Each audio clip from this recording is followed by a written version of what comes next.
In certain extreme situations, the law is inadequate.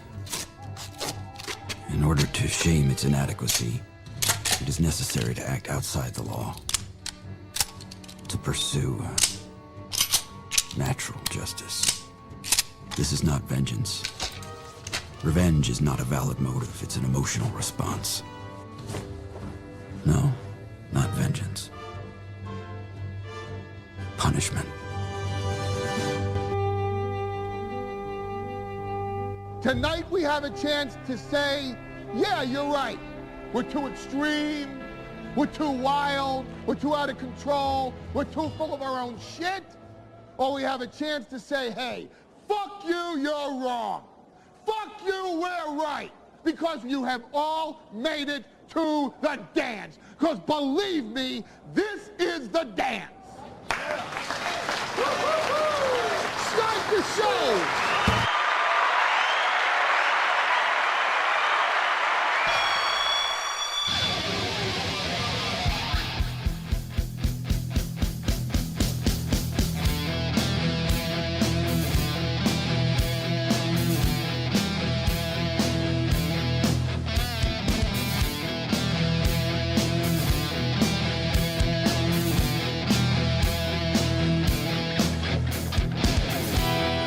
Good morning, everybody. Welcome to the Steel Toe Morning Show, our last YouTube morning show of the week. Tomorrow is Rumble Friday. In fact, I think I have to change the name of Rumble Friday ever since I watched Money Plane. Because Rumble is Kelsey Grammer's criminal nickname in Money Plane. He's Darius Grouch III, the Rumble. Your last name is Grouch. Why do you need a cooler nickname? Anyway, welcome to the show. I'm paranoid as hell right now. I feel like I have an illness coming. I'm being very, I guess, like paranoid Jewish about this. Like, oh, I can feel myself getting sick. My hips, I sound like such a postmenopausal woman. My hips are on fire, and they just have been since I got back from the gym Tuesday. They've just been, I can't get comfortable. My hips can't get comfortable. Then as you heard yesterday, my voice has just been not coming back the last couple of days. It's just, every time I got COVID, my hips would hurt too. So I'm how do you say, paranoid. We'll be fine. We'll get through the week. It'll be all right. I've got a great weekend ahead. I've got a cabin weekend planned. First no-kid weekend in years. Years. I can't remember the last time. Hanging out with them the rest of the week, obviously, but then they've got like a big, their mom has a big camping trip planned for them. I didn't want to stand in the way, so I'm like, how can we grab some overnights and grab all my time and get all of that done like during the week and do it that way, and then you can take them for a few nights for the big camping trip. Because when I have stuff like that, I get accommodated, so it's only right. And now I'm sitting there like, what? Even though Johnny and I have a performance to do on Saturday night, it's like I've still got the whole rest of the weekend open. And I'm like, what am I going to do with that? Going to the cabin. We're going to go to the cabin for a whole weekend. Oh, and if you don't think golf is on the agenda Saturday morning, you got another thing coming. I got to take it easy, though. Because if I golf 18 holes Saturday morning, that means there's going to be a little, up, down, and you gotta be careful because you gotta perform later that day. So no, as we learned for the anniversary show, no drinking all day and then performing, not good. So we have look, man, I got a busy weekend. We really just have one hurdle left until we get to that weekend, and that is 340 this morning. Let's knock that out. Everybody throw in. I know, ugly, nasty, baggy goal business, but 340 is the number. Pool your resources together. Knock that out. We'll call it a full week of wins for the toe and extend our streak, which is growing now, to 18.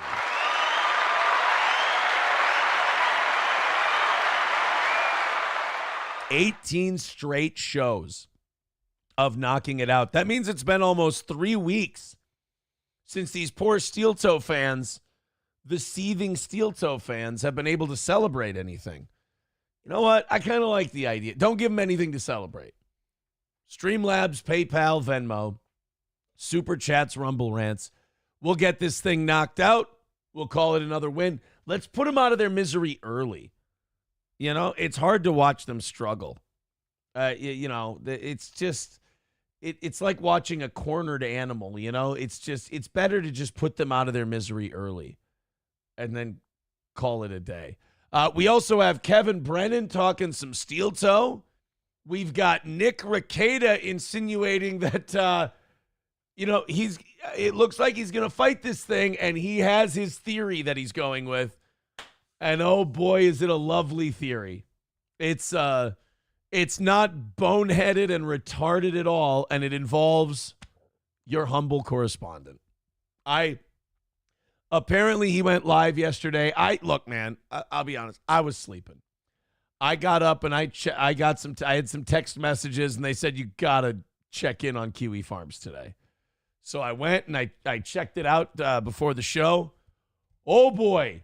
It looks like Nick announces his streams later and later now because that MN Public Records guy on Kiwi Farms just drops a whole bunch of embarrassing shit. And this last one is particularly bad. We'll go through the latest MN Public Records dump. And, to be honest, it's pathetic.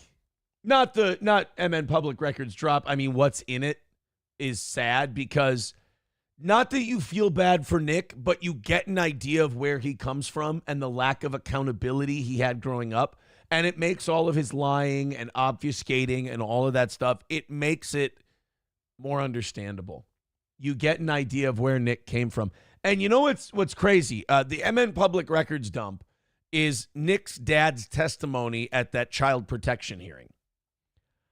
I got to know Nick's dad. I hung out with Nick's dad. I talked to him a few times. I never figured him for an out-and-out liar.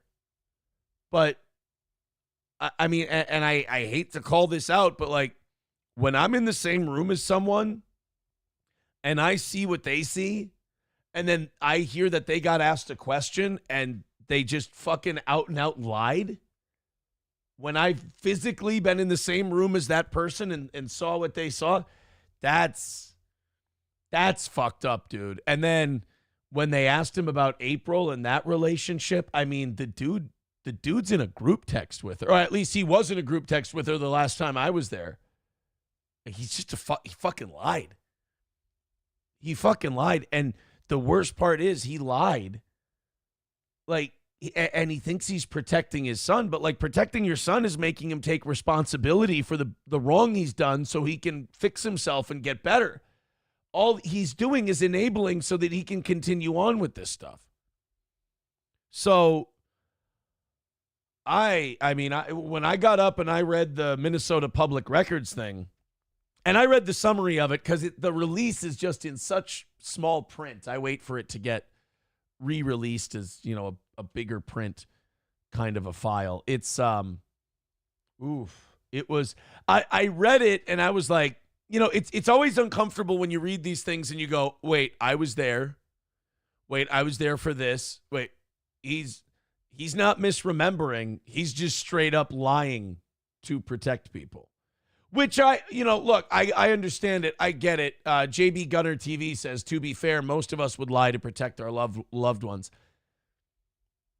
To an extent, yes. Now, look, I've never been in a position with one of my loved ones quite like this, so I can't say what I would or wouldn't do, but man, that, like, lying and it's one thing to, like, tell a lie and, like, kind of not know you're telling a lie in the moment, or, like, you panicked and you said something that wasn't true to keep things on an even keel. Like, that's one thing. But to be asked a direct question and to know the answer you're about to give is a lie, and you do it anyway to manipulate the thoughts of other people. That to me is an evil lie. And those are the lies I read in this last document drop. So we'll get to that a little bit later today. JB Gunner says, by the way, I'm not defending that jerk off. Well, I want to wait a little bit before we jump into this stuff. Like, I don't want to poison our souls with nasty, felonious horseshit right off the bat this morning. But, you know, we will get into it. We'll talk a little monkeypox. We'll rap a little bit together. We'll hang out. But we probably will spend a healthy amount of time on that. We got this monkeypox story. We got the Taliban celebrating our leave. They've now turned, like, the day the United States left and then left them, you know, all of our cool military shit. That's like their 4th of July now. For the Taliban, they celebrate that and hold parades like we would the 4th of July. It's, you know, another win for America, as they say. So we'll get to all that. Then we've got the Knicks stuff. Then we've got, I love this Royce White clip. Royce White was on, what show was he on? He was on with Steve Bannon. If you don't know Royce White, I think he was a Minnesota Golden Gopher for like 5 minutes. He's from Minnesota. He won a GOP nomination for the Senate on Tuesday in his primary. He was on Steve Bannon's show on Mike Lindell's television channel, Lindell TV. It exists. And he basically said in so many words that women are getting a bit too yappy. He's a guy, he's like the Senate candidate in Minnesota, and he's like, I think women are just yapping too much. We've got that clip. That'll be fun to look over. Then I found out how much money left-wing influencers on YouTube and TikTok are making, like, from the Democratic Party. Like, the Democratic Party is paying these people. And when I found out how much, I was like, how have I not been carrying left-wing water this entire time? Like, I'm ready. If called upon, I will serve. They're paying these guys $10,000 per video to push a liberal agenda. It says right, left-wing groups are paying social media influencers up to $10,000 per video and more to push liberal agenda. What do you got? Like, how many videos do you need? How much are you willing to pay? Dude, I'm all ears. I'm ready. I'd like to be put to use. I don't have any problem with selling out. Like, I don't value what I believe. I don't value my my political stance or think that it's important or think it's mind blowing or society altering. So if you need me to say some bullshit for $10,000 a video, I mean, how many videos do you need? 10, 20? What else can we squeeze out of you? Xbox 360. Let's go to the so then we got that. We got Kevin Brennan apparently was really interested in our Chad talk the last couple of days. And he's been going off about it. And Numero Uno Josh Denny fan sent the clip to me. And it's a really funny clip because it's Kevin at his best. Kevin is like complimenting our takes on things. Kevin is talking about how interesting what we're saying is. And then immediately the next second will yell at us for how fucking stupid we are. and then go right back to, yeah, that's a good point. Yeah, that's good. I like that one. You're a fucking idiot. I have a feeling that if you ever did a show and the point of your show was to make Kevin Brennan happy, that show would never be canceled because you'd be constantly pursuing that one episode where Kevin Brennan enjoyed the whole thing. And I just don't know if that show exists. Let's go to Professor Tie-Dye. $1. Starting it up, guys. We got 340 to go today. We got a long ways, but the longest journey starts with a single step. So throw us some money. Streamlabs, PayPal, Venmo, Super Chats, Rumble Rants, etc. Let's pool together. and drop that number, shall we? Let's start with this. Under 300 by 7 o'clock. Easy enough. Professor Tie-Dye with $1 says, wanting to be put to use by liberal men for money. Uh-oh, here we go. That's not how I phrased it, but okay. Really living up the cover power bottom role rumors. It's not, I didn't mean that I didn't say I wanted to be used by liberal men. I said if people were offering $10,000 to make a video extolling the virtues of liberalism, I'm for sale. I didn't say I would drink horse cum, Tim. Fauci's Pangolin says you could take some money backing your buddy Timmy the Tool. Yeah, once you put a face on it, it gets kind of difficult. Like if somebody goes, hey, 10 grand to really, push a liberal agenda, I'd be like, okay, I can do that. But then they start putting faces on it. Like, okay, you got to talk nice about Kamala. You got to talk nice about Tim Walz. All right, that's tough. That's when it starts to get a little difficult. JB Gunner TV says Royce White is a former Houston Rocket. I'm a Minnesota guy, so it goes deeper than that. He was a Minnesota high school kid. I can't remember what school he went to, but then he went to the U of M for a little bit, and then I think he stole from a store, and we kicked him out. He had some problems early on. Then he had to retire from the NBA due to anxiety. Like he had really bad mental health problems. And then he got those fixed up, and then he became like a mental health advocate. And now he's trying to be a senator. And he's trying to let us know that those women are flapping their gums a little too much. Where'd it go? MSO says, I feel like I'm getting sick too. Maybe we need to speak with your uncle. Damn government. Well, yeah, MSO, if I could get access to a med bed, I'd probably be fine.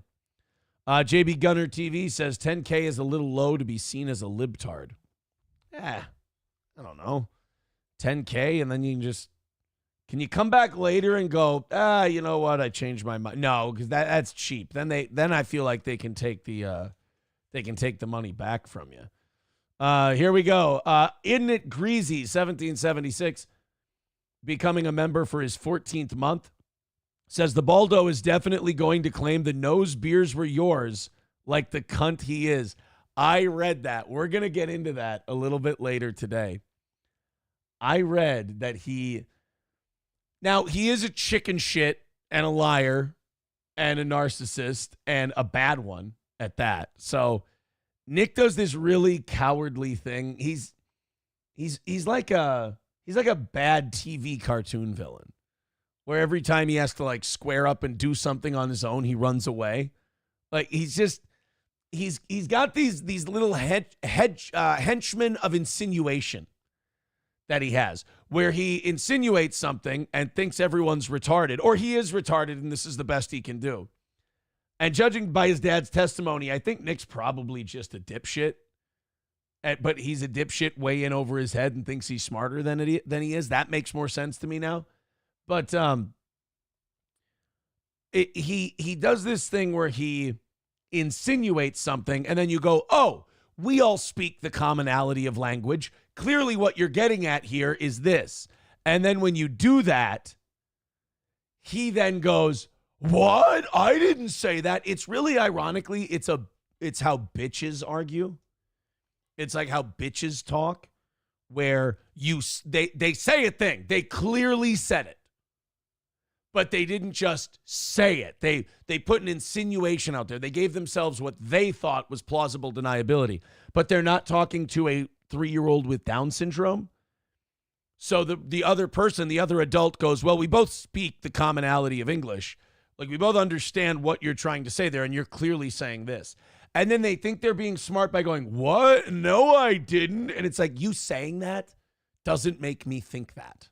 Like, they think they're off the hook, and the other person's just looking at them going, what?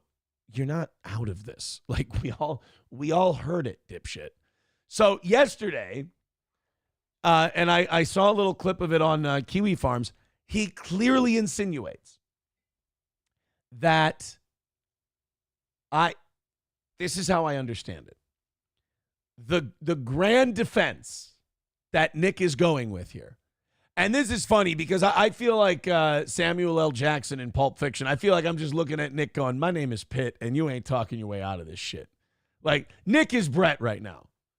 Nick is sitting there going, we're sorry that things got so bad between Mr. Wallace and us. This is okay. And it's like, save it. Look, this is signed, sealed, delivered, pal. But his insinuation, his grand conspiracy that he's going with is that the drugs that were found in his house were mine. I left them there, waited 6 weeks, and then called the police on him. Bravo. Bravo. Dude, I was on here earlier this week saying he'll take a plea deal. He won't see any jail time. He'll be fine. Like, he's not, I agreed with potentially criminal. I agreed with Sean. Rich people, number one. State of Minnesota is big on deferring shit for people to get drug help. He ain't going to jail. When I heard this grand conspiracy theory, I thought to myself this morning, I went, holy shit, he's actually going to fight this thing, which increases the odds that he goes to fucking jail. Unbelievable, the amount of hubris. But then you see the Minnesota Public Records release that we're going to go over later today, and it all kind of makes sense. Not taking responsibility seems to run in the family. So this isn't something Nick came about disingenuously, this deflecting and it's not mine and creating your own reality and then living in it and convinced that everyone else around you is lying. We have to stop thinking that Nick is trying to manipulate all of us. We have to stop thinking that this guy is in control and just lying his balls off. I think Nick, you know that kid who, was it Brock Turner? Nick's a lot like that Brock Turner. Remember, he R-worded some chick, and then the defense they used was, well, he's a rich kid, and he grew up not having to ever take responsibility for his actions, so he doesn't know any better. It's called affluenza. I think Nick's parents gave him affluenza. I do. I don't think Nick can help it. Because as I read the record, the MN Public Records released Nick's dad's testimony during that CPS hearing. And I honestly believe that's where Nick got fucked up. And that's where, like, he's never been, like, fuck the idea of him being this mastermind. He's not. He's a guy who just doesn't know any better. He's never been taught to take responsibility for what you've done. He's developed an ability, and very few people have this. Sometimes you get jealous of people like this. He has the ability to create his own world and then live in that world. Nick has the ability to delude himself.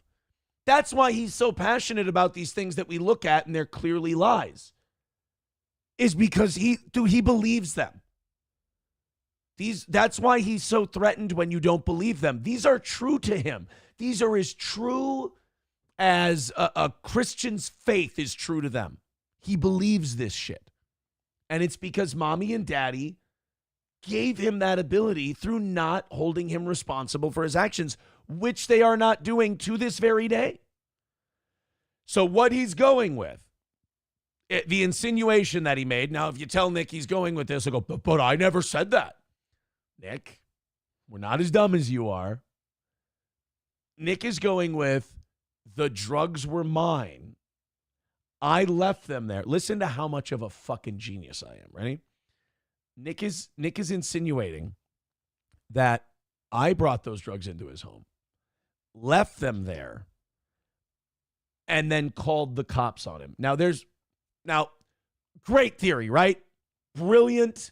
He's been thinking about this for 3 months, and he came up with this whiz-bang of an idea. There's only one problem about that. I didn't call the cops. The cops called me after you were arrested. And do you know why they called me, Nick? Because I was listed as, ready for this, a suspect. So no, I did not. I know we have this grand idea. Here's the problem with your little theory, Nick. The idea is I left it there, waited 6 weeks, called the police. Okay, well, I didn't call the police. You called the cops on yourself with the coke on your nose or the Molly on your nose. He snorts both. Coke on your nose or Molly on your nose, whichever one it was. And you were completely fucked up on stream, and the cops went, well, that on top of Kayla's sister and what she's told us, and the pastor and what he's told us, and what we've observed of this guy, let's roll. We got enough. Well, the problem with that is, A, I didn't call the police, and B, I certainly didn't take my ex-wife's debit cards out of her purse, put them on your nightstand, sprinkle cocaine all over them, put a vial of cocaine next to it with a snort tube. I guess I'm a criminal mastermind, I guess, but I don't think I'm that good. And honestly, as dumb as you are, I don't think I could have snuck that spitball past the batter. You know what? I'm thinking you might have noticed that one if that was a plant. And then didn't they go into like another safe and they found shit? Was that me? God damn, Nick, all these safes in your house, you know, and you just didn't know they were there right under your nose. This is pathetic. This is truly pathetic. I mean, this is out and out junkie behavior, thinking that this is going to fly. I mean, again, this is that my name is Pitt and you ain't talking your way out of this shit kind of a thing. I'm actually a little disappointed. I mean, a grandmaster manipulator like this, 3 months to think about it, and this is the best he could come up with, and couldn't even directly accuse me, had to insinuate it through hypotheticals. Buddy. I know mommy, buddy, hey buddy, ain't that Mississippi muddy. I know mommy and daddy didn't teach you how to take responsibility. And believe it or not, your dad's testimony actually in a way makes me feel bad for you. Because I didn't realize how bad you had it growing up in terms of like discipline and learning how to be a man. Like you just didn't learn it. You had a good upbringing in terms of money and, you know, being taken care of financially and all that. But like nobody taught you how to be a man. Nobody taught you how to, you know, stand on your own 2 feet. Nobody taught you how to take responsibility. You probably got lied, covered for, and catered to your entire life. And while you're still responsible for everything you've done, I understand it makes it a lot harder. It makes it tougher. And money can't fix everything. You know. As Jake the Snake Roberts says, people don't sing your praises because of C notes. Bigot on socialist media with $7 helping us kick it off today. Thank you very much. 335 is our number for today. Schmitty becoming a member for 26 months over on YouTube. Wow, thank you very much. Isn't it greasy with another $5 says, blown away you managed to cross path with the Baldo, the Gunt, the Cancer Man Medicare, and Horse Noise merch. Doing the lol cow circuit is so proud. Yeah, I've run into all of them. I've experienced them all. And here I am just walking the countryside telling my tales, right? It's a wild world. So yes. And if you guys want to come up with more theories, I would love to. I feel like there's a lot of meat on the bone comedically with Nick's latest theory. So let's go into what you guys think about this. Then we'll go into the MN Public Records. Then we'll move on with today's show. 3:30 is the number. Like I said, get that under 300 for us by the end of the hour. We're looking good. Didn't he start coke once you came around, says Chevy. Oh, no. He told me he'd been doing it since either on or just before his 40th birthday. So he'd been doing it for over a couple years by the time I came around. Are you, Mr. Beat says, are you calling Nick a 3-year-old's bitch with Down syndrome? Are you calling Nick a 3-year-old's bitch with Down syndrome? No, I'm saying like the way he explains things. And the way he tries to craft things to people, he thinks you're a 60 IQ having human being. When in reality, it's him who's really fucking stupid and not perceptive. JB Gunner TV says, yeah, he deserves his ass whipped for that one. Look, man, I don't believe in karma, but Nick's getting his. And that's why this latest great theory has come out. It's the slow Vito Corleone knife, Antolini. Jesus. Wow, that's crazy. What a fucking dick, says Packer Backer. Fauci's Pangolin, my name is Paul, and this is between y'all. He was going there the whole time, says Fauci's Pangolin. Why wait to drop that one, though? Come on. Should have dropped that one right away. McBuster says Nick is a Nepo kid. They very rarely become full, well-rounded human beings. Adversity builds character. Here's my problem, though. I can't watch too much Nick, and I can't pay too much attention to Nick, because then I start thinking I'm a more well-adjusted adult than I am. I'm worried I won't keep working on myself because you watch Nick and you go, dude, I'm uber adult. I'm like Superman. I'm well put together. I got my shit together. Look at this guy. It's dangerous to set that low of a bar, because then you don't work on yourself. It's like running a race and looking behind you and seeing everyone's way back. You might slow down. You just got to look forward and run your race. Labglass says Aaron's split personality Baron is a drug lord. Yes. Not only am I a drug lord, I'm a fucking Dexter level operating. I'm like fucking Ray Donovan, just planting shit and putting shit places and all of that. And not only that, I'm putting it in the bathroom that he's in every day. And apparently taking my ex-wife's cards out 6 weeks after I left, putting them on the nightstand, putting cocaine on everything and just leaving it there going, he'll never see it.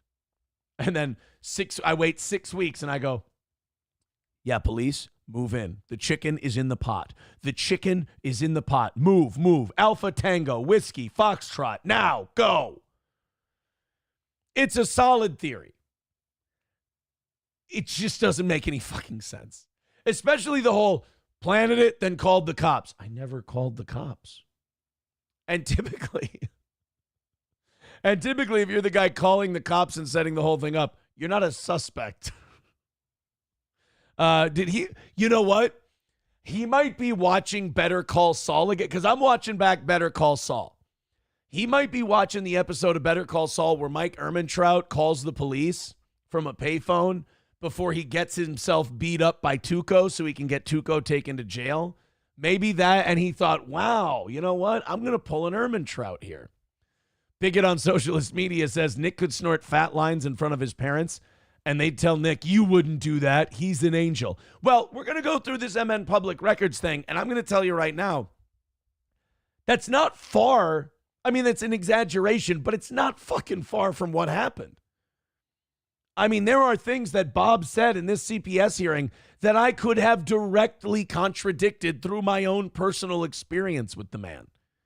I mean, I had no reason to not like the guy ever, but he just told out and out fucking lies in the middle of court. I mean, that is something. JB Gunner TV says, yes, Aaron left it all by his bed for over a month. What can I say? I bet you Nick ends streams like that going, oh, fucking got him. He's just like, oh man, that was perfect. I think I laid that. I think everybody bought that one. He had a patch on and they said it was like a drug monitoring patch. So him pissing hot for alcohol or something must have made the court go nope, we gotta keep an eye on you completely. We can't trust you. Basically, it's when you can't trust them to do the piss tests. And so they go, nope, monitoring patch or whatever. I don't know. I don't know what the fuck that patch was, but that would make sense. But that's even worse then, because that means he's off the shit, unless he's on prescriptions. He might be on prescription stimulants. I don't know. But if he's clean off of everything and he's still coming up with this shit, then he's just a retard. And that's unfortunate because I don't think there's any fix in that. McBuster says Trustafarians are sheltered. Story of Buddha. He left the shelter of nepotism. He Had he not, nobody would have ever heard of him. Fauci's Pangolin says, all druggies catch affluenza. Okay. Hulkamasha Baby says, did you chop up the coke with April's card and leave them on the nightstand for 6 weeks too? I mean, that's apparently what we're alleging here, is that apparently they just weren't in their bedroom for a month and a half and they didn't see all the carnage that I had wrought.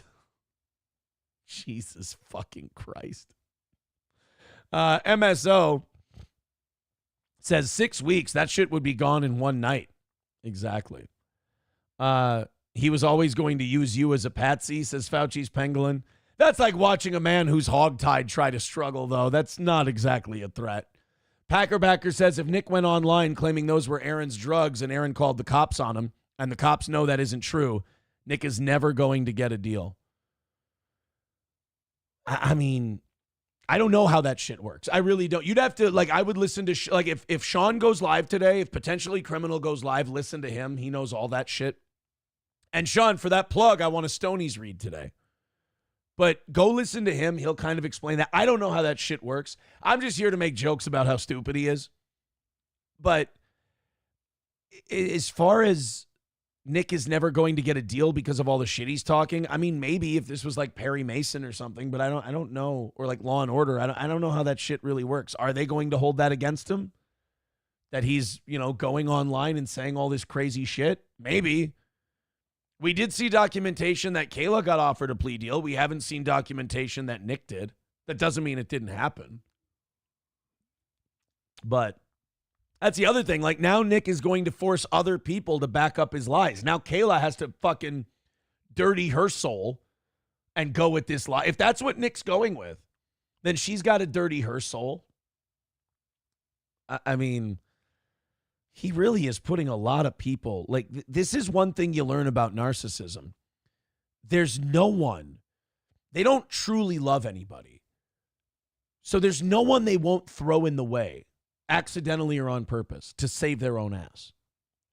And none of these girls can take a plea deal now, because then they'd be admitting guilt, and then Nick's guilty, and then this grand fight against the government that he's got is gone. So he's made Kayla's life 1 million times more difficult. And again, I think some of the prescriptions Kayla's on for like anxiety, stress, and all that, I think they're Nick's fault. I think if she got away from Nick and, rebuilt her life with her parents, April too. But I think Kayla could get off some of those medications. I really do. Because I think a lot of them are Nick-induced. Because dealing with a guy like that, he will throw everybody under the bus, convince them that it's a good idea and to roll with him, while really he's just saving his own ass. It's wild. Like, both of these girls probably could have pled out by now to their charges, done no jail time, went to rehab, been on probation. Just behave yourself and don't do this shit. Go off, start a new life, start over, and the second half of your life will be much better. But they can't do that because Lord Baldo has his grand scheme, his grand plan, and he doesn't care how this fucks these people up. Packerbacker says, sorry, that's the one we left off on. JB Gunner TV says, did you also store the dope in his daughter's system? Well, remember, at that CPS hearing, before they even read the results or revealed what the results were of the kid's drug test, Nick told the judge, and I'm paraphrasing here, if one of my kids turned up positive for cocaine, somebody must have brought it into the house and they got it that way. That is not something I would think of. That is not something I would think to. If I didn't give my kid cocaine, if I didn't think my kid was on any drugs, I would never say out loud, like, hey, just in case one, and why would you say just in case one of my kids test positive? What about hey, if all of them test positive, it's just a really dumb fuck thing to say. Like I said, Nick overestimates his intellect because he's never been held accountable by his parents or anyone else. So he's a really dumb guy, and he operates through his perception of the world. And the way he perceives things, he thinks we're all on that same intelligence level, but we all have basic common sense. So he doesn't understand why he's so see-through, but the rest of us go, if it's not obvious to you, you're fucking stupid. Yeah, Fauci's Pangolin says, and it's your gun. And Warlock 18 Wheeler says, and you left the bullet casings around his house. Lab Glass says, Nick's latest theory, those 5 kids are yours too, Aaron.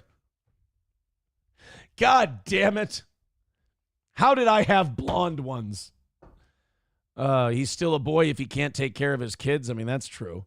Das Optic Nerve says, it was Aaron's Baldo all along. I am the real Baldo, man. I am Darius Grouch III, the Rumble. McBuster says, so, no, I'm not going to call her that. That's not very nice, sir. I like you, McBuster, but that's just mean. Approachable says, it's very easy to meet the lol cows when you become one of the herd. Hey, you've heard me say it. Everybody who talks into one of these is a lol cow, man. You can't protect yourself from that. Everybody gets an opinion. Kraken Slappin says, so is it the drugs that has April believing all of Nick's shit, or was she always this gullible? The drugs are part of it, but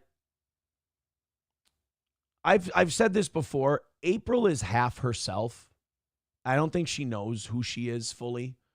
April is half herself and half the person she's with, and I should have saw that and maybe realized that she wasn't being an authentic person, but rather just grabbing, half her personality was whatever I was into and whatever I was, and then just becoming that and mirroring. So yeah, there's a lot of that with her. I mean, drugs don't help. Drinking doesn't help. But the gullibility, I think it's a wantonness to belong more than anything else. Like there's a lot of tragedy in all of these people. Like as bad as they are and as bad as the things they've done are, and there's a lot of tragedy in them too. There's a lot of, in each character in this story, you can find a lot of tragedy. McBuster says, I planted the cocaine. Sorry. That was back during the Amber Heard trial, and it was 10 kilos, though. Oh, well, don't worry. They knocked that down quite a bit. Landers says, so that's how Aaron got his starter money for his Asian sex slave business. He set up Nick. It's all making sense now. Fauci's Pangolin says he only has to convince a couple of jurors. I mean, those are some really dumb fuckers then. I mean, the charge is possession. So all the cops have to do is show the footage in court, testify, all of that. I mean, it's pretty slam dunk.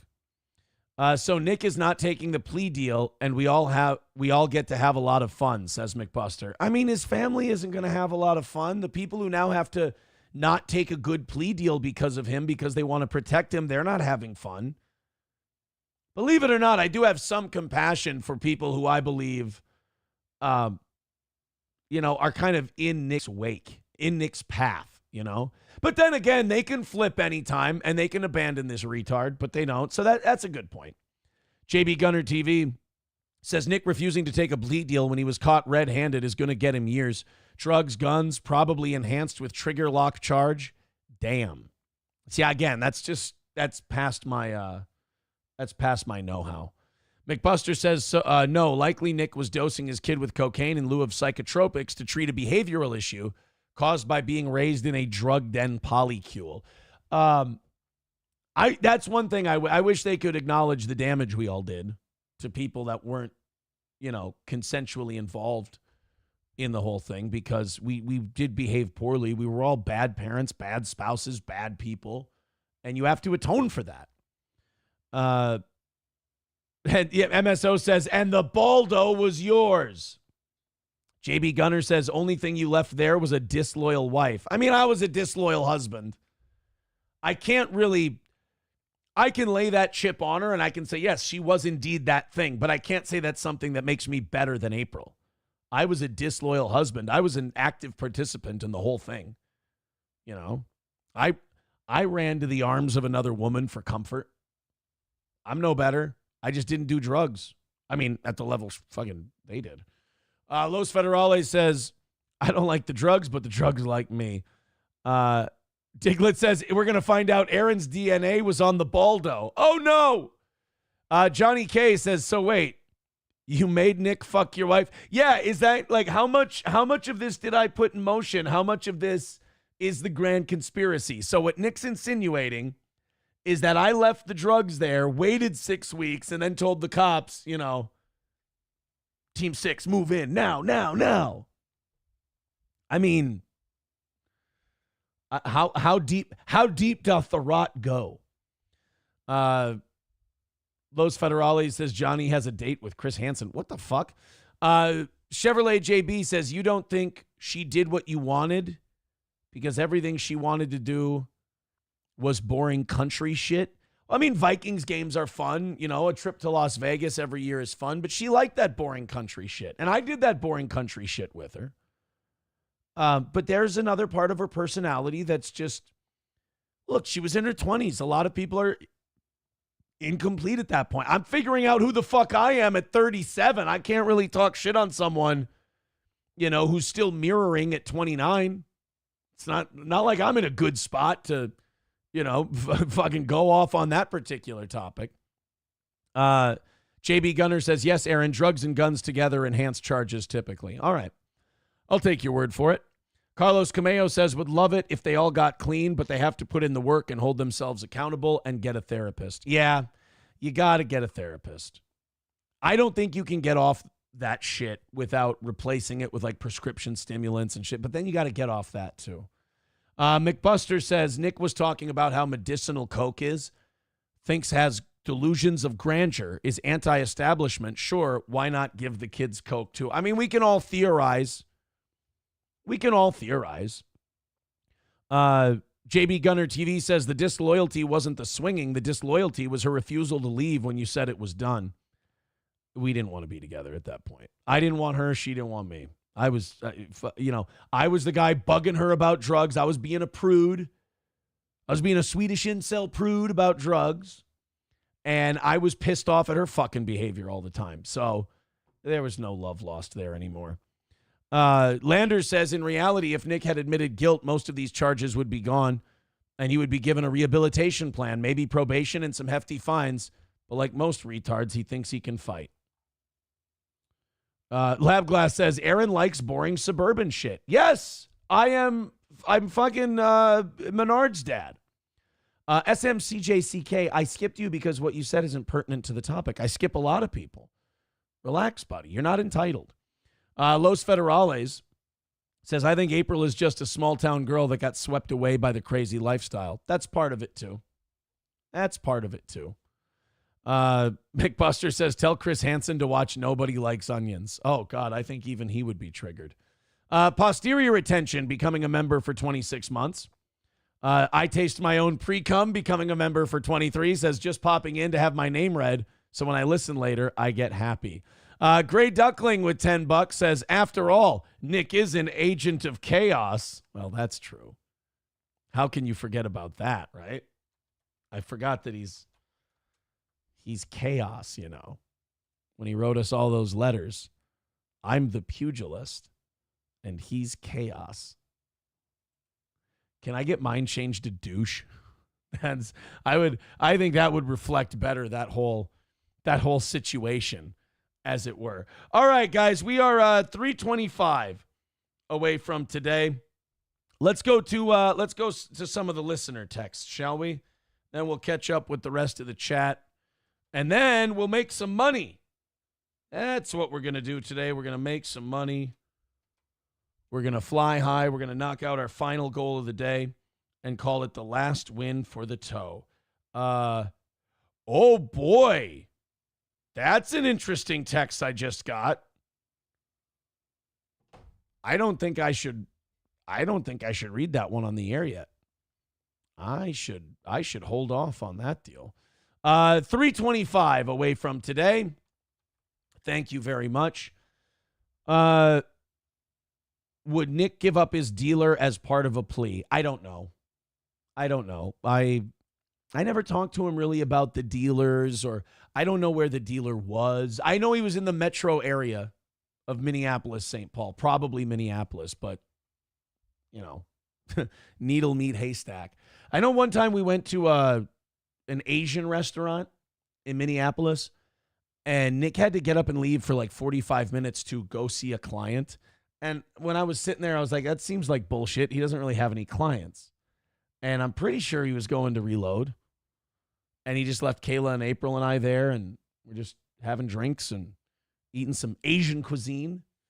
And, he just disappeared for 45 minutes because he had to go, again, see a client. All right. I mean, I don't have any proof that you're not, so it seemed a little suspect. That's all. Nick is an agent of chaos. MSO says Aaron is an agent of queso. It's mean-spirited is what it is. It's mean-spirited. JB Gunner TV says, you love doing business with them Asians, Aaron. I know what the insinuation is there. Thank you. Somebody sent me a thing about the Vikings. The last 5 weeks for the Minnesota Vikings. Rookie corner dies.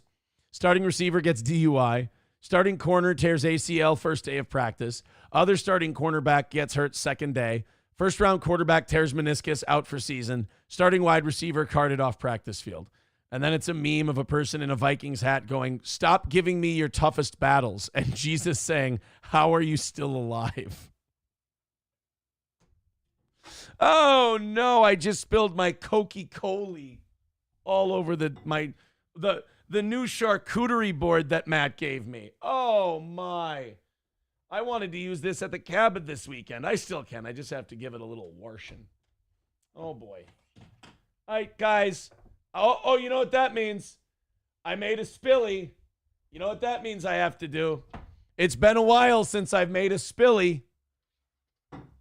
The audience knows what happens when I go to Spill Town. It means that Aaron now has to drink out of the sippy cup for the rest of the show. Oh, boy. By the way, I want to apologize quickly to Alyssa Clips. I know she's going to have a hell of a time. Shit. Oh, look at the perfect bubble around the rim. Aaron, you talented bastard. Okay. Aaron has to drink from the sippy cup for the rest of the program. Well, shit. There we go. Excuse me, let me take a little nip off of my Coke. Actually, I did. I think what Nick meant when he said I left Coke behind at his house, I did leave a 6-pack of mini Coca-Colas at his house. So he's not, that's what he'll use to say, well, I wasn't actually lying because these are the 6. We never even touched them, the Coca-Colas. Someone says sippy cup, sippy cup, sippy cup. The spillies are back. It's sippy cup time. Thank you.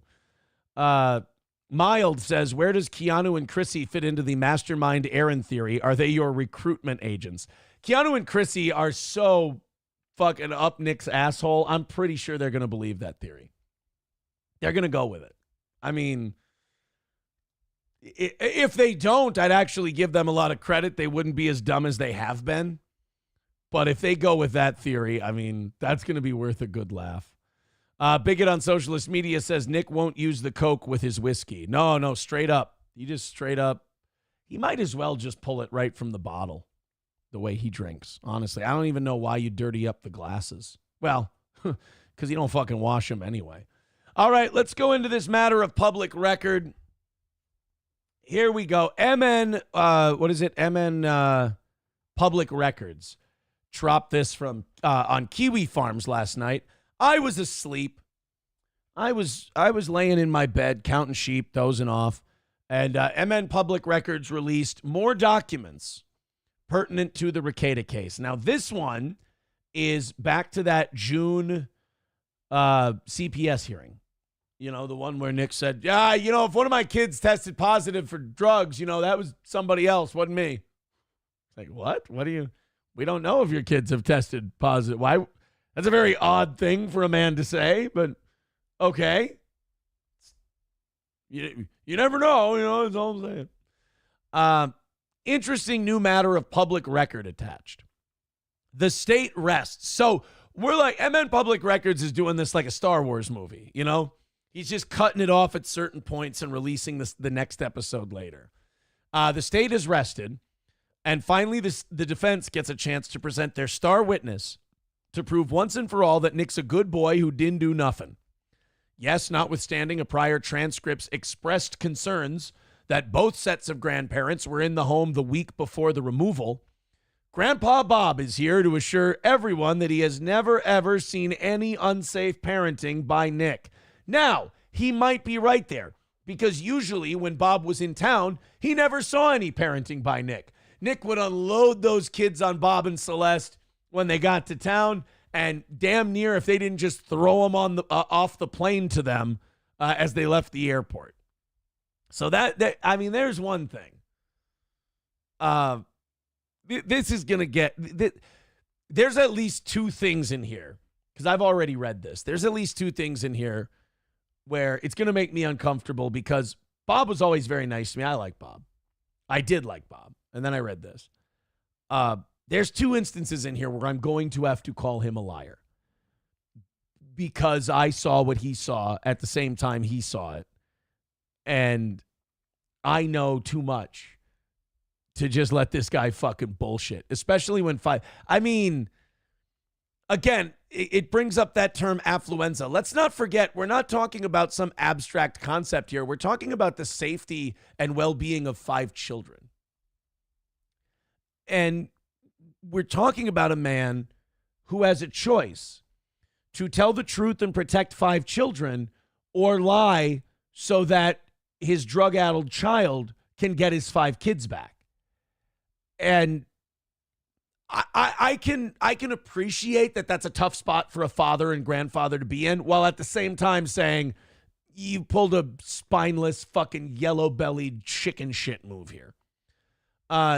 Grandpa Bob is here to assure everyone that he has never, ever seen any unsafe parenting by Nick, and indeed has not seen him intoxicated or has ever seen Nick to be under the influence of something. Get the fuck out of here. No parent can say that about their child. There's lying to protect your child, and then there's just being an active participant in their delusion. Every parent has seen their kid fucked up. Whether it's at a family function, a grad party, like, that's a rite of passage. The first time your parents see you drunk and they catch you. That's a thing that we all go through. I've never, ever seen any unsafe parenting. I've never seen him intoxicated. I've never seen him under the influence of anything. Get fucked, dude. Were you an absentee father? Were you just not there? No.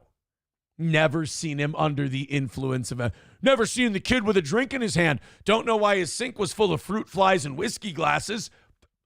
Must have been that Aaron. You know, maybe that's what Bob's going to go with. It must have been that damn Aaron. He would come over in the middle of the night when they were all asleep. He'd come over at 11 in the morning, and he would just dump a bunch of dirty whiskey glasses that he found into the sink and make it look like they were all, and then he'd put empty liquor bottles all over the place. What a son of a bitch.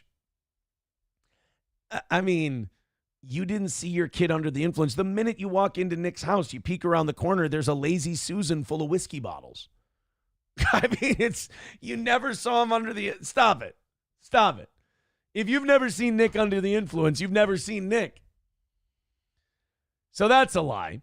Indeed, he has never even so much as witnessed any sort of subtle changes of personality in Nick or Kayla that gave rise to any sort of concern that something's wrong.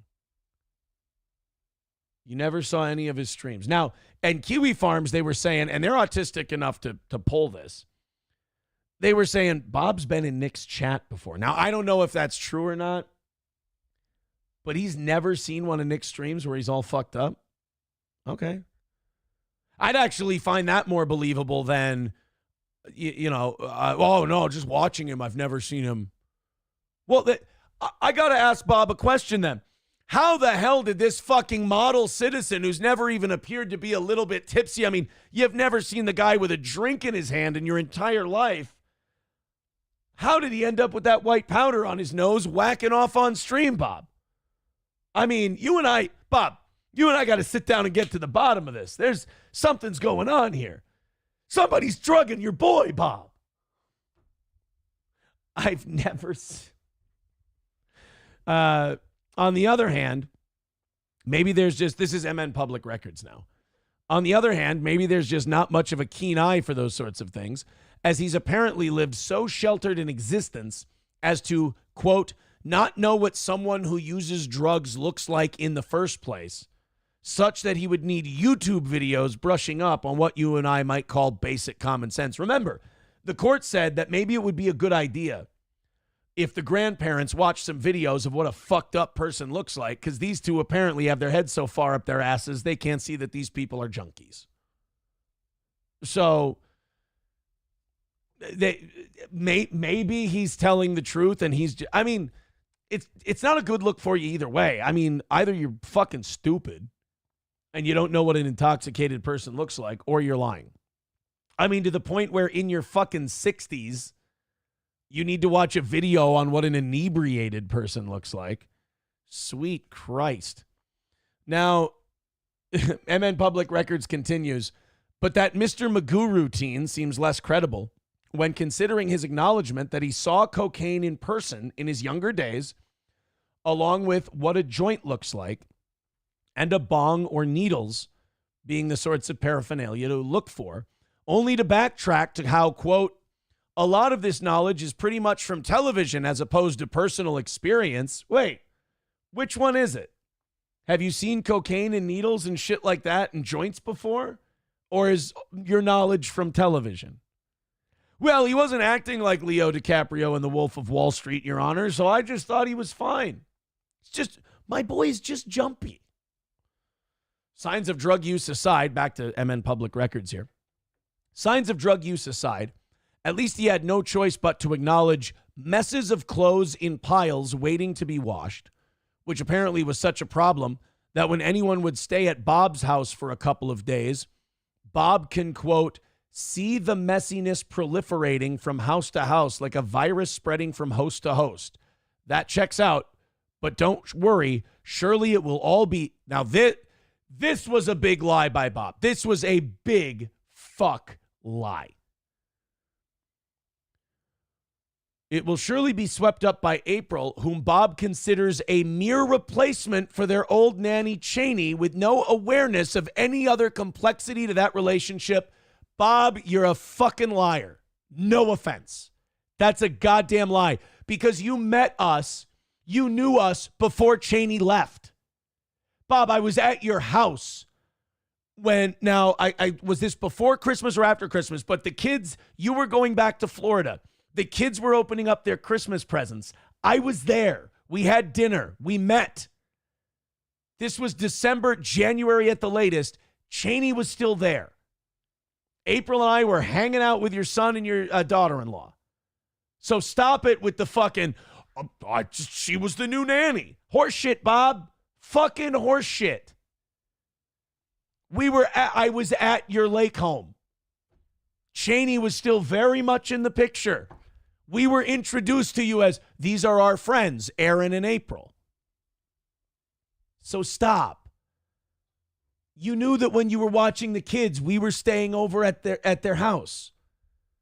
We all went out. I took you out for fucking dinner, Bob. Did Cheney ever take you out for dinner? Was that the nanny relationship? I mean, at least April told me this is secondhand. Again, I'll tell you when I saw things myself. I'll tell you when I'm getting information secondhand. April told me she was in a fucking group text with you, Bob. So, I mean, maybe it was to arrange rides with the kids. Maybe that was a nanny type of thing. But, Bob, come on, man. Come on. The you meeting April and I timeline overlaps over the Cheney being there timeline. So that ain't going to work. Nick never told you when he left the kids with you that he was going to hang out with us? Never once? I find that hard to believe. You're lying for your kid, Bob. And you know, this is what narcissists and addicts like Nick do, is they dirty up other people and they make them worse. Because Bob's a better guy than this. I've only met him a handful of times, 5 or 6 times. But he's a better guy than this. He's not a liar. He seems like a jovial, decent dude. But he's covering up for the narcissist that has wrought havoc in his life in his golden years. And he's having to fucking cover. And maybe he deserves it for the way Nick was raised. I don't know. I wasn't there when he was being raised. But this does seem like a classic case of affluenza. And this lie that he considers April a mere... How, by the way, kind of disrespectful to April that he's like, oh, she's just a mere replacement to Cheney. Okay. Is that how you'd classify her? No awareness to any other complexity to that relationship. Oh, man. Why didn't they call me for this? Like, I could have been there. If I would have known that people were just going to lie their fucking dicks off, I'd have said it straight. Looking to the future of a more supervisory role, Bob curiously thinks it's one thing if Nick and Kayla give a reasonable answer for drug paraphernalia being in plain view, and would only press the issue if the answer is unreasonable. Bob thinks it's one thing if Nick and April gave a reasonable answer for There's no reasonable answer for drug paraphernalia being in clean view. What the fuck is that, Bob? Nick, why is there a snort tube there? Oh, I'm snorting cocaine. Well, that's a reasonable answer. I mean, snort tube, if there was a snort tube there and you said you were chopping cucumbers, that'd be weird. I might press you on that and ask you what that was. But yeah, that would be used for snorting cocaine. Or at least I've seen on the TV. Shucks. Does it feel good to make yourself be dumber than you actually are just to protect this horse shit? Would only press the issue if the answer is unreasonable. What would such a reasonable answer even be? Indeed, apparently the only scenario where he would call child protection about drug paraphernalia in plain view would be if the kids, quote, the kids were in danger. Name me a time where drug paraphernalia is in plain view and kids aren't in danger. Jesus Christ. I think I know where Nick gets his obfuscating and his making shit up from. That sounds like a Nick answer. Oh, Bob. You think you know a guy, right? This is a bad look. You sound like the Baldo man. If he would only call child protection about drug paraphernalia in plain view would be if the kids were in danger. I agree with MN Public Records. He says, as though there's some non-dangerous scenario where he would not call it in. And child protection aside, he certainly doesn't want to speculate on whether or not he'd call law enforcement if things got out of hand. So he's clearly chosen protect my son over be honest and give these grandkids of yours a fighting chance. So he's just saying, whatever gets my son his kids back, I don't give a shit about anything else. See, do you see this testimony? And I know some of you won't say this, but I knew the guy. This kind of shit, in a strange way, makes me feel a little bad for Nick. Because he was clearly brought up wrong. He was clearly brought up with, you're a good boy who's never done anything wrong, and you're our special, beautiful, brave boy. Does someone really stand a chance when they get brought up by that attitude? I wonder, out loud. MN Public Records continues, but don't worry yourselves, you pesky Scandinavian incel prudes, because Bob assures you that he's 100% certain that the grandchildren would be safe under his watchful eye. Dude, with some of the answers he'd given, if I was a judge, I don't know if I'd let this guy take care of the kids. I'd only call CPS if the drug paraphernalia was a danger to the children. There is no doubt in his mind that they are in absolutely no danger when in Nick and Kayla's care.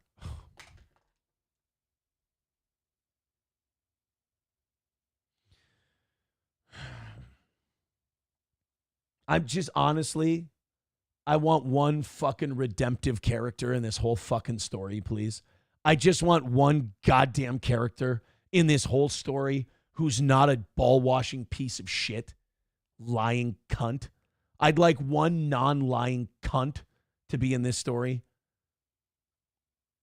Dude, I'm a fucking piece of shit who did terrible things. I ain't, I can't be anything good in this story other than a guy who's repenting. So, like, can somebody step in who wasn't a part of this foursome and not do something evil? Can somebody Hold somebody fucking accountable in this?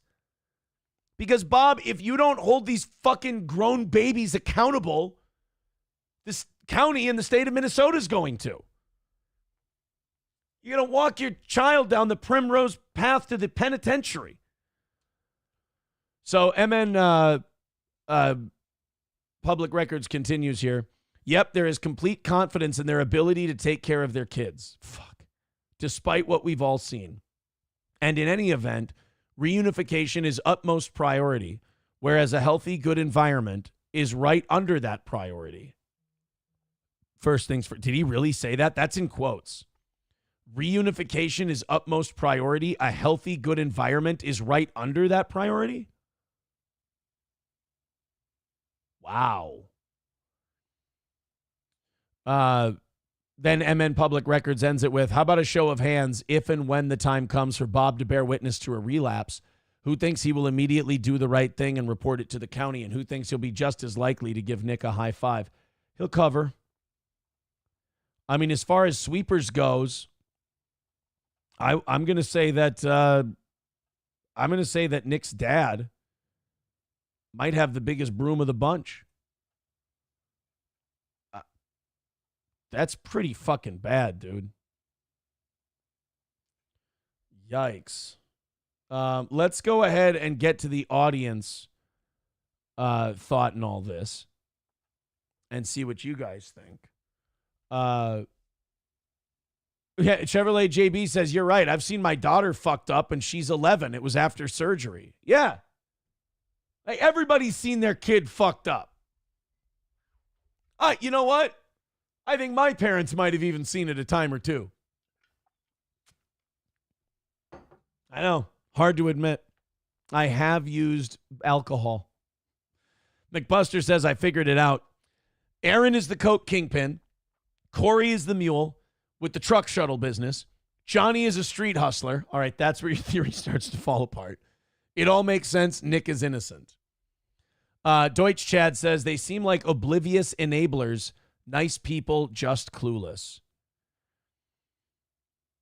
I don't know, man.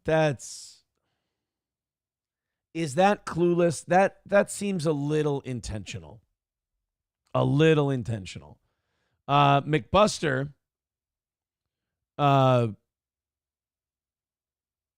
said, it's hilarious watching the other chat. Oh, is Hobo throwing a fit? What happened to Hobo? I didn't. Oh, you know what? Someone ratted on him and said, yeah, he's a mod here, and he says he's going to fuck with the steel toe chat. So, yeah, we had to take his mod away. Oh, and he got mad about that? Well, you got mad that you got found out. You're not mad that, anyone treated you wrong. Sam Show says, Bob is why Nick is a narcissist. Whenever Nick fucks up, here comes dad. Yeah, I mean, I'm sorry to say it because people don't like when you make excuses for people, but it does seem like maybe that's where some of Nick's problems started, is the way he was brought up. Landers says, my son did some shit like this, I would kick him in the dick, fucktard. Dude, I can't imagine. Like, my parents would love me. Like, I'd still be their son, but they'd make me go through this shit. Like, they would be like, this is what you did. You gotta make this right. I mean, with the upbringing I had, I would have pled out of this already. I would have said, I did what I did. I've made my mistakes. I'm going to be better. Whether or not I would be better is an open question, but I would at least, you get raised right. You do the right thing eventually. Das Optic Nerve with a good point says the redemptive character in this story is Gordy. Yeah, Gordy and Sonny are the heroes. Labglass says, does Bob work for the Secret Service or FBI? Yeah, what do you know? JB Gunner TV says, hates him. How lame does someone have to be to watch someone they hate for 6 to 7 hours per day? I don't know what that is in reference to. Anonymous says, Aaron, be there for Johnny when his guest shows up. I still think it's a dude. You want me to... Okay. You want me to go investigate? I'm pretty sure it's a chick. Somebody, too, says, but Aaron, you don't understand. Nick is a lawyer. I know. McBuster says, Hobo said it was because of comments made about Aaron not being a good father. Flip-flop barnacle. No, it was somebody sent me a text and said Hobo and I don't know who the other one is. Might have been Scarface. And Scarface texted me right away and said, dude, I was just fucking around. I think I gave Scarface his wrench back. But somebody texted me and said, Hobo Chile and Scarface are in another chat saying they're going to use their wrench to fuck with your show. And I said, well, that kind of seems childish and silly. I'm not going to let that happen. So, let's take it away. I didn't know it was so important that people would flip on me, but like I said, the internet's a weird place, and I am way too calloused to let it affect me. I'm way too callous, and I think that's why so many of the steel toe haters have a tough time with me. It's just that, guys, it's not something to get worked up over. That's all. So see the way, I suppose. I'll do something wrong in your eyes at some point, no matter what. Just try to handle it like a growed up and not yell to your internet friends about it. All right, guys, we are a long ways away from today's goal. I wanted to pay attention. I wanted to pay attention to that for a while, not talk about, but hey, please, entertaining segment, right? Throw a few bucks our way, throw something in the old begging plate, because we're 325 from today. And here's the thing about today. Today's our last goal of the week. And so I'd like to just nail this thing, knock it out, fill up PayPal, fill up Streamlabs, fill up Venmo, fill up YouTube, fill up Rumble, and just KO this thing. 320 away now at this point. Let's get it done. Let's get it done. You guys just I won't beg and poke and prod you. You guys will just voluntarily cough it up and go, thanks, buddy. Thanks for the show. I appreciate it. Now, someone texts in, they say, did you just implicate Bob on perjury? If he was sworn in and he said that he thought April was just the replacement for Cheney, that is a lie. I mean, we met around Christmas time, and Cheney was there until what, February or March? We were introduced to him as friends. It was not the nanny thing didn't come up until Cheney said she was leaving. So if Bob said that there was no other complexity to the relationship and that he just saw April as a replacement for Cheney, yes, then, and if Bob was under oath when he said that, then yes, I have no problem saying Bob lied under oath like a motherfucker. He lied. And again, like, it's important to call yourself out on bullshit when you say something that isn't true. And it's equally like when someone's saying something into the public record that affects the lives of other people, you got to be willing to call that out. So yes, if you're asking me, did you just implicate Bob on perjury? I don't know if he was sworn in. I don't know if that was under oath. But yeah, I'm challenging him publicly and saying, you lied. I feel like Ace Rothstein in Casino when he's like, was I not at that dinner? Was I not at that dinner? April lied to me and said she was coming home to be with the kids one day. I had to leave to pick up the kids on a Friday at around 2:00 to go pick the kids up from school. And I said, honey, because we were good. I said, honey, just, be home for the kids. We'll spend time with the kids. Kissed her goodbye. She said, yep, absolutely. Love you. Love you. Bye. I was in the Coke bathroom, actually, when I said good. So I'm sure after I left, they just went after it. And I kept getting texts. Well, we're going to watch a movie. Well, and I'm sure they all fucked. I'm sure it was all just whatever. It's fucking gross. But then it was like, okay, well, the kids are going to bed in a little bit. I'd like you to be here to tuck them in. And, you haven't really, been here with them all day. Her whole public image of like, oh, I love those kids and I'm so sad I couldn't say goodbye. Don't believe it. It's fucking horseshit. She was really shitty to them, especially as the closer it got to the end. She was just a cold, distant druggie who didn't give a fuck about those kids that she claims she loved. I mean, you saw the text where she's talking about You know, how she wants to be seen as an equal parent, this and that. She didn't behave that way. She did not behave that way. In fact, anytime she compares herself to the mother of my children, she can fucking stop it, because she's not 1/1000th what that woman is. She's not fit to wash her floors, nanny. But that day, April and them went to Bob and Celeste's house. They went there for dinner. April's like, we're going for a late dinner at Bob and Celeste's. I'll be home to tuck the kids in. Kids are going to bed. I'm like, you're not here. What's going on? Oh, sorry. We're just at the Rekieta's parents' house a little later. It's like 11 something at night. She finally comes home. I'm asleep. And we had a giant fucking fight about it. Huge fight about it. And it was one of those fights. And I had therapy yesterday, and I was talking about stuff like this. And where, you know, I'm totally in the right. I have a right to feel lied to. I was lied to. I have a right to feel hurt.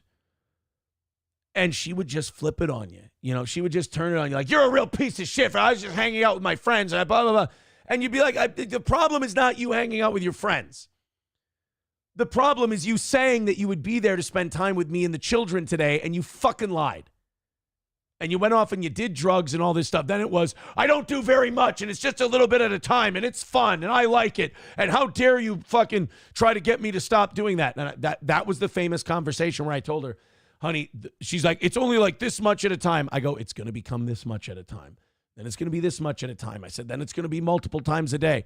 And it was being right on that broke me of a really bad habit of rubbing my I told you so's in people's faces. I had a really bad habit of that. It's a shitty look. You shouldn't do it. But being right about all their drug use and being right about April's drug problems, that broke me of the whole I told you so thing, because it was such a painful I told you so that I hardly wanted to admit it to myself. So, I mean, there was some good that came of that. But yeah, so and that was, Cheney was still around then, and April was at Bob and Celeste's house having dinner, unless they were all fucking each other and lying. Yeah, and then someone texts in, Aaron, you are the redemptive character. I disagree. I was there for a while. I can't really say, I'm not, no, absolutely not. I'm better than they are, but fucking boy, talk about clearing low bars. Long Balls with $5 says, no chemo for my kid today. Here you go. Well, I mean, thank you for that. I appreciate it. But I will say that I hope your kid didn't have chemo today because they're doing well. That would be good. Lander says, damn, as a fellow veteran, I thought Hobo had some integrity. What a gay F word. Yikes. Don't worry about Hobo, you guys. It's fine. It's fine. Guys, it's the fucking internet. Numero uno Josh Denny fan. Let's hit that motherfucking goal. I agree with him. Guys, let's throw in. He says, damn, you guys are already bringing Aaron down, I see. What are you talking about? Fucking, I'm full of piss and vinegar this morning. I'm telling stories. We're having a good time. Bringing me down. These guys are doing great. Sam Show says he doesn't even believe that. He's spurging like an F. Who? Hobo? Guys, if it's Hobo, let it go, guys.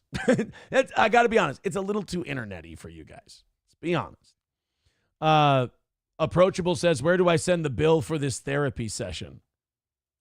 All right, fine. You know what? I won't talk to you honestly about myself or anything else on the. Do you want me to just rip and read news stories? Should we just do that, Approachable? Do you want? I'm just busting balls, buddy. Should I just? You want me to just? Here, you know what? I'll bring up the Associated Press and I'll just read it. We'll put like a news.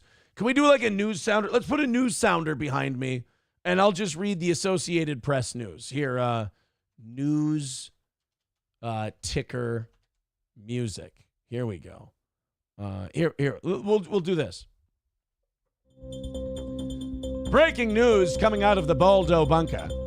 It seems that Bob Rekieta says his son didn't do nothing. Or at 10. Breaking news, Kevin Brennan angry and screaming and then changing his mood immediately. More at this at 10:35 after the weather. Royce White says women are getting too mouthy. We'll get your opinions at 10:15. here on Toe News Network, TNN. Is that what we should we go that way? Maybe it would be better. That might be good.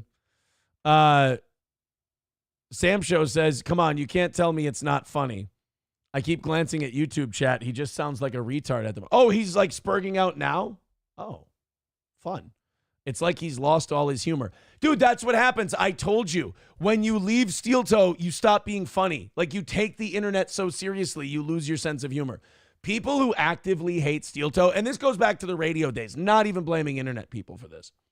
They seem to be critically lacking a sense of humor, and also they take themselves way too seriously. There's like matching symptoms of people who obsessively dislike our show. Usually people who are high strung don't have a sense of humor, and usually not everybody. I think the people who don't like us and are normal just kind of fuck off and don't come back. That seems like a normal person to me. But usually take themselves too seriously. Inability to really have a sense of humor and trouble letting things go. Los Federales says, we got breaking news. Hold on, guys. Breaking news. Breaking news. I'm no weatherman, but Slampies can expect about 6 inches tonight. More at 10. Triple N with some breaking news. Our correspondent Triple N in the field says, breaking news. Aaron is fat and gay. More at 11. All right. Since we're making no money today, I'll make you a deal. You guys throw in super chats, Venmos, PayPals, and stuff, and you send us your breaking news. I'll give you the news ticker, and we'll read it for you. How's that? We're 320 away, though. We do need some help, and we need that help pretty quick because we're way behind. Got to beat a what? Usually being on pace means 200 by 8 o'clock. Yeah, we're fucked. This is our last goal, though, guys. So I'm going to, we'll knock it out. I really want to beg this one out today because it's the last one. I want to get the W. It would be nice. So please and thank you. Let's throw some money at the toe. I just gave you like an hour of fucking gold right there. That was some good shit you just got. You understand that's going to be clipped to no end. It's going to be viewed all over the place. Thank you, Clippers. We have to appreciate the Clippers for the hard work we do. Oh, we've got, nope, it's got to be, guys, we're making no money today. We are just fucking flat on our ass. Nobody thinks we're good enough to throw us money today. So if you've got breaking news stuff, there's the links. Streamlabs, PayPal, Venmo. I've got to give you some value added because I can't make it on my own today. I'm bombing. I hate when I'm doing I hate when I feel like I'm doing a good job. And to me, money is the only thing that talks. And today, fucking none of it. Were we $20 in? Yeah. Oh shit, we're $20 in. 320 away from today. Bigot on socialist media with $7. Thank you very much, buddy. That's very helpful. We need a fucking run on the banks over here, boys and girls. Thank you very much. We've also got Buffalo Jockey with $5. Oh, this one's going to hurt. Breaking news from the Steel Toe News Network. Buffalo Jockey says, breaking news, Jordan Addison was carted off the field today with a leg injury during a scrimmage with the Browns. It's just an ankle injury. He'll be fine, fuckhead. More at 10. I didn't want it to be. I appreciate the $5. That's very nice. I didn't want it to be mean-spirited reminders that the Vikings season is imploding in front of them. Oh, by the way, Devin with $5 on YouTube said, Aaron really knows how to suck on that sippy cup, almost like he's had practice on other objects. Cool Boy with $5 says, don't go gentle into that good night. Rage against the dying of the light. Yes, if you are a steel toe hater, you keep up that fire. You keep that up. Don't let everyone tell you you're gay and obsessive and everything else. We love you here. We think you're special. All right, guys, let's go on to, we've got some shit for you today. If you're saying, Aaron, I hate drama's gay, YouTube stuff. I will say this. I do not consider the Nick stuff drama. I consider that a big part of what my life was. and going back and laughing about it or setting the record straight. You know, there's some days where that's very helpful to me. There's other days where I don't linger on it quite as much because I'm like, I don't really need to do this. But today, I thought I had something to add to that one. I had personal experience that could conflict with a public record that was released. Mild with $5. Oh boy, here we go. We got breaking news, ladies and gentlemen. Mild with $5 says, breaking news, beloved news anchor Aaron Imholt's colonoscopy shows his colon is ironically Baldo-shaped. More at 10:07. Thank you very much. Mild. It's kind of you. Bridget Von Hammersdiff. Yeah, Bridget Von Hammerdiff with $2. Hold on. Breaking news. Money and Miles making no money. More at 10:09. See, the last story was only 2 minutes long. So we went 10:07 and 10:09. We gotta pace this out. Yeah, the only thing real in YouTube is the money and the miles. And today, they ain't so much money. But we are down to 300. You guys have it down to 300. All the Streamlabs, PayPal, and Venmos are in the chat. Thank you very much for that. Mr. Approachable with $5. Breaking news. Weather at the bottom of the hour, light rain, 64 with little to no wind. 60% chance of rain continues through the rest of the morning. That was literally a guy just giving us a weather update for his local municipality. I was expecting someone to call me a homosexual or a baldo or an asshole or a grifter. That guy just simply gave us a fucking weather update. Thanks for watching. Now this word from Pfizer. And I'll be honest. When I started that whole send us money, we'll do a news update. We'll read your breaking news update on the show. I didn't expect just a straight up weather update. It's fine. It's okay with me.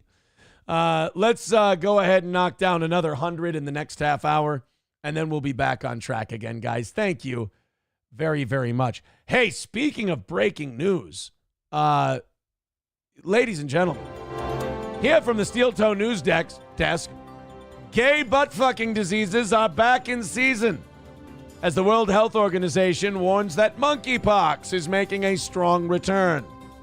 If you stop having eightsomes for a couple of weeks, we can nip this thing in the bud. More at 10:03. God damn. Yeah, no, monkeypox is back. The World Health Organization is they're warning us about why warn us about monkeypox? Like it's one of those things where like science has now for years taken a backseat to politics, where if the hard medical truth you have to tell conflicts with a liberal agenda, especially during an election season, we don't say the medical truth.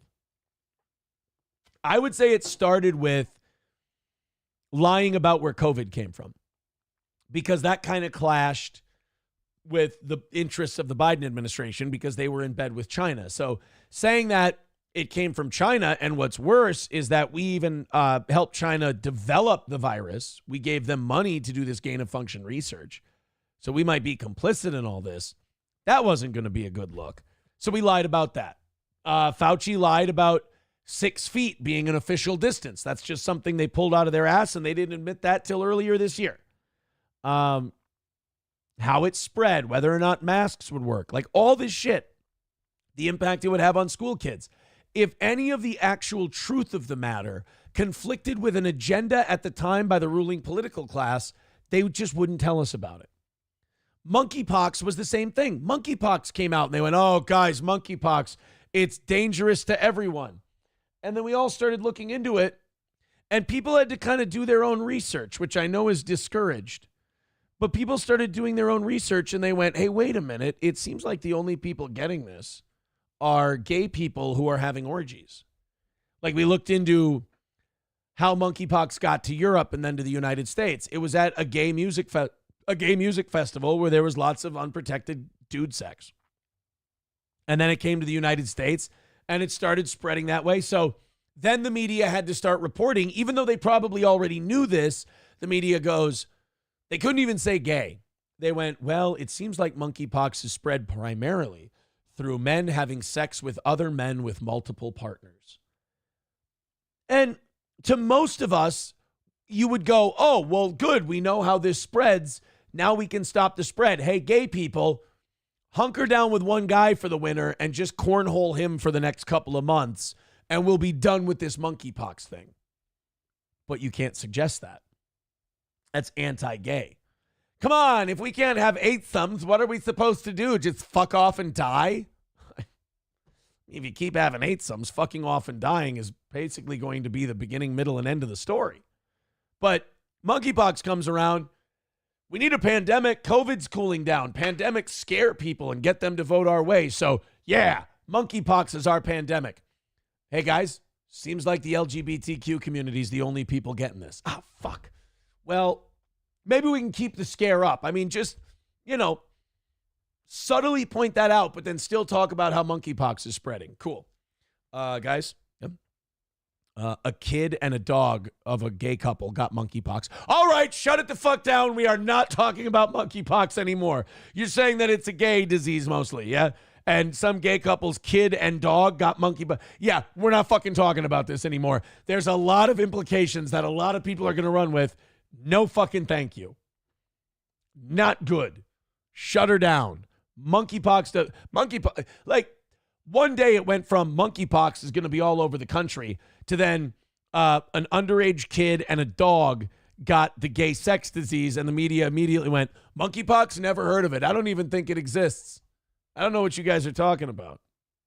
It'd be funny if the media ran from that one so hard they just started promoting conspiracy theories. You're like, they're putting AIDS needles in vending machines? This is a real, we'll show you. You guys heard about med beds? They're hanging Nancy Pelosi at Gitmo, and that's an AI Nancy Pelosi walking around? You had no idea, did you? Just don't talk about monkeypox. It was really a thing for a while. And then again, it just, hey, a kid and a dog got this. And they were like, kill it. Kill it. It's done. Kill it. It's over. Forget it. Finish it. Done. We're not talking. Nope, monkeypox isn't a thing. But I thought you told us it was really dangerous. No, turns out it's totally fine. It's just actually, it's no worse than the cold. Don't worry. Oh, do you know how different life would have been for all of us if they would have found out that like COVID only spreads through like fingering men's asses, and then it would have just been a gay thing, and then they would have been like, no, we got to protect the LGBT community. Don't make this too big of a deal. That would have been so nice. If COVID could have only been spread through male-on-male sodomy, we could have saved ourselves a lot of heartbreak. Which goes to show you can't be creating this shit in a lab, yo.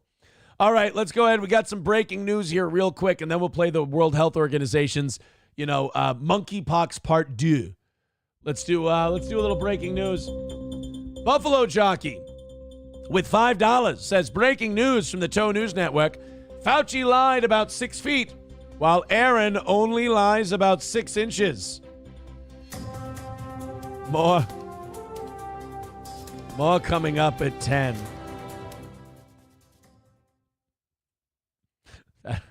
I have to tell you guys, that one hurt. Citizen M says, Aaron, I love you, man, but I've repeatedly explained to you why they stopped including the terms gay, homosexual when surveying about monkeypox. I said that they started saying it was men who have sex with other men. Chevy fan says the World Health Organization is going to announce that the new variant of monkeypox, Patient Zero, came from the Steel Toe Anniversary show. God damn it. Last year it was COVID. Now we're spreading monkeypox.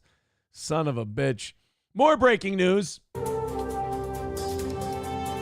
This one coming in from our YouTube news desk. Tin Man Taylor says this just in. Scientists have discovered cocaine reduces stress levels in adults, not so much in children. Now a word from our sponsor, Chef Boyardee. See, these are good. These news updates they're pretty good so far. Thank you guys. Let me make sure that I've got this right. That's 5 from Buffalo Jockey. Thank you very much. 5 from Tin Man Taylor. 290 is our number today. Thank you very much. Mr. Approachable with $5 says breaking news. All right. Breaking news. Oh, my.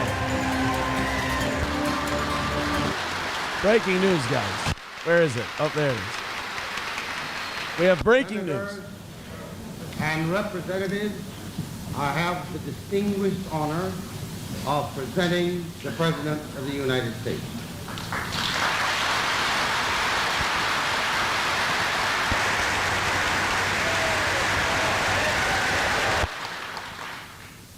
Mr. Vice President, Mr. Speaker. What happened? What's the breaking news? Members of the Senate, of the House of Representatives. Franklin D. Roosevelt. I didn't know he came back. Yesterday, December 7th, 1941. What kind of fucking time loop did you put me in? A date which will live in infamy. The United States of America was suddenly and deliberately attacked by naval and air forces of the Empire of Japan. And don't worry about it. Churchill warned me ahead of time, so I moved all of our carriers out of the way so we could still kick the nips' asses. Don't worry, I knew. That would be weird if he just let everything out and he was like, don't worry, I knew about the whole thing ahead of time. I just wanted to get us into the war and sacrifice your children so we could grow our empire. Could we have thwarted the Japanese attack before it got to our shores? Of course we could have. But God damn it, I want a Pacific Empire too. I also want to have complete control over Europe. Stalin and I want the same thing. He did. FDR liked Stalin. Fucking Churchill hated him. And then FDR treated Churchill like he was a dork, like he was a nerd in high school. And that FDR and Stalin were the jocks.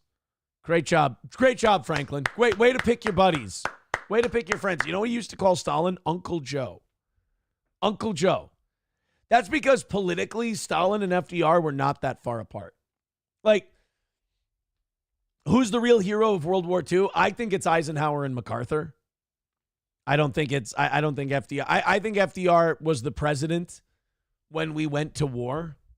I think you could have had other presidents do just as good of a job, if not better. I really don't think much of FDR. I think the New Deal prolonged the Great Depression because government got over-involved in the economy. And I think him cuddling up and cozying up to Stalin really caused us a lot of problems after the war. But another time, another place. All right, we've got more people chiming in. We've got, hold on a minute. Let me get my count right here. 280 is the number today. Got some breaking news items. I don't like naggers. People who nag with 199 says, breaking news, sale on Aaron's Asian slaves. I have it on good authority that Aaron doesn't even have slaves. D7876 with $5 says, breaking news, the big question, will there be a show next Tuesday morning? Almost like I've already told you that wouldn't happen and why. But you tried your best, and once again, like always, you guys failed because you actually listened to an honest broadcaster. 280 is today's goal. Thank you very much. You like that I did that all in newscaster voice? I do like that when they the Hackverse type people try to get you and you're like, you understand I've already addressed this, right? Like, this has already been, you're like, oh, child. Oh, I know the guy you listen to would lie about something like that. But one thing you got to say about me, since all the shit went down, very open and honest. But thank you very much for the $5. I appreciate it. We're really knocking it down here, guys. We got to throw some thank yous out over on the PayPal side. Let's fire up the breaking news sounder. All right, 5-0 in the 320 with $40 and some breaking news. 3 more Nuremberger's restaurants are opening in St. Cloud area due to strong support by the Toe Boys group led by Aaron Imholt. Some call it a white supremacist group. They say it's just boys wanting to have fun. Walter with $10. Thank you very much. King Kong Dong with $5 says, breaking news, I, Aaron Imholt, am ground zero of monkeypox. You see, I got it when Nick Rekieta snorted coke off my dick, then railed me in the ass. He got it from Patrick Melton originally. Wow. Breaking news. More at 10:12. Trying to block out our news coverage for today. The schedule is getting hectic. All right, thank you, guys. Thank you. That's another 50 off of today's goal. Thank you very much for your holy shit, you guys. 230 away from today. Hey, let's get it down to 200 by 8 o'clock. We're right there. 7:43. We got 17 minutes. We're at 230. You guys are doing great. Okay. That's a nice email. I can maybe do that. We'll see. We'll see. The reason Hitler didn't take Russia is because he split his forces like a moron, says Dive Bar. He could have taken Moscow easily. Here, okay, you guys want to talk some World War II today? This is one of my favorite topics. You talk about Napoleon or World War II, I'll be stuck here forever. But I don't think that the splitting up the... Oh, by the way, over 1,000 of you listening right now, hit like, hit follow. Thank you so much. I actually don't think that splitting the forces was a terrible idea, and I'll tell you why. Hitler needed to go south. He needed the oil. Moscow, like Napoleon proved that taking Moscow doesn't kill Russia. Like Russia can operate without Moscow, especially since the Russians burned everything back in 1812. 1812, yeah, I think 1812 when Napoleon invaded. So I actually think Hitler had to go south. If anything, I think Hitler should have went south to the Caucasus and taken the oil fields first. Because he took out their agricultural, their breadbasket in Ukraine. So he could have starved them out. Then if he would have taken their oil, that's a lot of strategic resources now that Russia doesn't have. Moscow was a political target. Maybe you could have gotten a lot of the Communist Party if you would have taken Moscow, but I don't know if you get the war machine and the country. So I think Russia's just too fucking big. Like you just look at once Russia got mobilized and they brought those troops from Siberia, Germany was fucked no matter what because Russia had the ability to just throw waves of bodies at you. Also, if fucking Japan could have helped out Germany a little bit and invaded Russia from the south or at least harassed them, from Manchuria, that sure would have been nice. But nope. Germany didn't get any help there. So once the Soviet Union realized that Japan doesn't have the ability to attack them, they took their forces from Siberia, moved them out west, came in, overwhelmed Germany with numbers, and fucked them up. Plus Stalingrad didn't help. Optic Nerve becoming a member for his 14th month, and he has some breaking news. But no, I actually, going south to the Caucasus to get the oil fields, I think was a good idea. Optic Nerve breaking news. Local buffet cancels YouTube host's VIP card. Wait a fucking minute. More at 10:21. All of our news stories are 2 minutes long in coverage. I think I've got that right. Buffalo Jockey with a big $5. Let's fire up the news sounder. Buffalo Jockey is dead to me. He says, breaking news, Slam Piece has been identified as none other than Natalie Ringsmith. Wedding information provided at 8:30. Hate you. I fucking hate you. 10:25 or 10:25, 2:25, not to, Jesus, 10:25. 2:25 away from today's goal. Thank you very much. We're getting closer. We're getting closer to that 200 by 8 o'clock. I like this. We're almost back on schedule for today. Thanks, kids. Streamlabs, PayPal, Super Chats, Rumble Rants, etc. Hulkamasha Baby says, no, Hitler should have crushed Europe, then turned on Russia. He turned on them before he beat the first enemy. Right, he was still fighting the Battle of Britain when he started Operation Barbarossa. That was the fucking mistake right there. Was not finishing off the UK before he went to Russia. Stalin was a fucking dipshit too, because like the Russians were telling him, like his whole staff was telling him, like, Hitler's going to turn on you. Like, you can't trust the guy. He'd be like, no. Hitler's not going to turn on us. Absolutely not. Like, if you were allowed to tell Stalin, I told you so, there would have been a lot of I told you so's when Hitler invaded. McBuster says the commies took Manchuria, made North Korea, tried to take over South Korea. MacArthur and Patton were correct. Still dealing with those slimy fucks today. Yeah, MacArthur and Patton, I think I've told this story enough. I'm not going to be the one to say it. Somebody in the chat can say it. Do you remember what Patton's words were? And I think it was to Montgomery or Eisenhower when they met in Berlin. When they all met in Germany, Patton had a phrase that he used. And I'm wondering if anybody remembers what it was.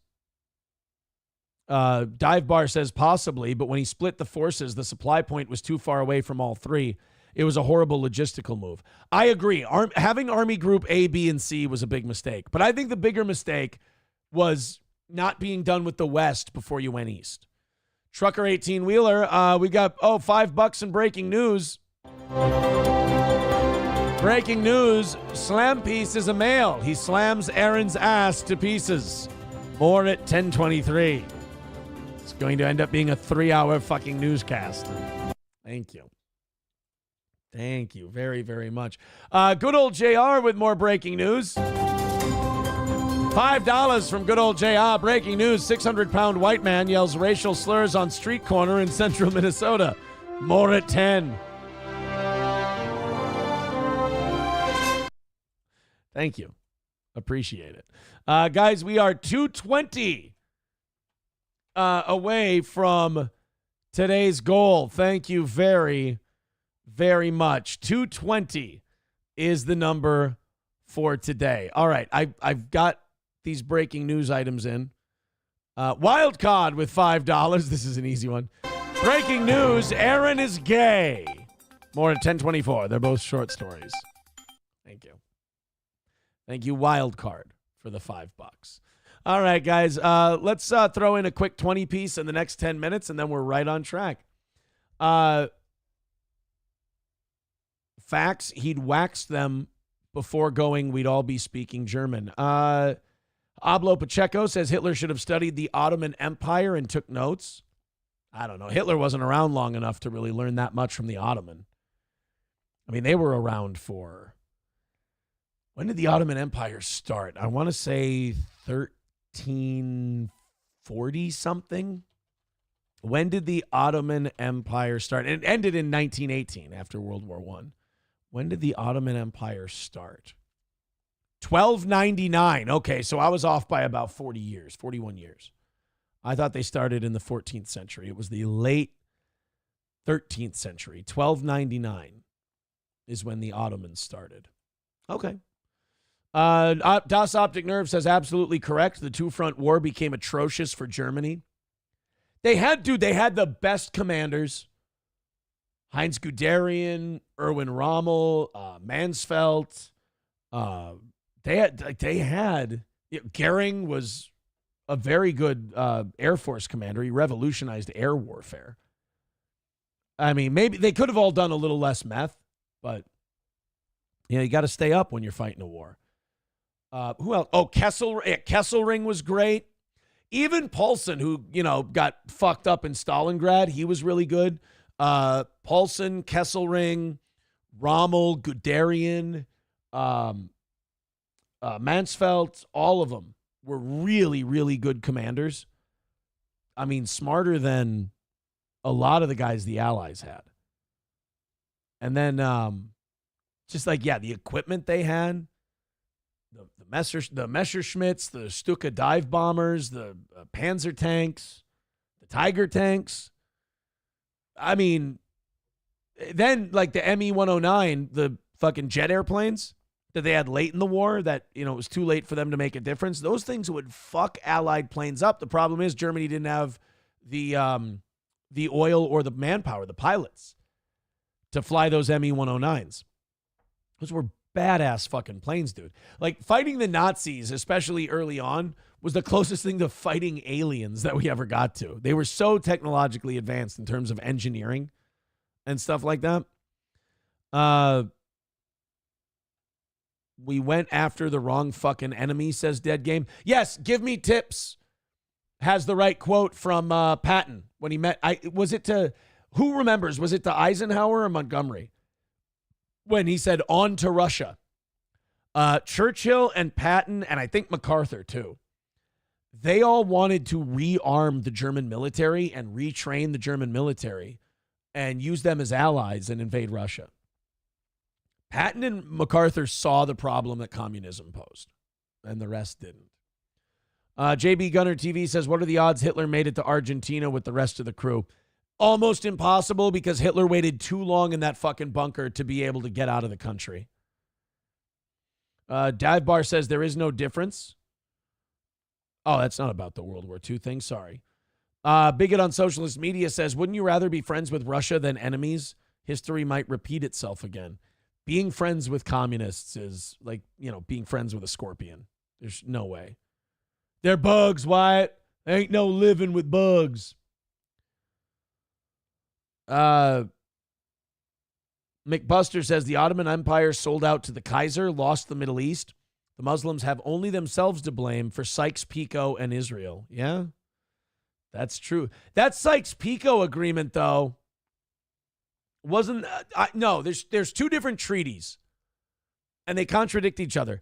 Wasn't Sykes-Picot the one after World War I that told the Muslims that they would get their own country called Palestine and that Britain would leave? And then they welched on that, I thought. I thought they said, if you guys help us in World War I against the Ottoman, if you start a revolution, we'll give you land, we'll give you a country in the Holy Land. And then they just fucking took that away from them. I thought that was Sykes-Picot. And then there was another agreement that kind of set up the Zionist movement to start Israel. Sykes-Picot agreement. 1916 secret treaty between the UK and France with assent from the Russian Empire and the Kingdom of Italy to define their mutually agreed spheres of influence. Okay, I have it backwards. Sykes-Picot was the one they used to fuck over the Middle East. There was a different agreement they had that they told, or they just made an agreement with Ottoman rebels that if you guys cause problems for the Ottoman Empire, we'll give you a Palestine. I think that's maybe where I fucked it up. Let's call Nick and see what he's a history guy. Oh, sorry. Sorry about that. King Kong Dong is saying, Aaron is saying Hitler should have won. No, that's not what I'm saying at all. I'm not saying Hitler should have won. Hoth, Guderian, Klug, Rommel, Modell. Yeah, Germany had a fucking dream team of generals. That's for sure. King Kong Dong says, was it true Hitler was a bit of a cocaine addict too? I know he liked amphetamines. He was a speed freak. And they gave it to the soldiers. I don't know about the cocaine part. Bigot on Socialist Media says, Putin said almost 30 years ago he wanted to be allies with the U.S., just wanted Russian economic and security interests considered. Yeah, and back then we just wanted to expand NATO and bully all of Europe. So we didn't listen to the Russians. Yeah, Putin was like an us-endorsed guy. Like when Yeltsin was when that drunk Yeltsin was leaving, we were like, Putin will be good. Putin will be a good boy. We can deal with Putin. You know, Clinton thought Putin would be aces. Also, Hitler's health wasn't well enough for him to get out of Germany. No, he was riddled with Parkinson's at the time. Los Seas Synthesizer says Stalin said it wasn't Hitler in the bunker. The testicles did not match. Well, Stalin would know. Hitler was dipping his balls into Stalin's mouth from about 41 to 43. Steel Toe, Buffalo Jockey. Steel Toe, where you go where you go to for Central Minnesota drug case updates and World War II history lessons. Real up-down vibes. Yeah, our vibes are going up, down, up, down, up, down. Balfour Declaration. Thank you, Ablo Pacheco. Balfour Declaration was what started to set up Israel. Silverwolf says, okay, Aaron, seriously, stop spewing wearaboo nonsense. They quickly lost that tech advantage. It didn't matter. Most tanks were PZ-4s and 3s, and they used 4-engine heavy bombers as fucking dive bombers. No, the tech advantage was real. Like, oh, you know what? You're right. That did disappear. I was just going to say, they had a big tech advantage until we got in, but we got in 41. Yeah, from 39 to about 42, they had a huge tech advantage. And then they regained it in like 44, 45, but they were so fucked by then they couldn't use it. There was a great German saying. They said, one German tank is worth 9 American tanks. And this was a quote they made about American industrial might. One German tank is worth 9 American tanks. But the Americans always bring 10. That was the great quote. It was like, on one half of the fight, Russia could just throw bodies at the Germans until they back up. And with America, we could just throw industry at the Germans until they had to back up. They were fucked once they made it 2 fronts. You know, Hitler should have listened to that guy who wrote that book, who said that a 2-front war is disastrous for Germany and that Germany should never enter a 2-front war. Who was that guy? Help me out with that. There was a guy who wrote a book. And he was telling the Germans, like, if the Germans ever start another war, they can't fight it on 2 fronts because it's absolutely unwinnable. Who was that guy? Somebody in the chat's going to have it. He wrote that. You remember? It was a pretty popular book at the time, too. God damn. What was his name? What was that guy's name? He said, Germany cannot start a war on 2 fronts. It would be a disaster for the fatherland. It was, he wrote it in his autobiography. And if Hitler would have listened to that guy, he would have never ended up in the trouble he was in that caused him to lose the war. It was, oh yeah, that's right. Adolf Hitler in the book Mein Kampf. If Hitler would have just listened to that guy, he might not have made that mistake.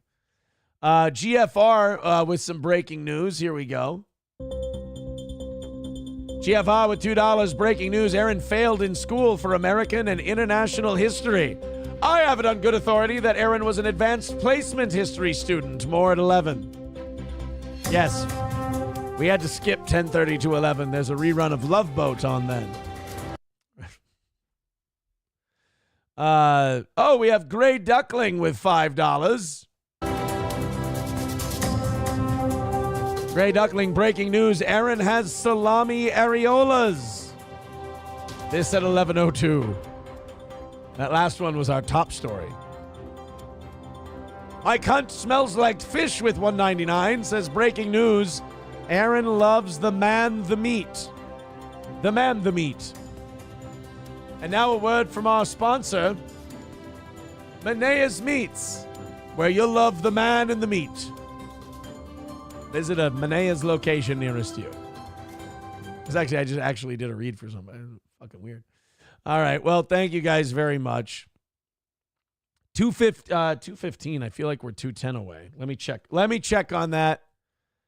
Oh no, we're 215 away from today's goal. There we go. All right, guys, we're only 15 bucks off the pace. It's 8 o'clock. We're at 215. We're doing great. Keep chiming in. I love it. Love the support that we're seeing today. Aaron has a signed copy of Mein Kampf. This is not true. Lost Chaos Synthesizer says Aaron was both special needs and advanced placement. Dr. Pyrostein says Germany could just throw behavioral modification at Americans until they were modified. They could send them the rest of the Nazis too, pretend to shoot rockets to the moon and on TV and in Disneyland. I mean, that's exactly what we did. He is correct. We did take all of the German scientists and Like, basically, if you could help us against the commies, we forgave you for killing Jews. That was the rule. If you could help us make the Ruskies look stupid, we would say, water under the bridge. Don't worry about it. But if you couldn't help us beat the Russians, then we were angry at you for what you did to the Jews. And how could you? And yeah, Operation Paperclip. Churchill had a name for it, the invasion of the Soviet Union. Operation Unthinkable, I think he called it, which is, pretty on the nose. We got more breaking news. Breaking news, local toe makes public apology and remods Hobo and Scarface. I thought I remodded Scarface. If I didn't, I apologize. But it seems like with Hobo, it's he's not letting it be water under the bridge. He's very upset about his YouTube mod situation. I apologize. I didn't know it was going to be such a big deal. Oh my. Can I play this on YouTube, Los Federales? He's got some extreme wrestling shit that he wants me to play. I'm not going to play this if it's going to get me fucked up on YouTube, so I'm going to watch it first. It's like a high school gymnasium wrestling match. There's a guy jumping from like the rafters. Oh, yeah, I think we can play that, right? I mean, that's not like blood or anything, but it's not good. So I don't mean to brag, but I've worked 4 wrestling matches. 2 as a tag team, 1 as a single, or 2 as a singles, 2 as a tag team. And one thing you talk about in the locker room with a lot of like when you're getting your matches ready and you're mapping them out with each other and everything else, and you're talking about shit to do in a match, most of these indie wrestler guys are really smart. They understand the business. They get it. And once in a while, you'll have someone suggest like a crazy spot. They're like, yeah, I'll climb up here and I'll jump from here and I'll do this. And I've heard like wrestling veterans that are in the locker room with the guys. They'll ask the guy, like they're in a match with, they'll go, like if it's some young guy who wants to do something crazy, he'll go, are they paying you more than they're paying me? He's like, I don't think so. He goes, then we're not fucking doing that. Basically what he's saying is, you're going to break your body. You're going to hurt yourself. You may not be able to work your next show.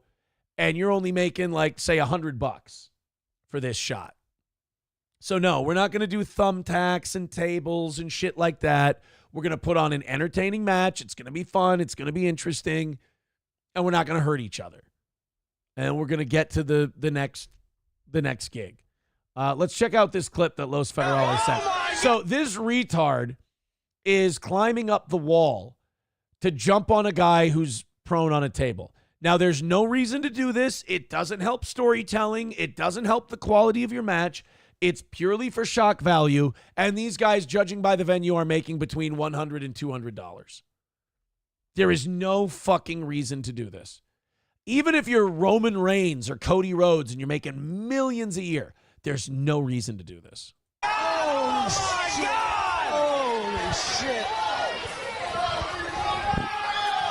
Plus, let's not forget the suspension of disbelief. Like, that guy's just going to lay on that table like that forever. Like, you'd obviously just start sprinting across the room as soon as that, and then just chucking shit at that guy while he's up there.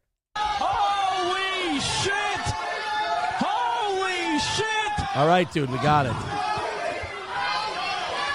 All right, here comes the big moment. You're getting $150 tonight. Let's give the fans this incredible table spot, this contrived table spot you're about to do. Oh my God! How's it gonna go? Ready? Oh.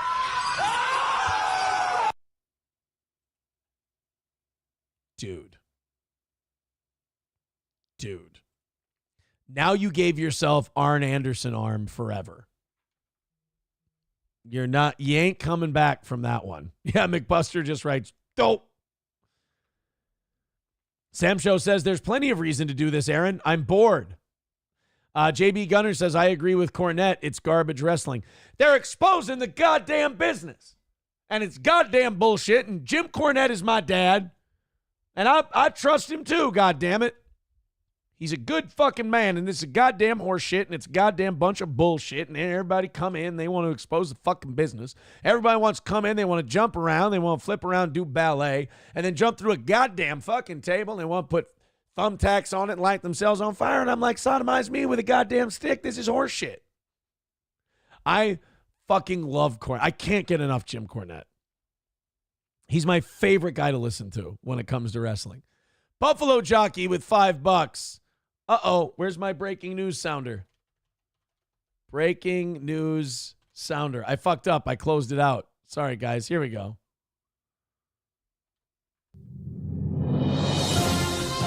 $5 from Buffalo Jockey. Aaron participating in 4 amateur wrestling matches is not the gayest thing he's done.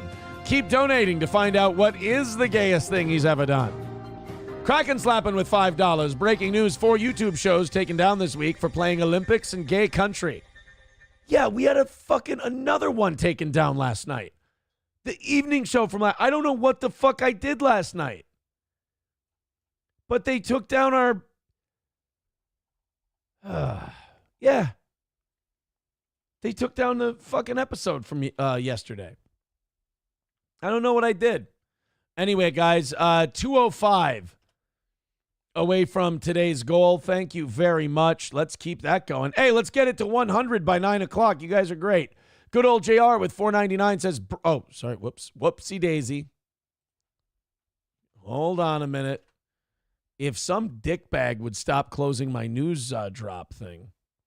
News ticker music. There we go. All right. Good old JR with $4.99. Breaking news on this day in history. Local drug bust foiled by #1 rated morning show. More details at 10. That's true. I learned my lesson. Candy Ojai County didn't clue me in on their drug bust because one time on the radio, I actually fucked up a drug bust for the St. Cloud SWAT team.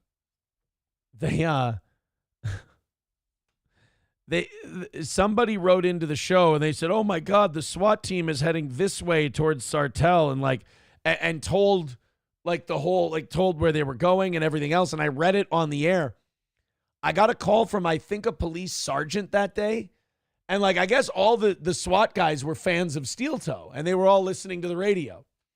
And he goes, "Yeah, I just want to let you know, don't do that again.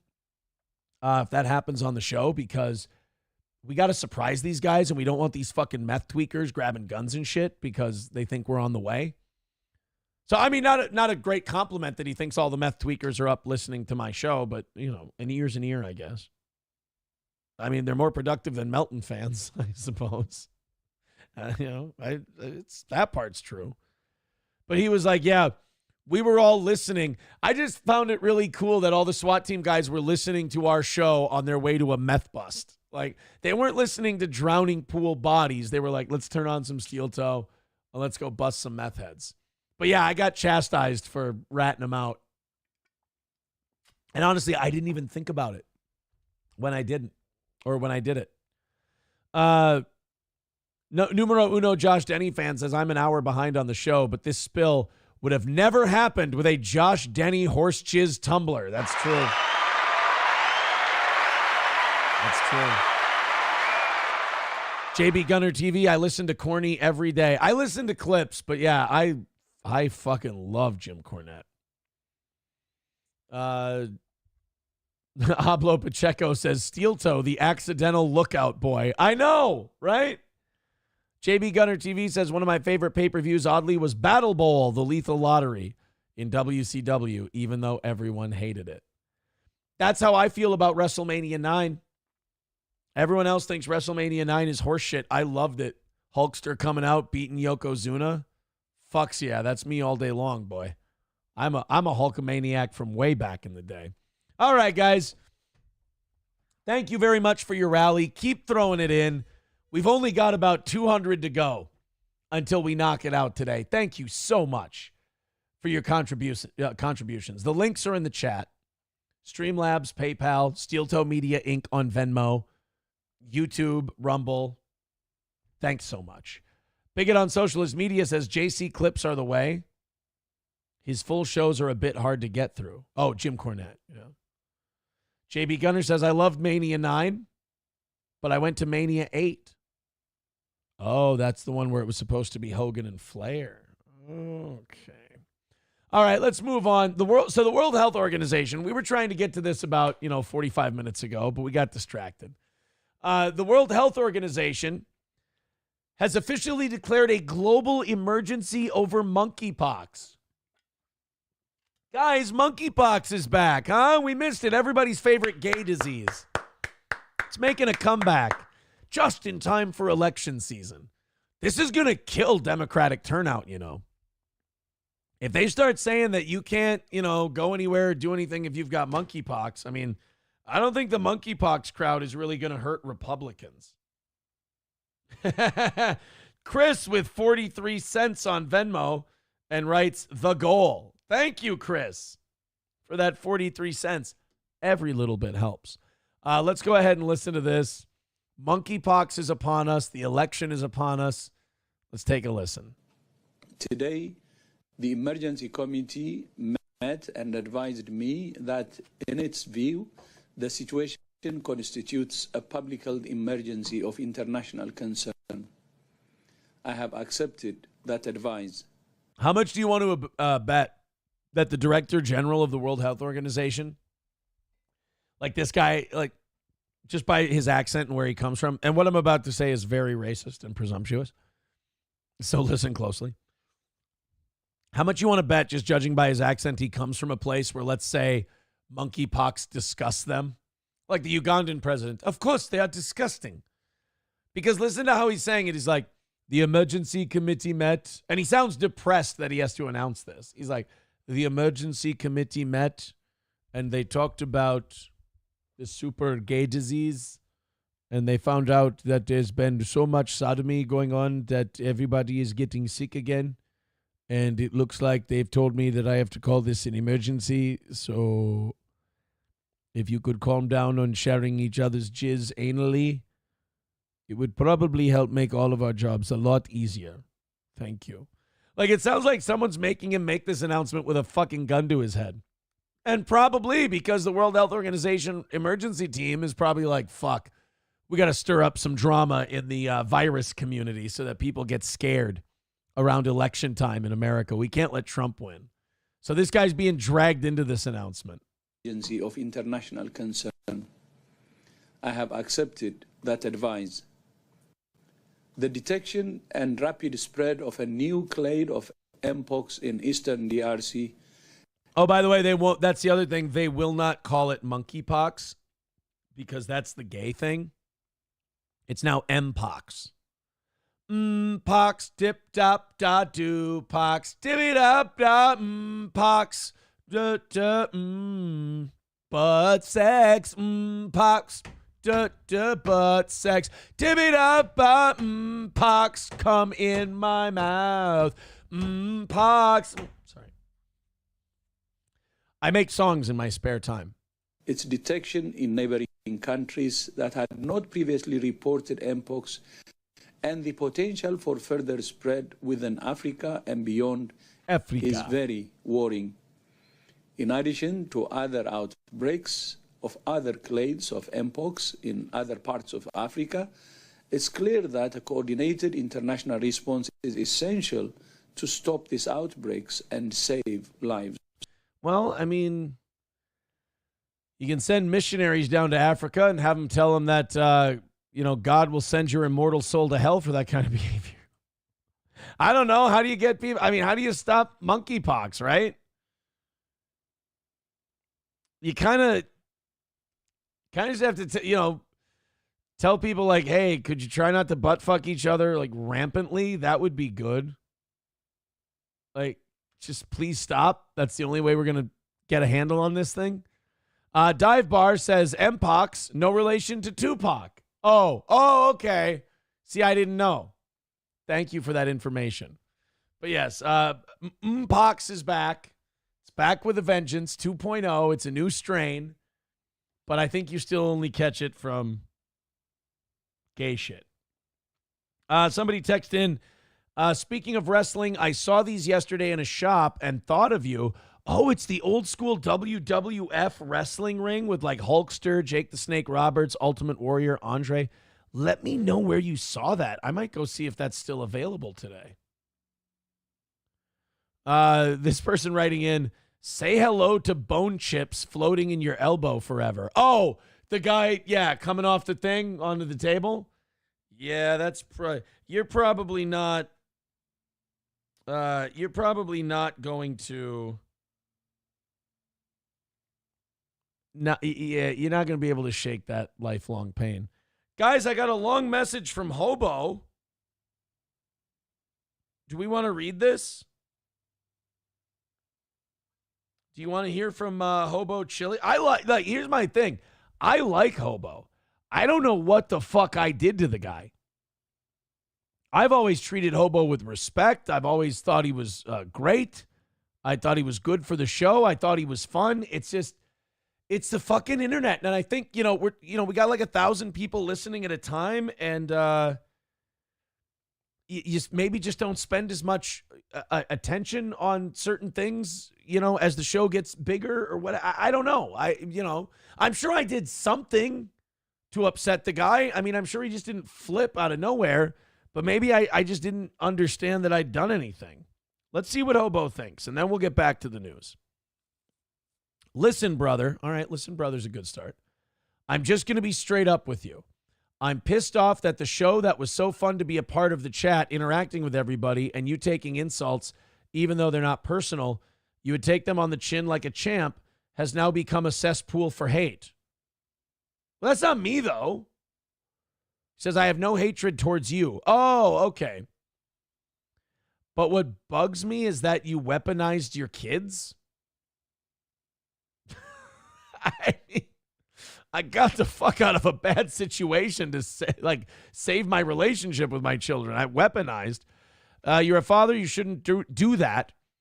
Just doesn't seem like the person you are. Well, I'm not. I mean, if me being grateful that I have my children, dude, I came to the conclusion I could have lost them. I could have stayed in that situation. I would have lost my fucking children, and it would have been impossible to get them back. Because it ain't like Nick and Kayla where they're married. There would have been another person who would have had to trust me and let me see them. So that would have been an extra hurdle to go over. Now, I didn't have the drug problem like they did, so maybe that would have helped. But still, being associated with it, I was going to lose them. And then you get to the point where the only thing you can do is admit your sins, admit your faults, admit what you did, be honest with everybody. Family members, mothers of children, things like that. Be honest about what you did. Lay yourself before the mercy of the people who matter and let them do with that what they will. I mean, so sorry, Hobo. I kind of had to do that for my life. That just doesn't seem like the person you are, and that's what made me mad. You're lying to yourself to be somebody else. Hobo, I would argue I was lying to myself while I was involved with those other people. And now I'm finally being myself. And I don't know you personally at all. That much is clear, Hobo. You should have come to the anniversary show. We could have had a couple beers. Because I think you're mixing the showman with the guy. Just like you don't know me personally. I'm not trying to come down on you. You're an adult and you made a bad decision. Well, yeah, I made a lot of bad decisions.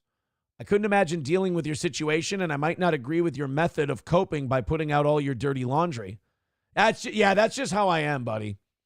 My other gripe is that you kept saying we were attending the show.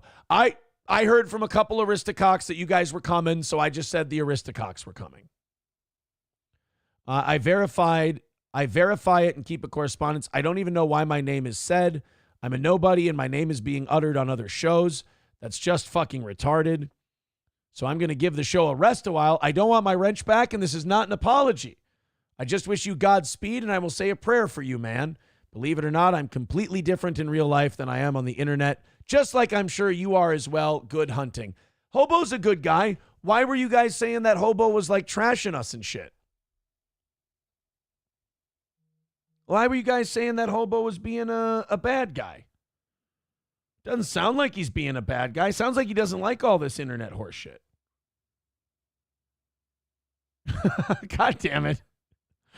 This person writes, listen, bro, I know the show is growing and you don't read all my comments anymore. Stop focusing on others. Read my comments. Dear Aaron, I'll be the biggest fan you'll ever lose. I love you, Toe. P.S. We should be together, too. It's fucking, I like Hobo. I do. You're not going to get me. You guys can make fun of whatever, but I don't. I like Hobo. I think he's a good guy. I like him. Buffalo Jockey with $5 says, breaking news. Oh, sorry, breaking news. Damn it. I got to stop closing that damn thing. Sorry about the snorting. That was fucking disgusting, you guys. News ticker music. All right, breaking news. Aaron getting his kids out of a bad and dangerous situation is him weaponizing his kids, according to a source that is a stone cold retard. I don't think he's a stone cold retard. But, you know, people only get to know me through this show, so that's fair. That's understandable. I get it. People are allowed their opinions. I'm allowed to say what I want. Other people are allowed to, you know, say whatever they want, wherever they want to say it. Sam Show says, because he was spurging at you in the YouTube chat. Oh. Well, I like Hobo. It's too bad. He apparently hates these other shows that are talking about him. But, I don't know. I like the guy. Oh, well. I guess we move on. Hobo just said he's taking a break. I've dated women. I know that taking a break means they'll be right back. Even 200 away from today's goal, guys. You think we can get that down to 100 by 9 o'clock? That'd be fucking swell. That'd be really great. 200 away, Streamlabs, PayPal, Super Chats, Venmo. Let's see. Let me do my math real quick. If 2 of you throw us $100, we're done. That's the easiest way, right? All right, fine. 4 of you with 50. You drive a hard bargain. All right, 10 of you with 20, but not a penny less. Streamlabs, PayPal, Steel Toe Media, Inc. on Venmo. Super Chats, Rumble Rants. It all counts, guys. And then we hit today's goal, tomorrow's Rumble Friday. It's the end of the week. Thanks, guys. Taliban. Oh, yeah, I forgot we had this one today. So the Taliban apparently celebrates the day we left Afghanistan and left a shitload of our weapons behind. Hablo Pacheco says, sorry for the snorting. Chat, your secret is safe with us. Thank you.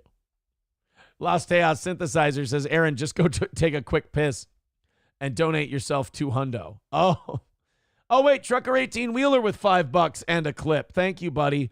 195 away from today's goal. I'm sorry. Now we're inside at 200. Keep her going, kids. Looks good to me. We're going in the right fucking direction over here. Let's play this clip from Trucker 18 Wheeler. Oh, boy. Oh, hold on. Let's back it up. Pox, butt sex, dibby-da-ba, pox, come in my mouth, pox. Sorry. I mean, when you play it back like that, it sounds gay. That's my only problem with that. Dive Bar says we could do 362 people giving 58 cents. Well, thank you for the math on that, Dive Bar.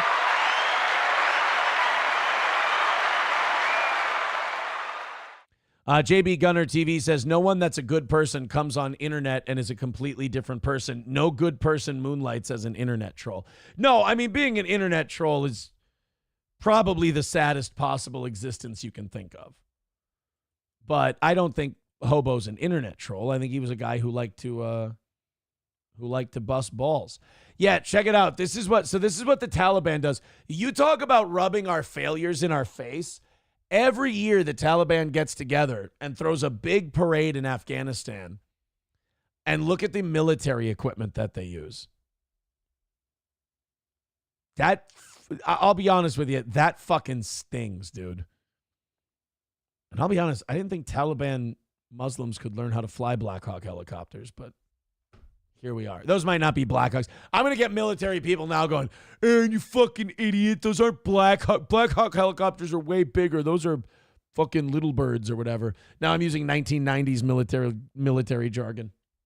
I don't know. It's the Batcopter. But either way, that's all our shit that we left behind. And they're throwing a fucking parade with it. So you could argue, and probably successfully, that we fought the Taliban for 20 years, left, Taliban got the country back. So we fought the Taliban for 20 years, we lost, and we left them a stronger military than when we found them. Because they have more modern technology. Because when we invaded them, didn't they have like old Soviet shit that was like 10, 12 years old? Now they've got like a 2022 caliber army with, you know, American Humvees, American helicopters, all kind, probably tanks. Look at that. And then you got like Sacha Baron Cohen from The fucking Dictator standing inside one of our vehicles, got it dressed in a tablecloth. God, that's embarrassing. That's the legacy of the Afghanistan war, though. That's what it is. That's what it meant. That's what it accomplished. That shit. A bill to pay to the military-industrial complex. Sam Show says that picture is very loud. Yeah, it's a loud picture. Those helicopters, those Humvees. Ablo Pacheco says they also had old-school mines that Ronald Reagan gave them. Yeah, that's like Afghanistan. I remember when I was a kid in school, was like one of the biggest minefields in the world, and like they had a lot of nonprofit organizations and like UN groups out there, like just trying to find and deactivate mines, because like kids would walk to school and fucking get their legs blown off and shit. Oh, yeah, Bird Collector says, fuck, they have the Batcopter. They really do. Bigot on Socialist Media says, sounds, see what Russia is giving Iran. Yeah. I bet you the Taliban could probably get weapons from Russia, too, so they're probably getting good shit from everybody, for sure. But, yeah, they have our Batcopter. They have our vehicles. They have all of that shit from when we just left it there, ran out, just fucked off and gave the country back to the people we were fighting for 20 years. Buffalo Jockey says property values in Northern Virginia is skyrocketing, right? JB Gunner says we've been funding these Muslim bastards since the Russian-Afghan war. Yup. 40, what are we looking at? 40 years now? Been funding this for over 40 fucking years? Damn. Go ahead and knock out that 195 that we've got left hanging around on today's show. We appreciate it, you guys. This might be my favorite clip of today's show. This is Royce White, who was a basketball player for the Rockets. In college, he played for the U of M for a little bit, then he got in some trouble. I don't remember where he went after that. And he also played his high school ball here in Minnesota. He's a Minnesota boy, Royce White. And he was on Steve Bannon's show on Mike Lindell's, I guess, television network. And he was talking about his recent victory in the GOP primary for the U.S. Senate here in Minnesota. He's going to be running against Klobuchar. Is she up again? Klobuchar or Tina Smith. I don't remember which one's up for re-election. But Royce White won the GOP nomination for the U.S. Senate on Tuesday. He went on Steve Bannon's show, and they decided to talk about the broads. They decided to talk about, I believe, the bitches. And Mediaite got a hold of it, and they did their pearl clutching over it. And I'll admit, if I were, like, as a show host, it's hilarious. As a political advisor, I would go, hey, Royce, do me a favor. You know that thing you just did? Yeah, don't ever do that again. This is Royce White talking to Steve Bannon. Just a couple of dudes shooting the shit while one of them's running for the Senate. Continuing wants to say cultural issues as a code word for rube, white, rural, Christian, heterosexual, male, nationalist, that are just focused on their wives being too mouthy, sir. Yeah. Well, look, let's just be frank. Women have become too mouthy. Out of all that, so you're running for the Senate. Steve Bannon gives you this setup. He's like, yeah, Democrats have tried to frame family values as this white nationalist, stupid white man Christian thing where we're just saying women are getting too mouthy. Like, he's saying it is sarcasm as like, hey, let's dispel that right now. And Royce White just goes, yeah, these bitches do be running their mouths. Let's be honest, Steve. And Steve's like, no, that's not. I'm trying to help you, you dick. That's not what I meant. I meant, tell the Democrats they're wrong when they say that we're just being sexist, misogynist assholes. And he's like, well, I would, but these broads won't stop running their fucking jaws for 5 minutes for me to get a fucking word in edgewise. Wives being too mouthy, sir. Yeah. Well, look, let's just be frank. Women have become too mouthy. As the black man in the room, I'll say that. I don't know whether we're talking white men or Asian men or black men or so on and so forth. But no, I mean, I'm serious. I mean, they're. I love that part. Like, instead of him, again, Senate candidate. Instead of him going, man, I'm just fucking around, I'm doing little jokes for you. It's like the minute, like, there's that uncomfortable laughter where Steve Bannon goes, it's getting kind of mouthy. And then Royce White goes, look, they are getting mouthy. And Steve Bannon gives him that uncomfortable, say you're joking laugh. He's like, and Royce White is like, no, look, I'm fucking dead serious. These bitches need to be shutting their mouths. It's like, dude, it's like you get that chance to walk it back. You get one chance to walk things back. And you just go, fuck it. If I run hard enough, I'll go right through this brick wall. We'll be good. So whether we're talking white men or Asian men or black men or so on and so forth. But no, I mean, I'm serious. I mean, there was the thing that is scary about it. And then I say this and people will go, oh, hold it. Can I officially say that Joy Reid's Black Girl Magic does not work with Royce White? Can we just, I just want to make sure. I believe Royce White would say that Joy Reid is probably too mouthy. He would say that Joy needs to stop flapping her jaws. Don't take it from me. I just want Royce to say it. Dog. You know you're going to send me off. You go to Joy Ann Reid and she's wearing a white woman's wigs. You're going to piss me off this afternoon. Okay, let me be very clear about something. While I'm criticizing him because I know how it's going to look for his political career, I fucking love Royce White.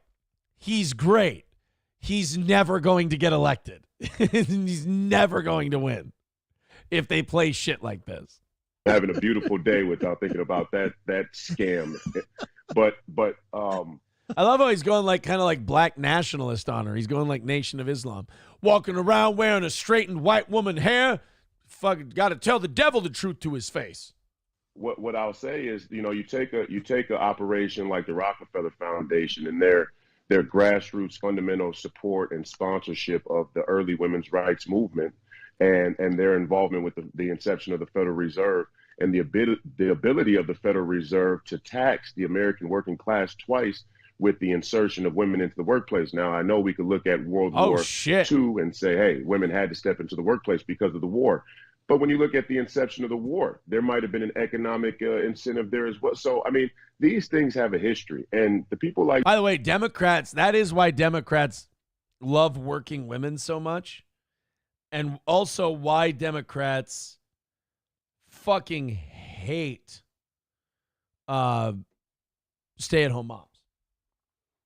Democrats hate stay-at-home moms because they don't contribute to the tax base. They don't give them more tax dollars that they can spend. And they also spend more time with their children, which is less time that the state can spend with your kids fucking filling their heads full of horse shit. So stay-at-home moms, state's not a big fan of them. That's why JD Vance's idea of raising the child tax credit to $5,000 a kid will never happen. because it'll make it easier for moms to stay at home or dads to stay at home or whoever to stay at home. And the Democrats want that fucking sweet tax revenue, baby. Joy and Reed, they're banking on the fact that the modern American citizen is too hard up financially, too demoralized spiritually, and too busy in their everyday logistics, whether it be with family or kids or, God forbid, going to the next Brazilian butt lift celebrity doctor to look into the history. Wow, look at fucking Royce White dropping bombs over here. Here's the problem, though. Like, we live in we're trending towards idiocracy. So while all of the stuff he said checks out historically, people are dumb and they're just going to see it as, oh, he's attacking women, and they'll just write him off. So, like, you can't win talking that way. You can sound smart, you can be more intelligent talking that way, and you can have the history right talking that way, but you'll never win, unfortunately. I'm just looking at the chats I can read. You guys saw Joy Reid's name in there, and you guys really started getting after it, didn't you? Lost Chaos Synthesizer says, Royce White, keep your pimp hand strong. JB Gunner says, yeah, he's right, you know. Pablo Pacheco, women have become too mouthy. Me. But is he wrong, though? That will work, says Dr. Pyrostein. Women think women are too mouthy. Lost Chaos Synthesizer says, yeah, Royce White, keep your pimp hand strong. Kotad says, this guy and Minnesota Republicans are retarded. No way this dude beats Klobuchar. Oh, he's running against Klobuchar? Yeah, she'll fucking decimate him. Amy Klobuchar is actually really popular here in Minnesota. She's not the most extreme Democrat either. Like, she's a little more moderate than, say, like Tina Smith, our other senator, but yeah, she ain't losing. She ain't losing. Royce has a good chance, despite what folks think, says Landers. The voting patterns are changing across the nation. Maybe you're right. I just think that Amy Klobuchar is one of the safest senators, maybe in the whole country. Guys, we are 195 away from today's goal. I appreciate you guys getting it down there. Let me ask you to push a little further. Can we get this thing down to 100 before 9 o'clock? That would be ideal. Streamlabs, PayPal, Venmo, Super Chats, Rumble Rants, gifted memberships. Go ahead and throw in a few bucks. Buffalo Jockey with $1 says, appreciate the honesty. He's got my vote. There you go. Carlos Cameo says he should run for governor in 2026. Maybe he'll give it a shot. But throw in a couple of bucks over there on PayPal or Venmo. Throw in a Super Chat or two, whatever you got. And let's keep knocking this thing down. It is fun to watch those numbers trend downward as we did get back to good, man. We got under 200 by 8 o'clock. Now we're just looking to get down closer to 100 by 9 o'clock. We talked about this a little bit ago. Left-wing groups are paying social media influencers up to $10,000 per video to push a liberal agenda. God, I wish I had more than 13,000. Well, I guess you count Rumble. Got like 17,000 subscribers. I don't think it's enough. I don't think we're going to get any of those sweet Democrat offers, unfortunately. Fuck it, dude. I'd sell my soul. Are you kidding? Sell my soul for $10,000 a video? If they give me a 10 video deal, sure, I'll talk about how high taxes are somehow good for people. Fuck it. My soul cleans really easy. Really easy. Let's go to this person. The Taliban helicopter story. Where'd you get those helicopters? Alabama, sir. Thank you very, very much. Again, 190 away from knocking out today's goal. If you guys want to throw in and help us out with that, if all of you throw in, we'll get that knocked out in no time. I appreciate it. 900 of you checking out the show right now. We peaked over 1,000 today. We appreciate that. All the A-logs ain't getting those numbers. They ain't getting 1,000. Okay, YouTube chat, now it's your turn to seethe. And then Rusty Grammar, clean them out. We're just setting bug traps for you guys. I didn't mean to tell you, but you're not very smart, so you won't see through it anyway. Let's do this next video. This is, I believe, a homeless, not an encampment, but it's like a homeless hangout in New York. And I need you guys to do me a favor and tell me what's going on here. Because this is a Jackson Pollock, what you're about to watch. It's all over the fucking place. There's a guy with the no shirt, and he's yelling at this, what I think is a woman, and she has a stroller, and I don't know, I don't think there's a baby in that stroller. These are all homeless people. So these are homeless people gathering in a park, and they just start fighting with each other, and we have no idea over what. Thank God I don't think there's an actual baby in there. She's using it like homeless people use shopping carts. But check this out and tell me what the fuck is going on. Listen, you gonna die. You ain't got no family. Wait, what you here? I mean, in fairness, that guy does have a good point. So far, he says, you're going to die. What you going to do? You ain't got no family. You're homeless. I mean, he's not wrong. Just doesn't look like the right messenger. Listen, you gonna die. You ain't got no family. Wait, what you here? What you is. Now, this next guy that's about to enter this video, God bless him. He's going to be the star of the show. He's going to steal this whole thing with his late entrance. My drugs last night, remember? My drugs last night. You took my drugs last night, So this guy comes in all tweaked out, and I don't think he's talking to that guy. I think he's just talking. I think he's seeing invisible people, and he's accusing them of taking his drugs. Now, just monitoring this gentleman's behavior, I believe he's the one who took his drugs. But I wasn't there, so I don't know. My drugs last night, remember? He just said you stole my drugs last night. My drugs last night, remember? My drugs last night. You took my drugs last night, so you're fucking asshole. You put you on wet and dripping this fucking shit. Fuck out of here. Lie all you want. Like, you see how far away that guy is? He's not talking to that guy. Like, I think that guy going like this and tweaking out, he's seeing something and he's talking to whoever that is. He's got ceiling cats and he's outside. I know. I like what you want to. What you trying to like? You can like all you want to. We coming in the park. Y'all niggas ain't coming in the park. You can like all you want to. You don't gotta like. Hey, yo, excuse me. I know the truth. The truth hurts. So now they're yelling at the park people, and he's telling them, you can lie all you want to. The truth hurts. The truth hurts. It's hard to have to just sit and stare at a situation like this and go, I know I'm supposed to maintain order here, but I, honest to Christ, have no idea what the fuck is going on. Why you got two words? It's too hard. You're blind. You don't see?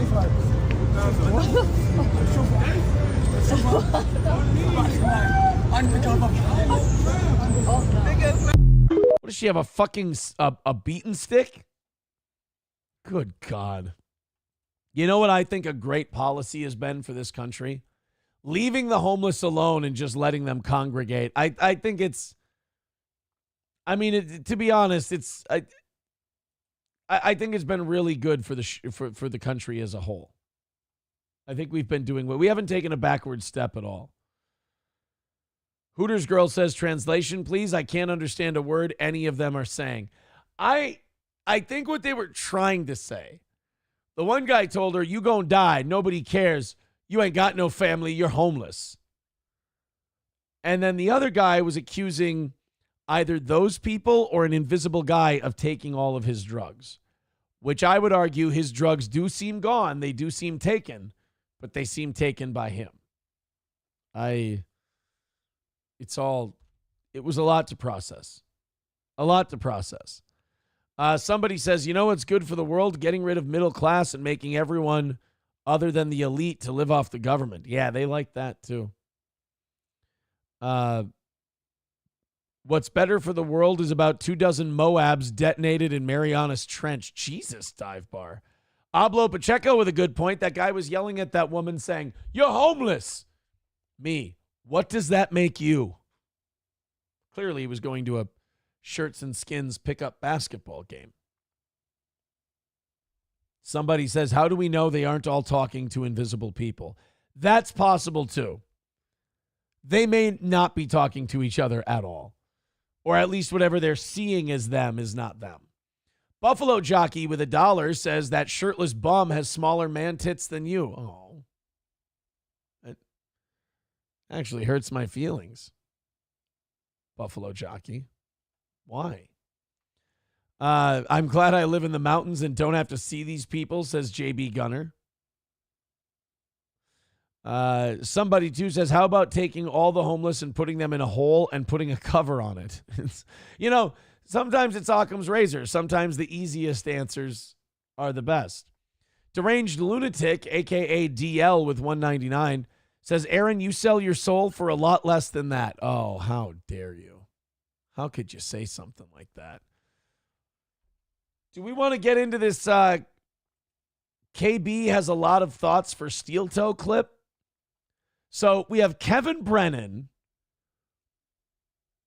watching us watching him. So this clip would be me watching Kevin watch me watch Kevin.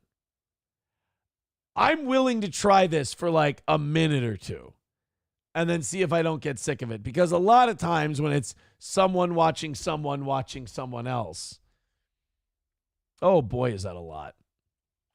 That's a lot to ask the audience to go through. Right now we are 195 away from today's goal. Let's go ahead and I have to pee. I'm sorry. I have to pee. So let's play a little something. I'll give you guys here. You know what I'll give you? I'll give you guys a quick Kevin O'Connell, JJ McCarthy out for the season update while I go urinate. Here's what I need you guys to do.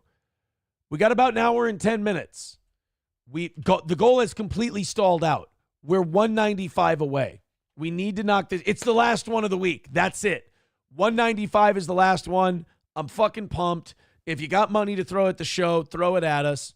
Streamlabs, PayPal, Venmo, Super Chats, Rumble Rants. Throw in now. Let's get this thing knocked out. We won't have a beggy final hour, and we can do this thing. It's the last one of the week. This is the one I get really excited and kind of worked up for. I apologize for that, but I really want to KO this thing. I really want to make it a successful week. I want to get that streak number to 18.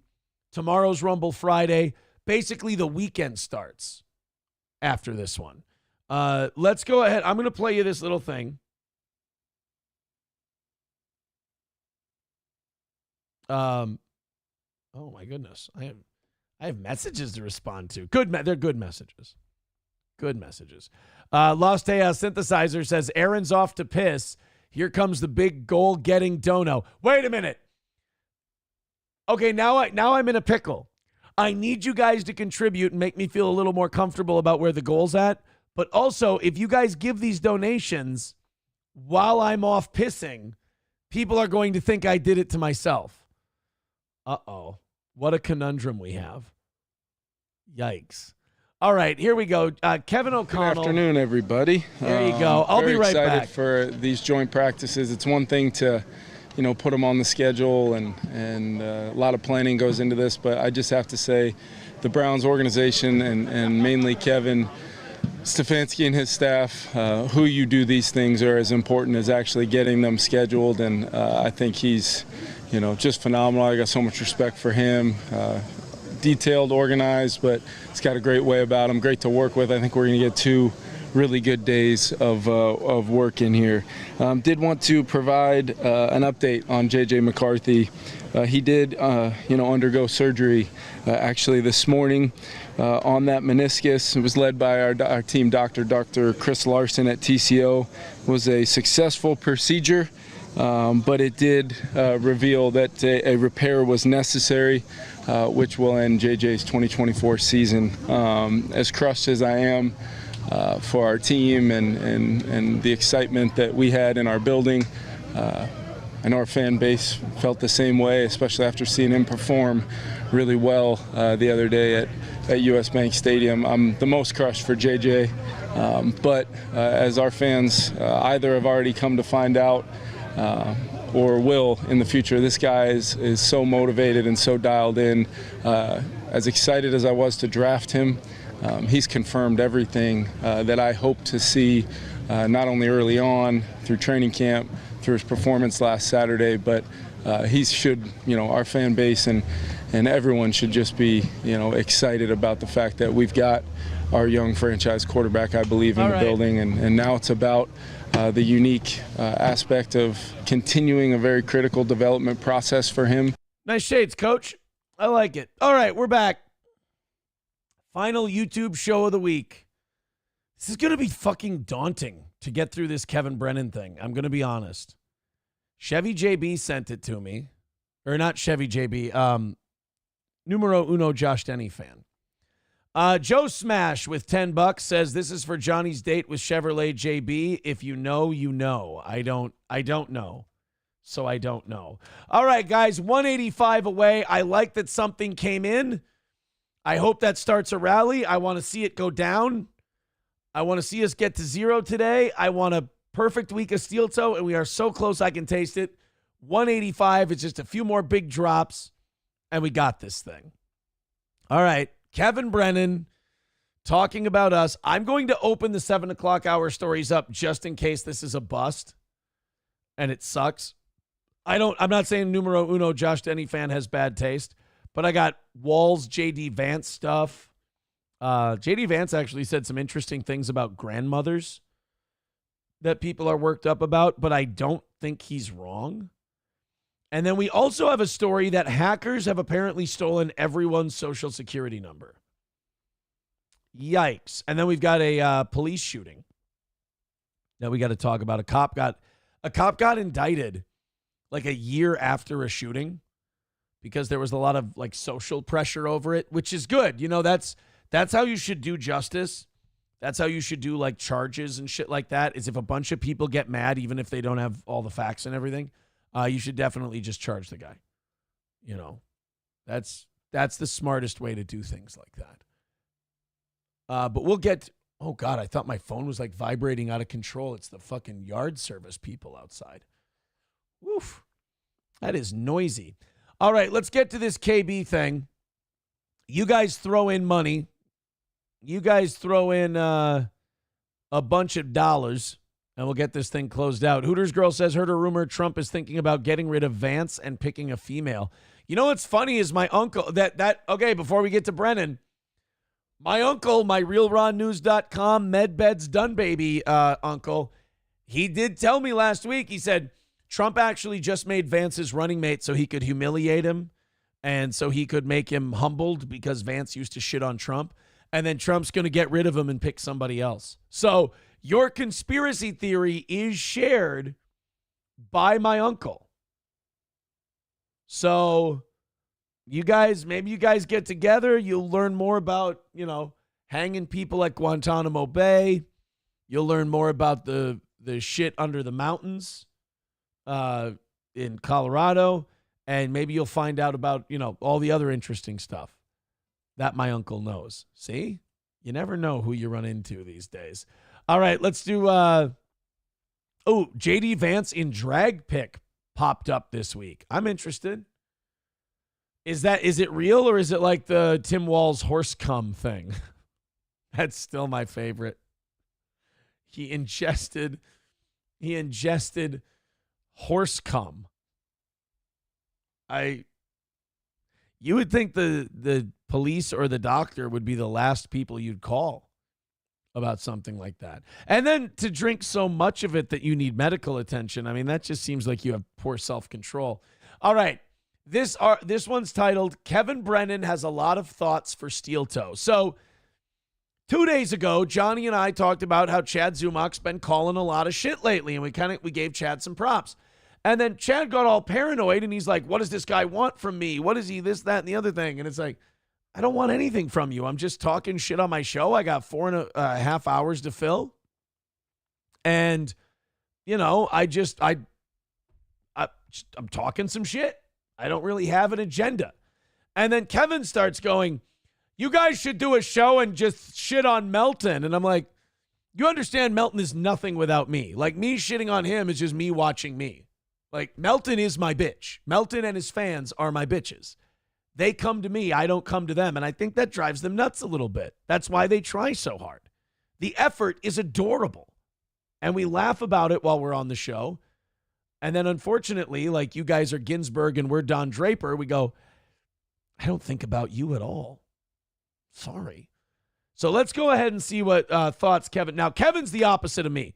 Kevin is all in with all this beefing and feuding shit. Me, I just like to take my little pot shots, smile when people want me to cry, agitate the shit out of them, and then leave. I like to make the people who say lol cow, I like to make them my lol cows. So here we go. Here's Kevin Brennan talking about us, talking about Kevin Brennan. I'm going to give this a couple minutes. It could suck. And he pays for your flight and gets you 2 nights at a hotel. See, Kevin, okay. Kevin understands the game. Kevin gets it a little. I am. What, Jesus? Kevin gets the game. I am the game. It's time to play the game. I want to see Kevin Brennan come out and just, next time he does stand-up, just come out to Motorhead and just go.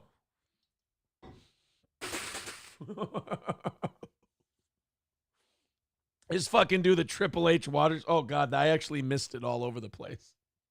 I really sold that one. You know what sucks is I'm in the bottom left corner. People probably couldn't even see that. That's worth a C-note or two, is it not? Come on, I'm begging. We're going to hit the goal today. Oh, I'm all drippy now. Oh, no. My poor stream deck. Oh, I got Triple H water spray all over everything. Oh, no. The way I commit for this program is ridiculous. So Kevin didn't like that I said he You know, that is a very Kevin Brennan thing to do, is you hear a compliment and you get angry at the compliment. All right, continue on, Kevin. I'm sorry. I didn't mean to upset you by saying you understand the game. What in the fuck are we doing? I am the game. Better title. And I want to play. I am the game. Kevin understands the game? It's all about the game and how you play it. All about Kevin Brennan, and if you can take it. It's all about debt, and if you can pay it. It's all about pain, and Kevin's gonna make it. Kevin, can somebody please supercut a Kevin Brennan rant with Motorhead's The Game underneath it? Take, numero uno, Josh Denny fan.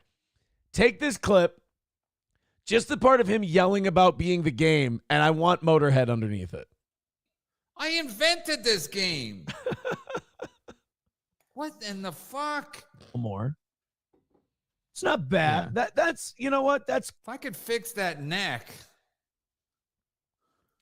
I'll consider it. I'll consider it. Then it seems like you're doing it for money.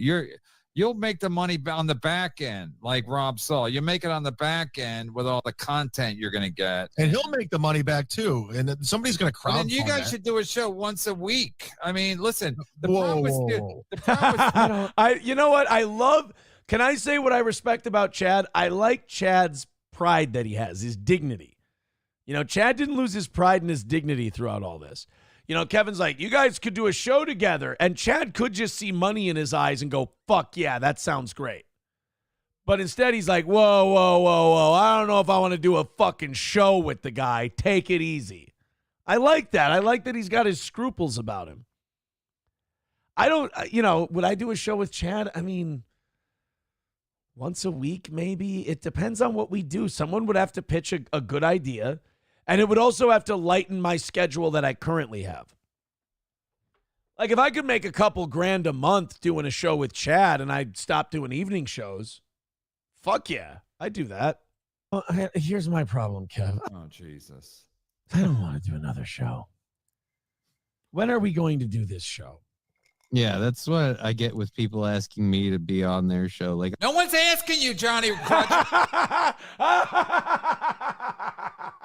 Okay, I love it. What are we, a minute 13 in? I love this clip. Kevin's just going to yell at us the whole time. Okay, I'm officially going to fucking love this. Thank you, numero uno Josh Denny fan. I don't want to do another show. When are we going to do this show? Yeah, that's what I get with people asking me to be on their show. Like, no one's asking you, Johnny Crutches and Steel Toe. Nobody wants you another episode with you and Johnny Crutches. You think if you and Chad doing a show, numbers wouldn't perk up a little bit? What the fuck is wrong with these motherfuckers? Kevin, in fairness, our numbers are looking fucking good. You look at 1,000 people watching live every morning. We're doing MLC numbers, my man. That's not even counting Facebook and the others. That's just counting YouTube and Rumble. That's it. 1,000 people at our peak. So I know you don't want to hear this, Kev, but you and I, audience-wise, audience size, we're simpatico, buddy. No wonder he has 2 ex-wives that hate him. Wait a minute. One of my ex-wives likes me now. They even say, you're doing really well. You seem back to your old self again. One of my ex-wives likes me. The other one, she's not a very good judge of character. Guest host, like, someone was like, oh, dude, Mersh offered you a gig. Johnny, no one's talking about you. Keep your mouth fucking shut. No one's talking about you now. And I still, someone sent me the offer. I like when Steel Toe's trying to talk about he doesn't want to do a no-show, and Johnny Rockets makes it about him. Johnny Rockets. This guy's like Rob Saw with multiple sclerosis. Check it. But it's just like, when am I going to do Mersh's show? Am I supposed to quit? That's a good point. Like, Johnny did kind of step all over my shit right there, didn't he? We're trying to talk about Kevin and Chad and them talking about like Steel Toe doing a show. Like Aaron does a show with Chad. And then Johnny's like, yeah, that's like people want me to do a show. And I'm like, when am I going to do it? You're right. Maybe I should be more like Kevin Brennan and just go, who the fuck was asking? Nobody was asking, Johnny Rockets. Shut the fuck up. Nobody cares about when you're going to do a fucking show. Doing Steel Toe to do Mersh's show. God forbid you lose $50. Am I supposed to quit doing my show to do Mersh's show? I don't know that I want to do either of those things. And I'm already 3 for you every week and then 6. Shut up about you. His mic. Kevin is yelling so loud at Johnny that his mic is cutting out. The gain on his mic cuts out because he's so angry at Johnny for, and I will say, listening to this back, Johnny is fucking babbling. But and I hope he has a great time on vacation. I do. And I'll see him on Saturday. But Kevin's right. It's like, whoa. You kind of fucking hijacked this conversation. The hell? I think Johnny just wanted to tell people that, people ask me to do shows. Look, it's even Steel Toe's like, why are you talking? It's for me every week. It's just it's kind of enough. Yeah. And then, like what Chad and I are both radio guys. Like we would do right. You both have you street cred. Good show together. But it would be a waste to do it on someone like Melton. Again, Melton's below me because Melton's show is about me. That's how the It really doesn't work that way. Yes, it does, Kevin. Whatever is going to garner interest, that's what the show is. I agree with that. Well, I'm equal. They do what Chile does. Well, I used to work on Howard Stern, so I'm better than Brennan. Are you? All right, now Brennan and I have heat. Did he just give me a Jewish comparison? Did he just throw the yarmulke on the podcast host? Is that what Brennan you motherfucker? I agree with you, Kevin. 2 things can be true at the same time. Like, doing a show about Melton is a waste because Melton's show's about me. So I'd just be watching me. And then there's this unfunny middleman just yelling the same thing at it over and over. Like, that's the other thing. Melton's not very good at the whole sniping thing. There's a lot of people who I rub the wrong way, so they just watch him so they can have their bias confirmed. Like, Melton's not a host. Melton's a vessel. So I don't know. It would have to be like, Chad and I would have to pick, like, in a way, we'd have to rip off Red Bar, unfortunately. And Red Bar does a great job at it, but we wouldn't do it as well as he does. We just have to pick a rotation of people and maybe go after them. And then Chad and I could always fight with each other. There's possibilities here. Where there's life, there's possibility. Are you? No one knows who the fuck you are. What? Pecking order works. If he wants to do like a real show and then compete with me that way, then we could talk about how we're equals. But right now we're not, because Melton is just like a barnacle on a ship is not the ship. I know. And Melton. Okay. Well, really, it comes down to I hate to be dollars and cents. But it don't make dollars. It don't make sense. It's a good Whoever point. makes the most money is doing the best. So Kevin's going with the old money in the miles bit. I get that. I respect that. No, and Chad and I doing a show together would draw money 100%. Like Kevin's trying to say, if you do a show with Chad, it would make more money than if you did a show with like Johnny or Matt. Probably. In fact, probably not probably. It would. Chad and I would be a draw together. Sure. But I want to know, like what are we doing? I don't want to do a show like this one because then I can just do this show. But if Chad and I want to get together and, put something together where, we're both good at shitting on people. So we could do that. You can say he's a barnacle on the ship. It really doesn't matter. You're begging for super chats. Melton isn't there yet, but Melton don't have a family and he never will because no one's going to procreate with that hunched back. Is a barnacle on Kevin. Mike Gets Barnacle. it again. Teamster member Mike Barnacle from MSNBC used to work in the Boston Globe, I think. Mike Barnacle. To hear the seething in the YouTube chat. I'm sorry, guys. That's who you follow. I didn't make you do it. Don't get mad at me. No, not live, just on a show, because you guys are like the odd couple or whatever. The whole point is, Steel Toe makes a lot of mistakes. First of all, he doesn't put his super chats up on his screen. Think? Part of the fun of doing a show is sending Chad's like, you think? Yeah, fuck that guy. There's still a lot of fuck Aaron in Chad. He's still, this show idea, I don't think he's there yet. Like I've lost a lot of things, like publicly, like show-wise. I've lost a lot of things, and I've been able to let them go, and I'm just kind of like, que sera, sera with the whole thing, like at peace, namaste, whatever. Chad's not there yet. Chad's still like, this guy's a motherfucker, and I don't like him.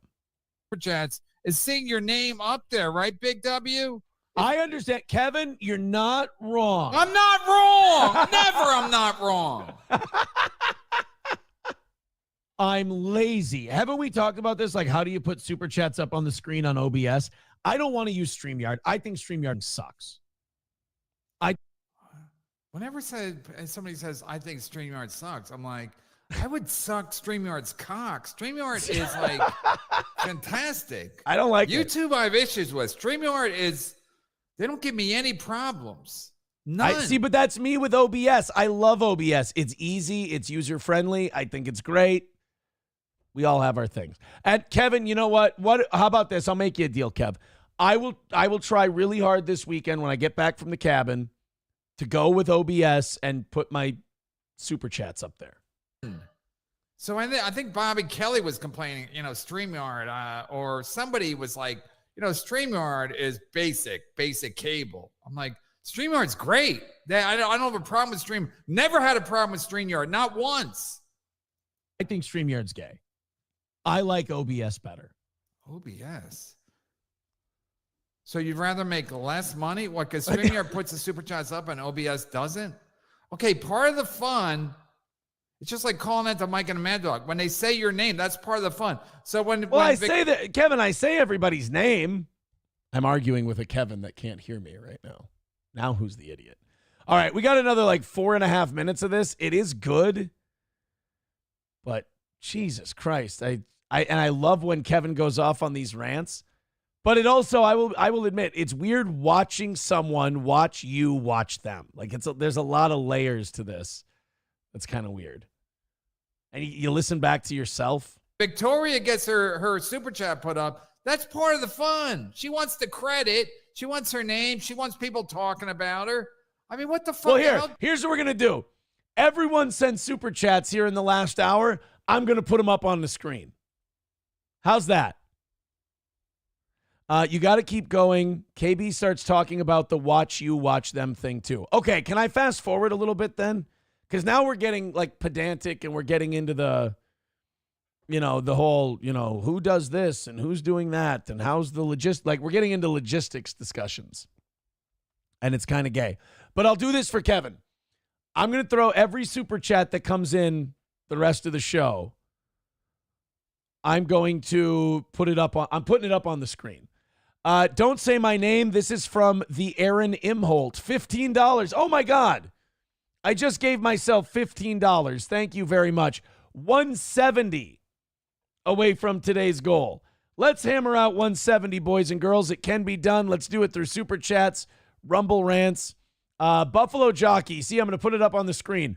$1 says move on. See? I put it up on the screen. Perfect.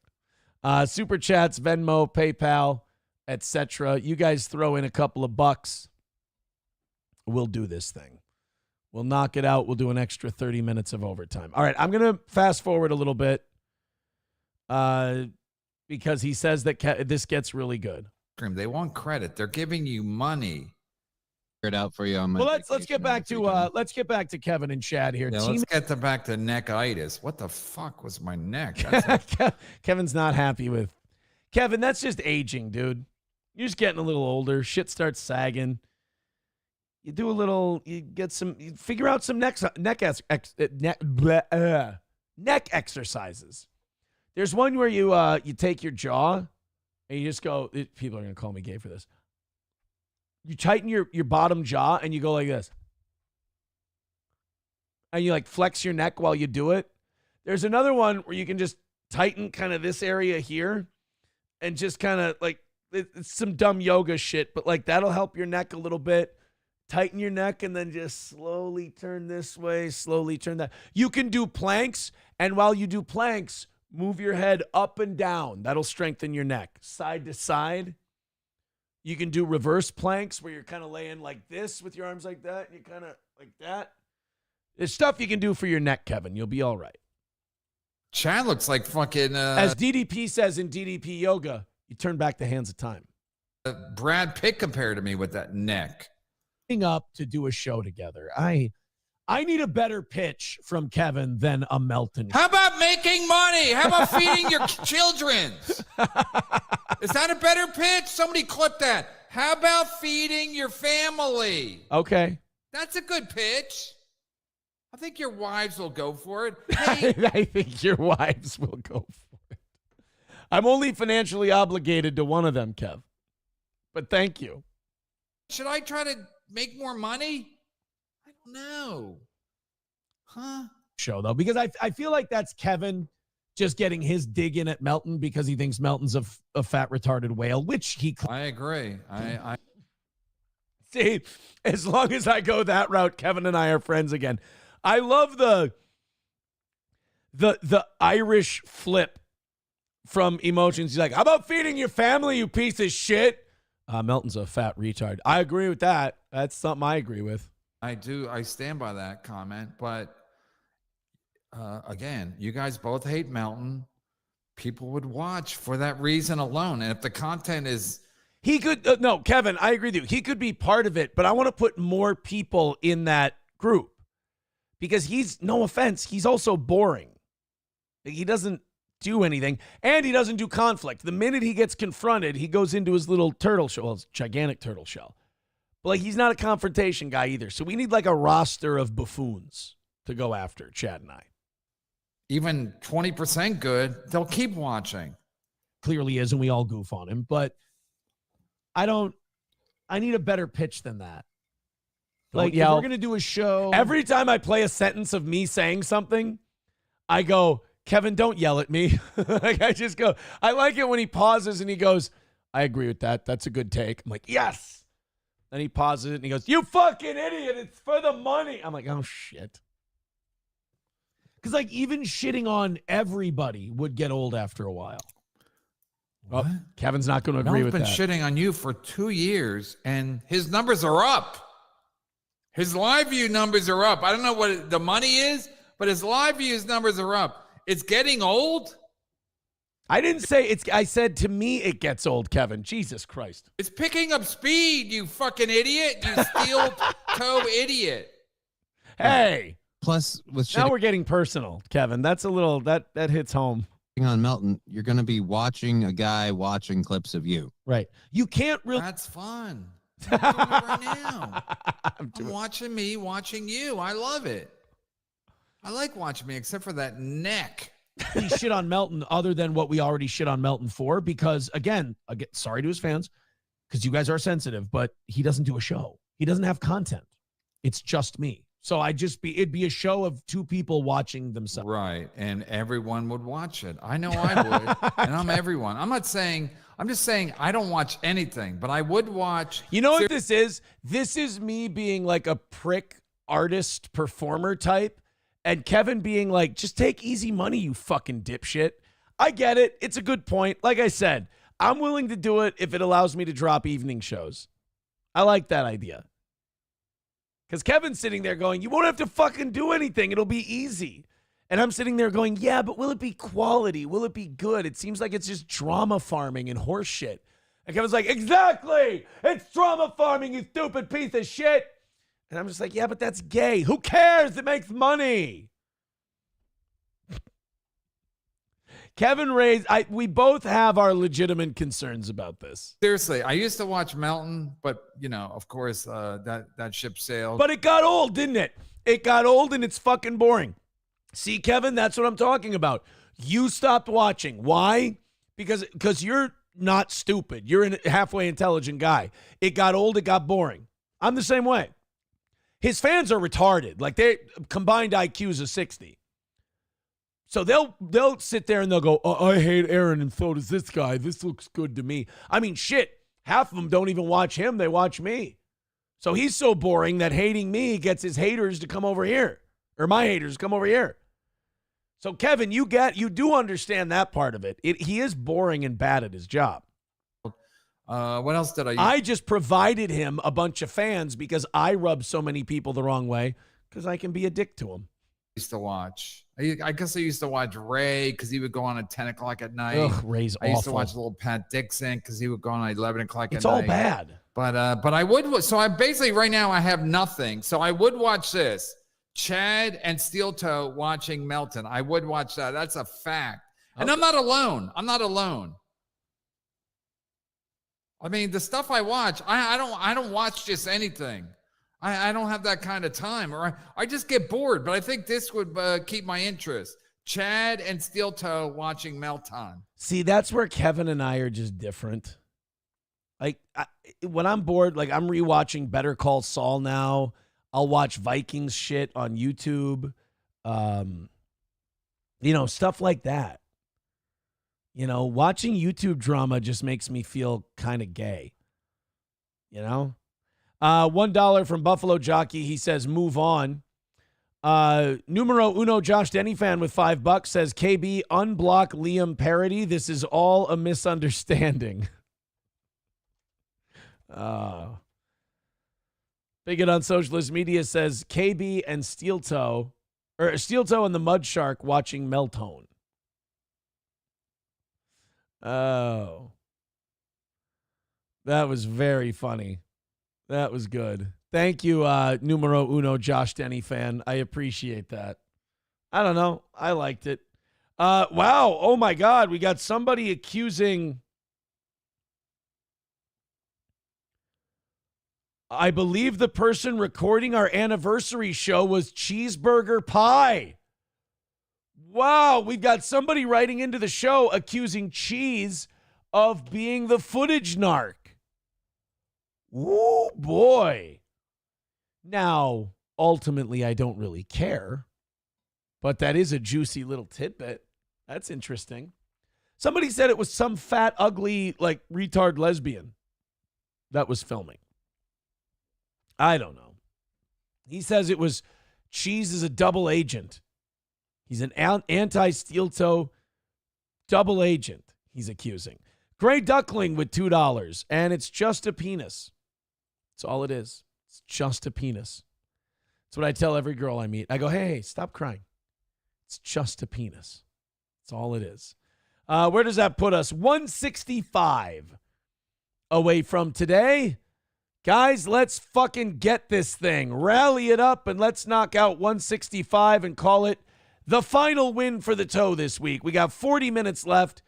This can be done. Streamlabs, PayPal, Venmo, Super Chats, Rumble Rants. Let's get it over with. Tim Walz has agreed to an October 1st vice presidential debate with JD Vance. So it looks like it's on. Walz versus Vance. You know, Walz is definitely going to be the better debater on that ticket because, like, Kamala Harris won't even talk to the press. It's so weird. She won't sit down and do an interview with the media, and they love her.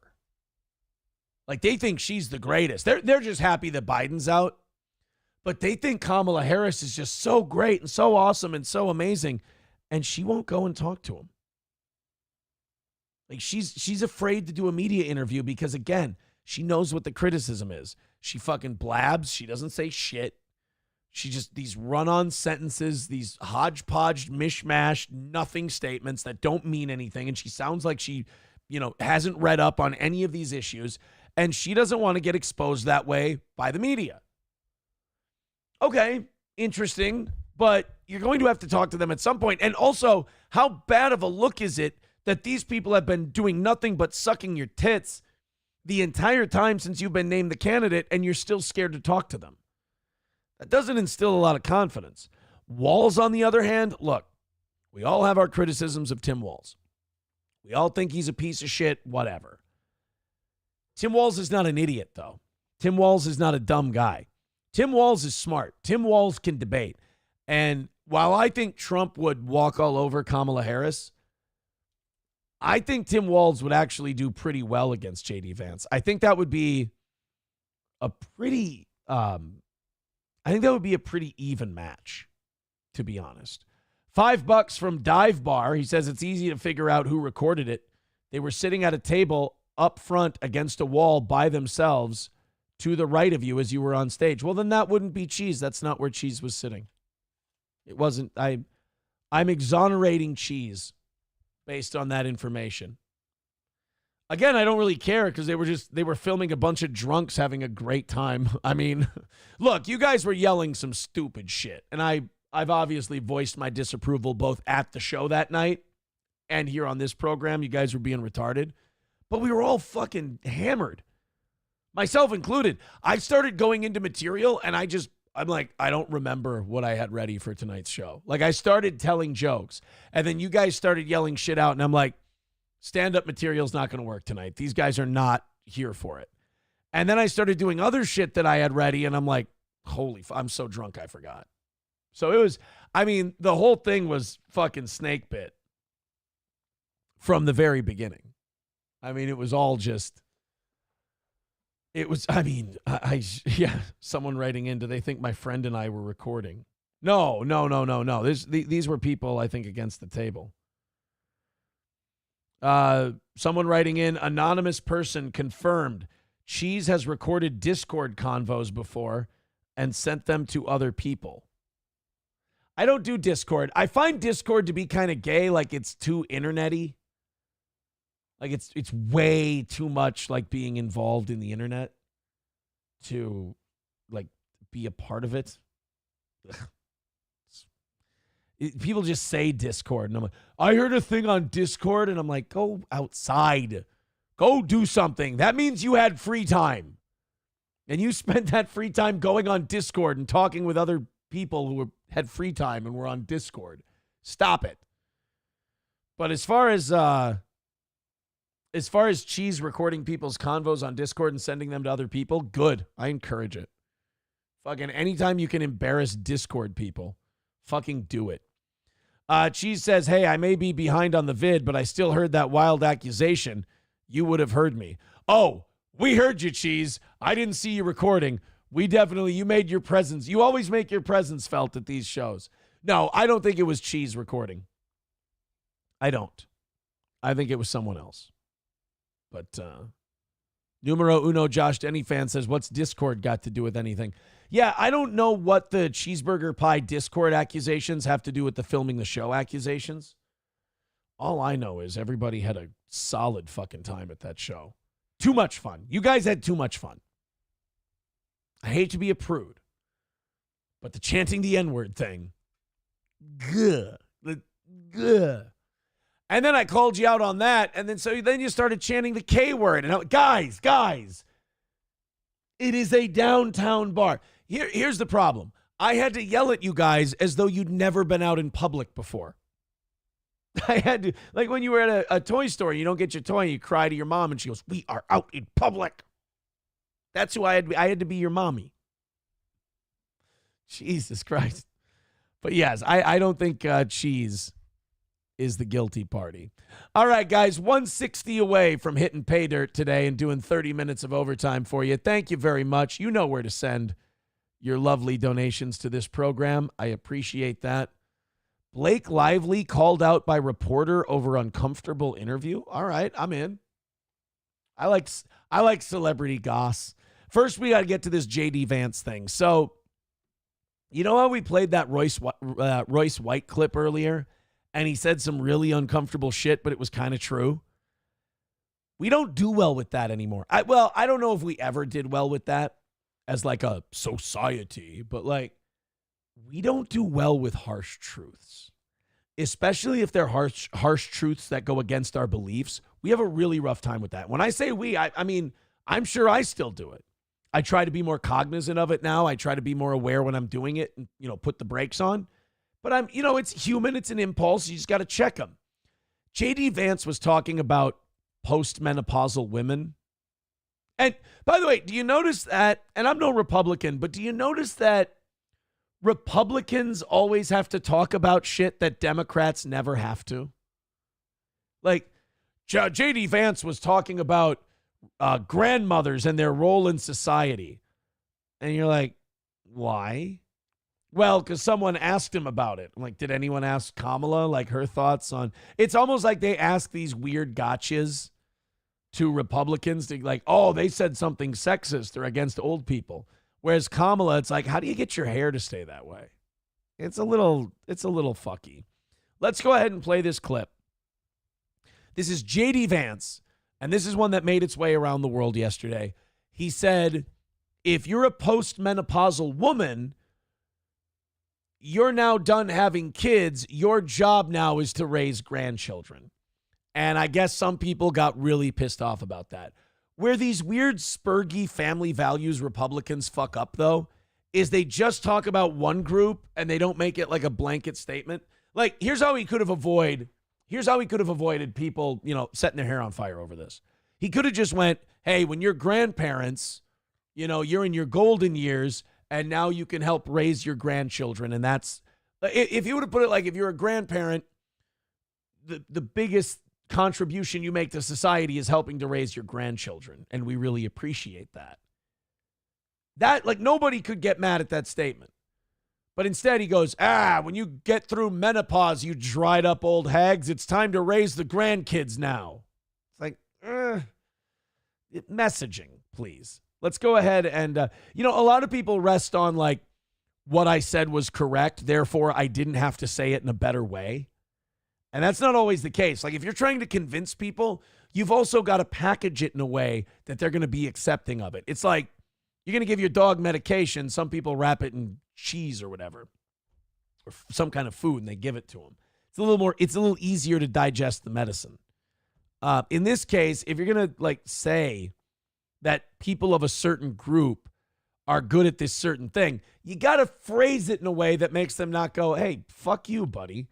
Let's go ahead and check out JD Vance's thoughts on grandparents. And you can sort of see the effect it has on him to be around them. Like, they spoil him. There's sort of all the classic stuff that grandparents do to grandchildren. But it makes him a much better human being to have exposure to his grandparents. Well, I don't know. And the evidence on this, by the way, is like super clear. That's the whole purpose of the postmenopausal female in theory. Did your in-laws, and particularly your mother-in-law... That's the whole idea behind the postmenopausal woman in theory, is that they're there to raise their grandkids. I mean, most grandparents I know will say that openly. They'll be like, oh, my grandkids are like the greatest thing I have. I love my grandkids. I'm all in on spoiling my grandkids. So that's not really a controversial statement. I think what it is is that you're saying, well, postmenopausal women. So then you get the postmenopausal women that don't have any grandkids, so now they feel like you're attacking them. That's where you catch shit for stuff like this. Show up in some huge way. She lived with us for a year. Right. So, So I didn't know the answer to that. Right. No, because that's this weird unadvertised feature of marrying an Indian woman. So it's in some ways the most transgressive thing I've ever done against sort of the hyper neoliberal approach to work and family. My wife had this baby 7 weeks before she started the clerkship. It was still not sleeping. Am I the only one who sees this quote unquote controversial clip as remarkably fucking boring? The thing, like, is this how it's going? This is how it's going to be for the next 2.5 months. It's just going to be gotcha after gotcha after gotcha, and we're going to be trudging through all this shit. This is kind of what they did to Trump in 2016, and it backfired on them. Every little thing was the worst thing that ever happened or the worst thing that was ever said. And what the media kind of did was desensitized people to actual terrible shit people said. Because every little thing, they were like, you wouldn't believe what he said this time. And you'd play it and people would go, well, that's not as bad as you made it sound. And then when you would actually say something really bad, you'd be like, yeah, but every time you say he said something bad, you know, it's a boy who cried wolf kind of thing. And that's what they're kind of doing with this JD Vance deal, because I'm not offended by anything he's saying about postmenopausal women. I'm just bored at what a lunk he is. Any more than an hour and a half in a given interval. And her mom just took a sabbatical. She's a biology professor in California. Just took a sabbatical for a year and came and lived with us and took care of our kid for a year. Okay, so it was just one of these things where it's like, this is what you do. So a biology professor, PhD. Yes. Drops what they're doing. Yeah. To immediately tend to the needs of a new mother with her infant. Painfully economically inefficient. Right? Can I just propose? Like why didn't she just keep her? This fucking sucks. I'm actually skipping. There's a minute and 10 seconds left in this horseshit. Guys, if you want to get a political guy and you want to turn voters against them, one thing you got to know about Americans is that we have short attention spans. You got to give us like a snappy fucking clip. You got to give us something real quick to just, get in, get the fuck out. It's not this, oh, here's a 2.5 minute clip of JD Vance. I'll be very honest. I find JD Vance really boring. I don't find him to be very interesting at all. I think he's a vice presidential candidate for a reason. He's not the guy to be the main guy. He's kind of a dork. I'd like to wax intellectual about the role of the postmenopausal woman in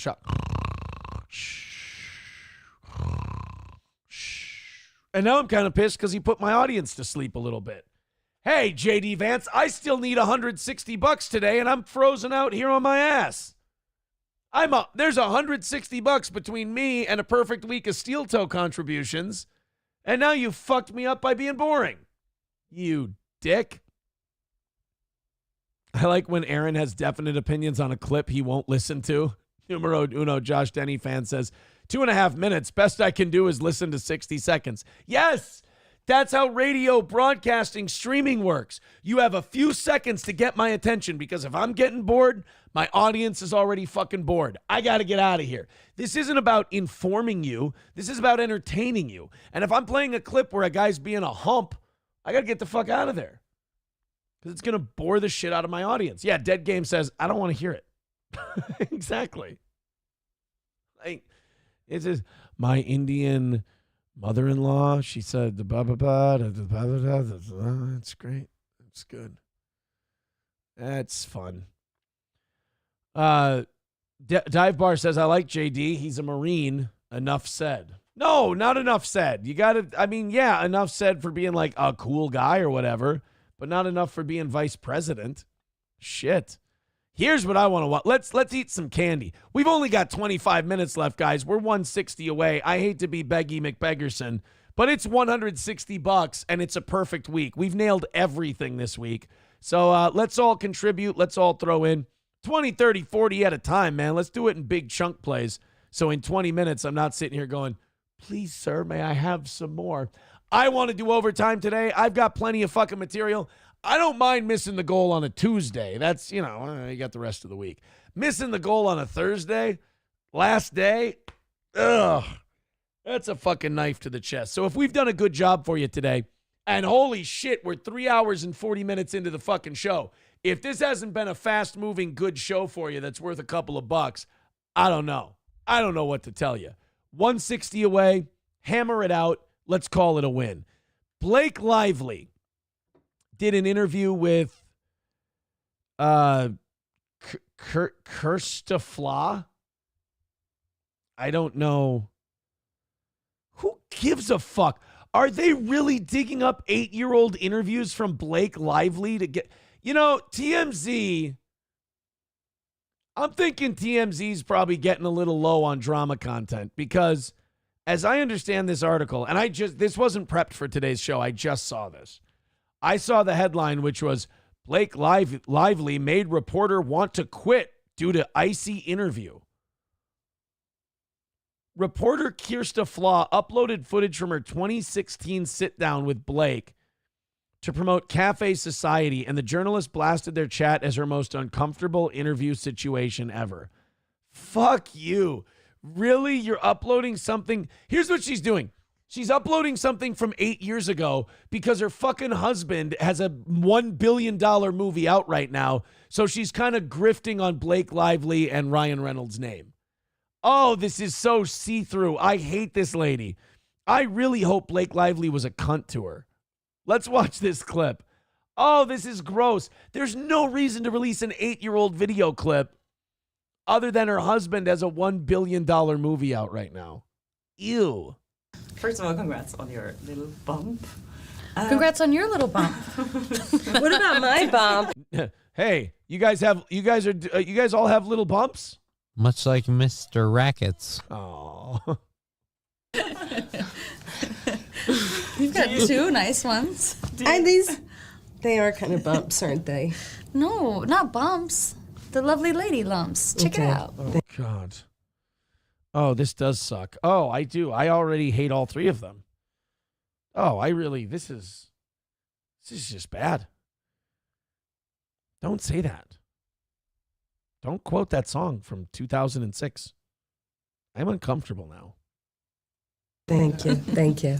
You like the movie? Are you a Woody Allen fan? I love most of his movies, and this one was so, visually... Are you a Woody Allen fan? Not really the work he did with his daughter. That's a little fucked up.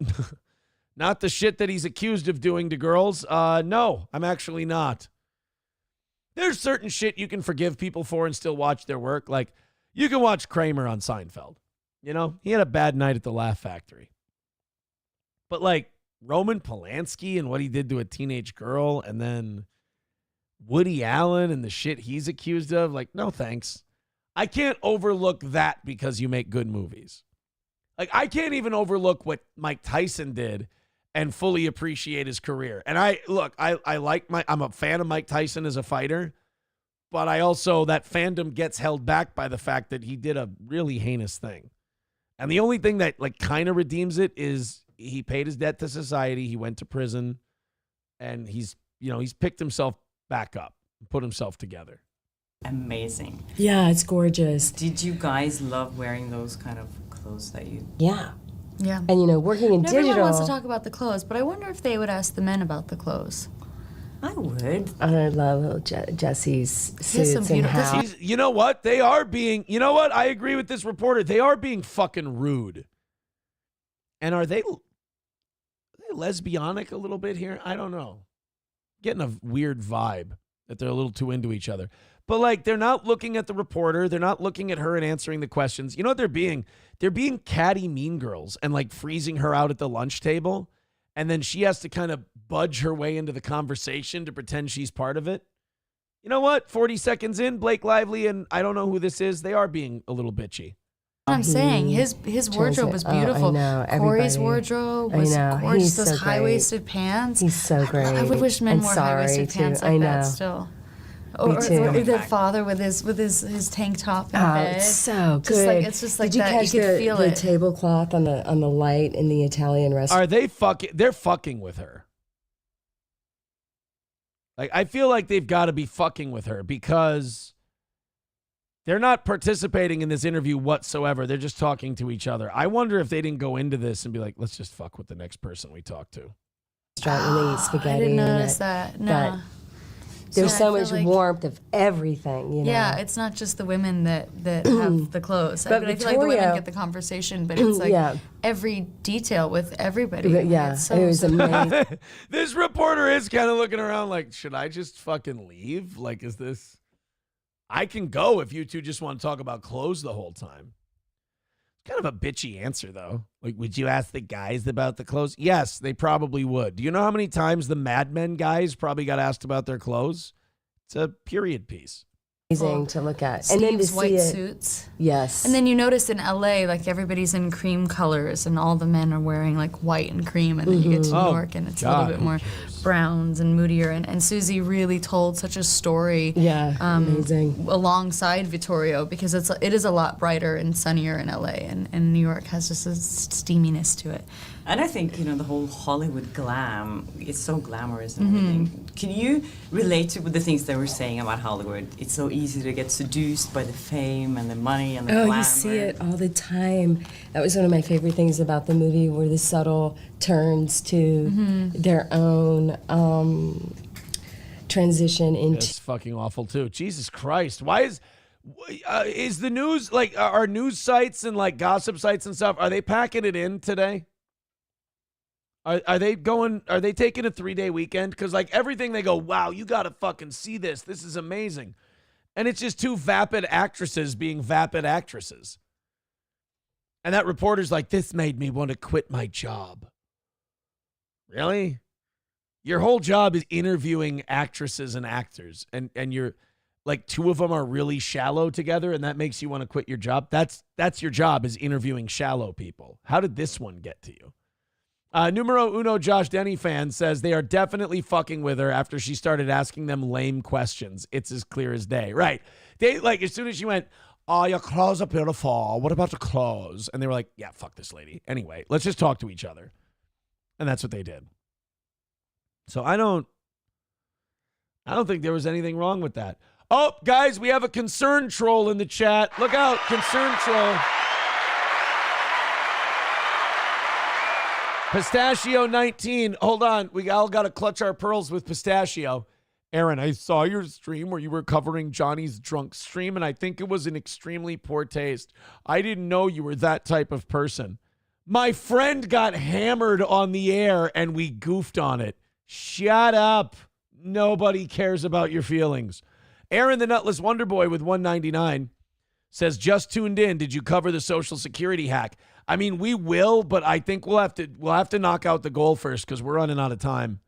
We certainly don't have time in regulation to cover the Social Security thing. I hope that we can knock it out, but we've been frozen for quite a while here. We were making good, like right around 7:30 or so till about a half hour ago. We were making really good pace, but it's slowed down a lot. Anonymous fake dono for $5.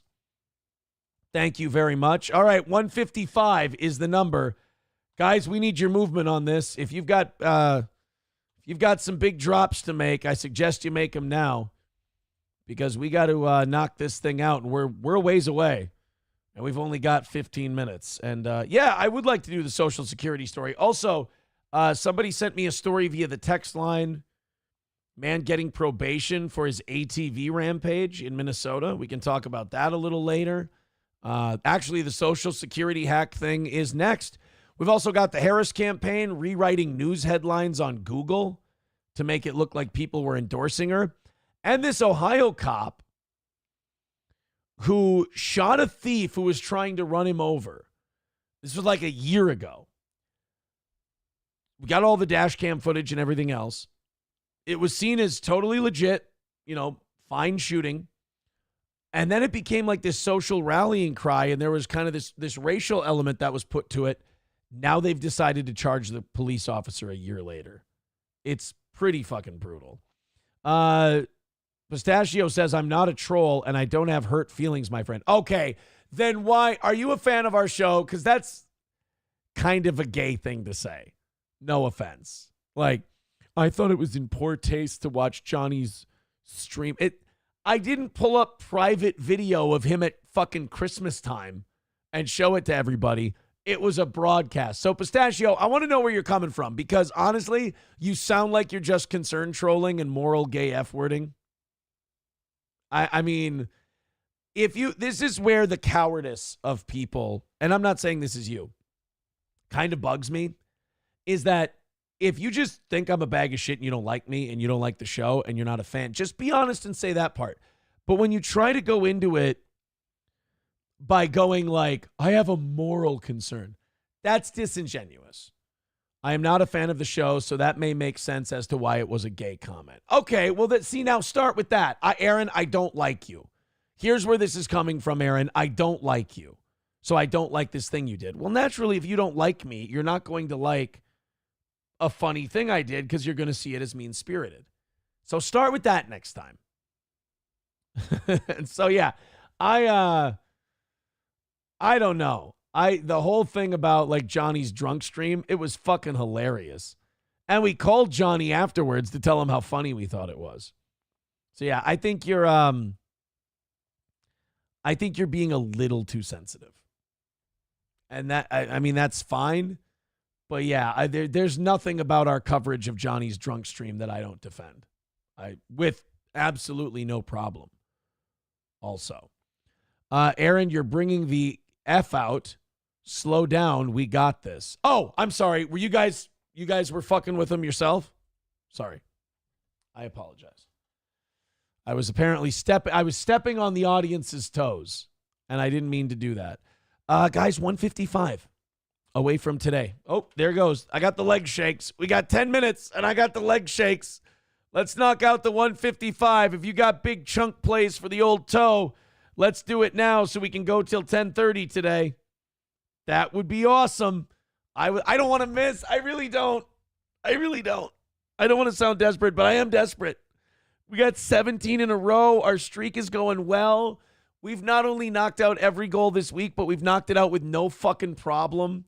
I don't want to miss. Guys, I really don't want to die today. Addicted to Ubiquity with $2 says, for the Social Security hack story, it's really interesting. Yeah, we get to overtime. We're going to get to the Social Security hack story. It's coming up next. But the problem is, it's going to take me more than 10 minutes. And we've only got 10 minutes in regulation. Dive Bar says, Venmo, PayPal, Streamlabs. Yes, there's the links. Venmo, PayPal, Streamlabs. Do the damn thing. 10, 15, 20, 150 at a time. Who gives a fuck? Throw it in. Let's get this done. Let's make the money we need to keep this steel-toed thing profitable, keeping it on the air. And then we'll get to the largest fucking hack ever. Me. You see what I did there with the hack and the... what happened to the New Zealand homeless meth story you were going to cover? We've got that one too. May hold on to that one for tomorrow. We've got... I'm really interested in that Ohio police officer story, but mostly the Social Security hack. But we do need to make 155. We need to make 155 before we do that. So give us a little click. Throw us a couple bucks. We can keep this show going today. I'm getting tense.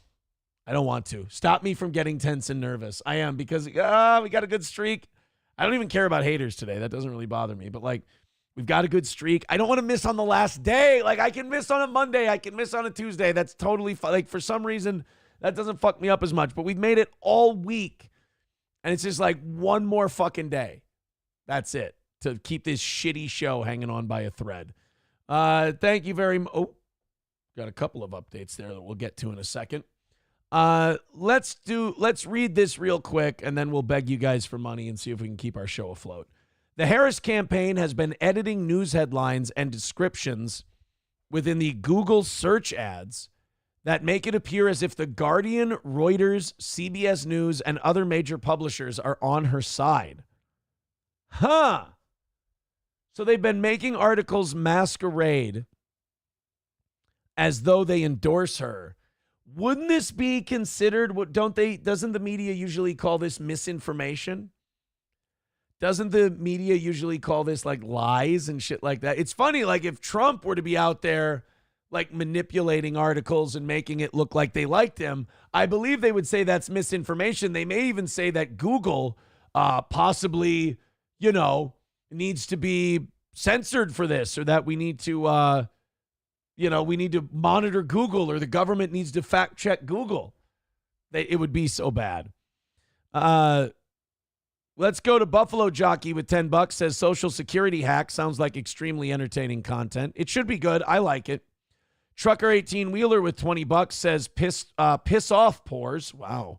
And likes so much volleyball with $2 says thanks for making the easiest show to shit on. No problem. Thank you for being an audience of haters that loves me so much that you keep us going. Easiest show to shit on. I don't mind, but it is disingenuous. We do a good show. You just don't like me as a person. I just want you to I just keeping you honest. That's all.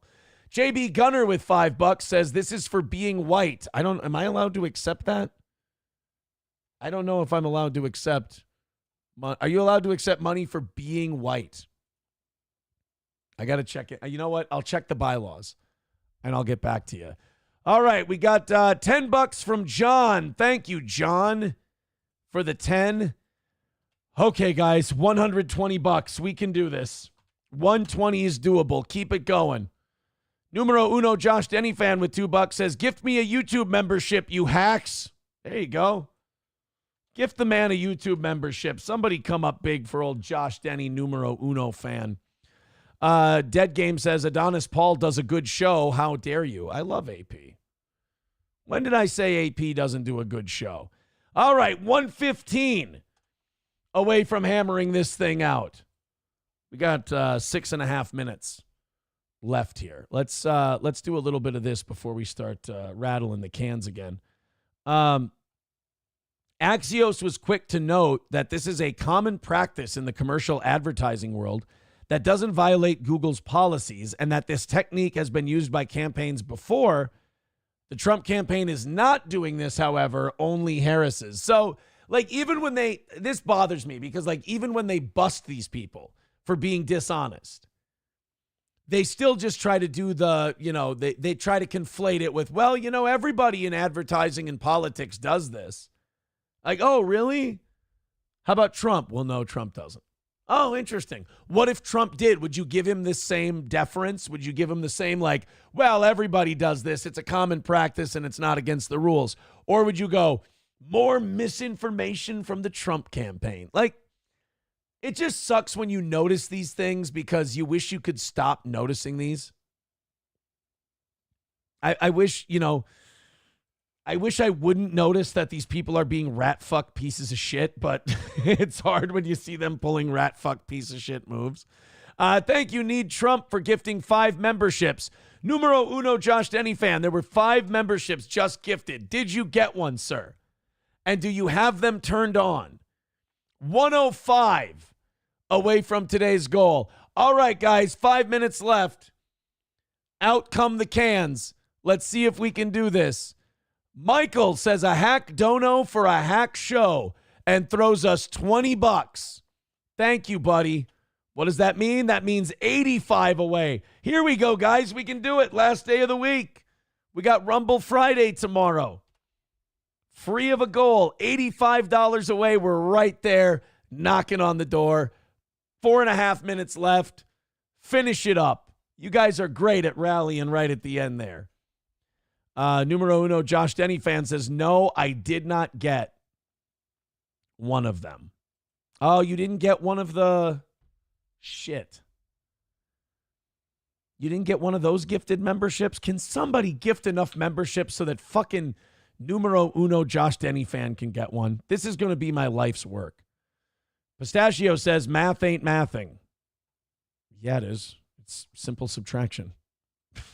I don't know what to tell you. I love y'all. I really do. You guys make me so happy that I make you do this. I don't even try. It's effortless. Big vulgar daddy wad launcher Sploogetown mayor with $1.99 says, check your PayPal. No, there's nothing in it right now. I'm not going to check it. Aaron the Nutless Wonder Boy with 199 says Spurgs are mad because they can't earn money like you do. I mean, yeah, we ask you guys for it, but you always come up with it. Sorry that it doesn't bother us as much as it bothers you. I don't know what to tell you. But right now, we're 85 away. Got to knock this thing out. We're almost there. We've got 3 minutes left to go. 3 minutes left in regulation. Do we knock out the last $85 of this week, or do we fail at the fucking finish line? Do we run out of gas at the Indy 500 right before we get the checkered flag? Streamlabs, PayPal, Venmo, Super Chats, Rumble Rants, etc. Let's see if we can get there.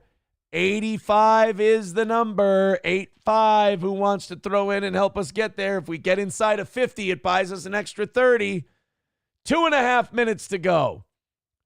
Buffalo Jockey with $10 says, just buy a fucking membership already, you poor. I mean, Josh Denny, numero uno. You could just buy one. But you're right. I think, I think he wants to wait until he gets gifted one. He feels like he's being slighted, I think. All right, $75 away from knocking it out today.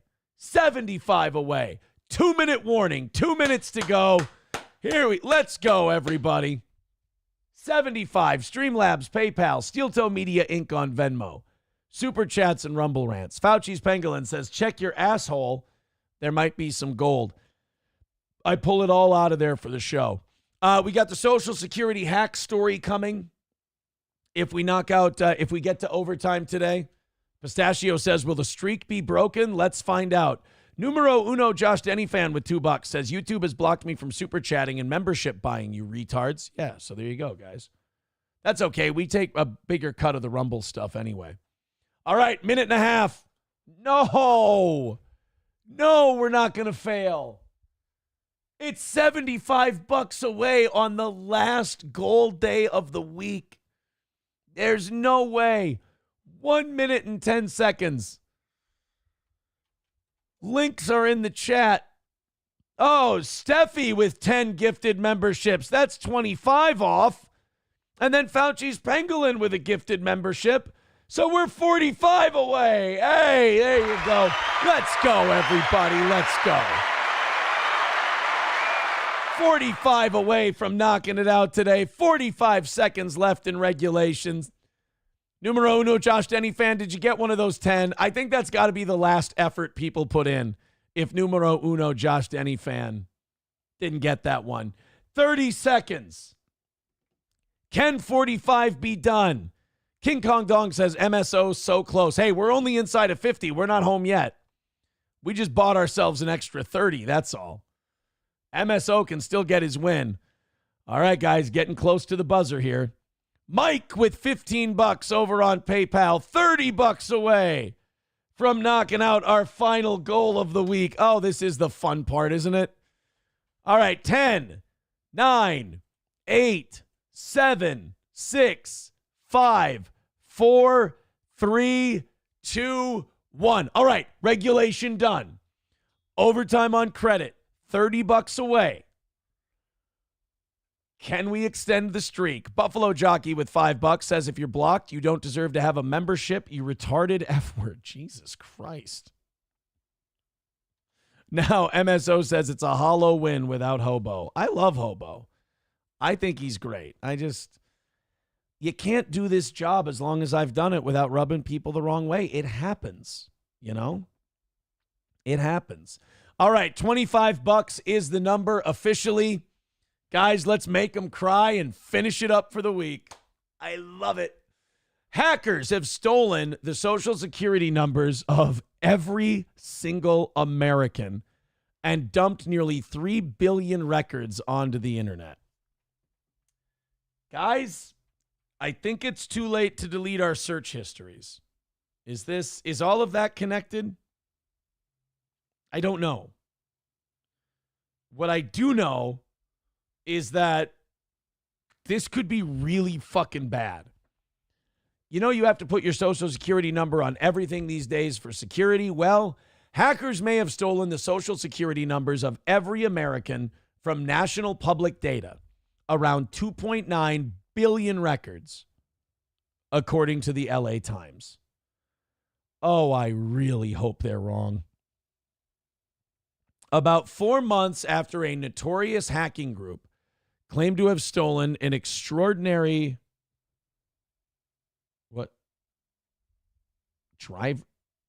just got a text from someone that said driver's ed ? I don't know what the fuck that means. About 4 months after a notorious hacking group claimed to have stolen an extraordinary amount of sensitive personal information from a data broker, a member of the group has reportedly released most of it for free on an online marketplace for stolen personal data. Shit. Yes, your data is probably out there right now for anyone to use. I feel like we almost shouldn't be reporting this.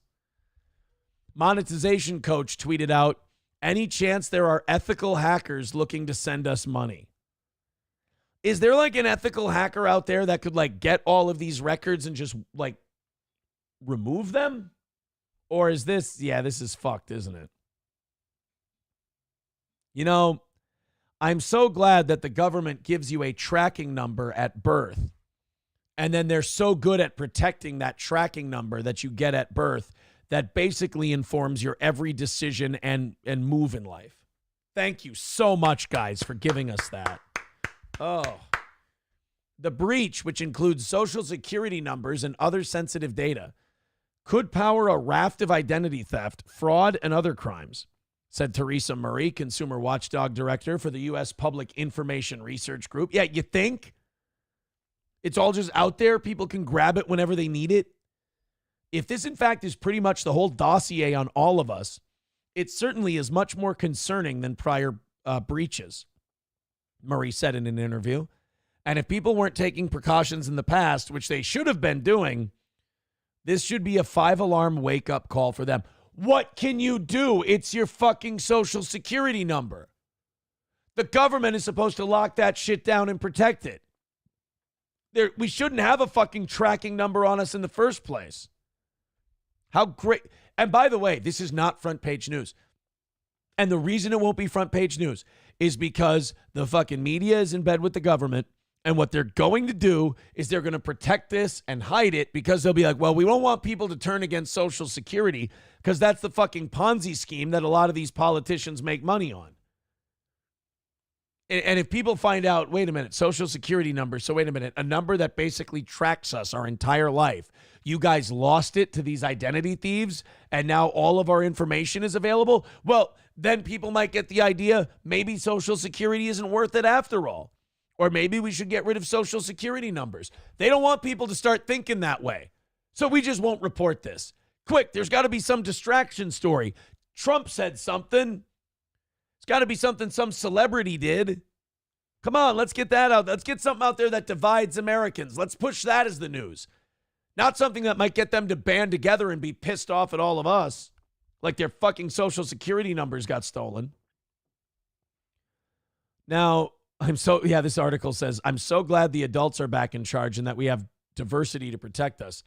The information consists of about 2.7 billion records, each of which includes a person's full name, address, date of birth, Social Security number, and phone number, along with alternate names and birth dates, Felice claimed. Yay! So this just keeps getting better. This person writes, I was never going to see a penny of Social Security anyway, but since the government now requires us to use it everywhere, people can steal my identity and do all sorts of horrible things. Yeah, great. Yeah, if you're a millennial or younger, there's a really good chance that you don't even get any Social Security once you're older. And now, but your whole life you had to have this number that they could track you by, and your identity can get stolen. Yay. So you get all of the risks and none of the perks. Thanks, boomers. Experts say you should put a freeze on your credit card files at the 3 major credit bureaus, Experian, Equifax, and TransUnion. You can do so for free, and it will prevent criminals from taking out loans, signing up for credit cards, and opening financial accounts under your name. The catch is that you'll need to remember to lift the freeze temporarily if you are obtaining or applying for something that requires a credit check. Fuck. And all this because other people couldn't do their job. It's great. I'm so glad we have Social Security. It's so great. It's awesome. Love it. Numero uno, Josh Denny fan with $2. Says, I'm blocked for not giving Shuli my money. I deserve a VIP membership, dummy. What? I'm not Shuli. That's somebody else. Pistachio says, Aaron, how do you find all these news stories? Do you do your own research on finding them? Yeah, I have like 10 or 12 websites I go to every night to get a show ready. Of course. See, Pistachio, you're becoming a fan. You can fight it. Everybody does it. Do you know how many, like Dive Bar is one of them? Do you know how many people started out hating this show?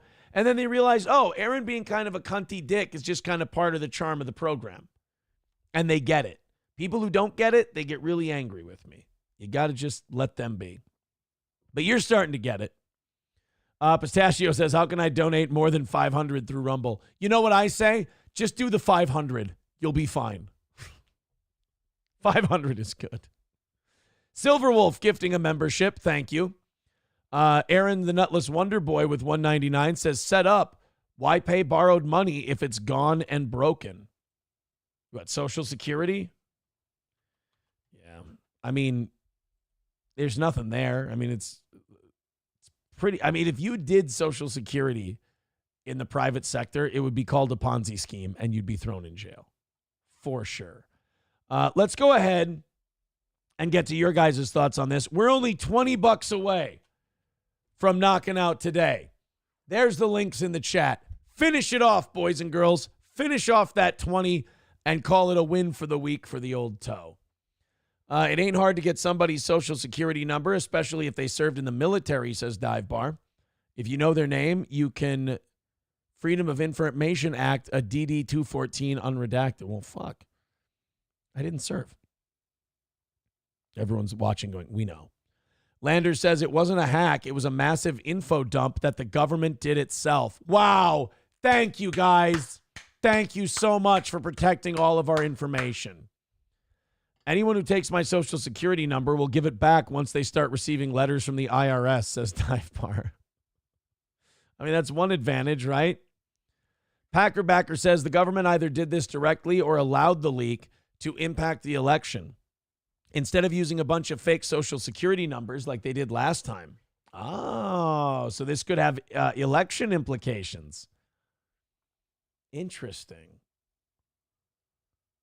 Landers says this will be used to get a fuckload of illegals to be able to vote. Okay. Packerbacker says Landers, yep, check registries to see who never votes, cast votes in their names. Okay, now you guys are making me really bummed about this. Like before, I just didn't like that all of our information was out there. Now that I can kind of see what the deal is, it went from incompetent and making me mad to now it's kind of scary. The government will need to find a way to protect you, says Bigot on socialist media. Yeah, exactly. That's what happens. That's what happens with every time the government fucks up. Is the government goes, don't worry, we're working on a solution. It's like, how about you just not doing this anymore? That should be the solution. No, don't worry, we're going to fix it. Please don't. Like, you ever have someone break something at your house? Like, they break a glass and they immediately start sweeping up the glass and you just go, you know what? No, I'm mad. Just fucking leave. I'll clean this up. Don't worry about it. That's how I feel about Social Security. You know, they dick it up and make it a Ponzi scheme.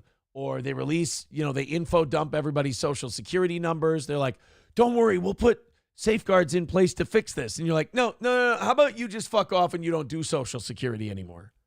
How about you let all these, look at your paycheck sometime and see how much of each one of your checks goes to Social Security. And then imagine what you would do if you had that money back in your pocket.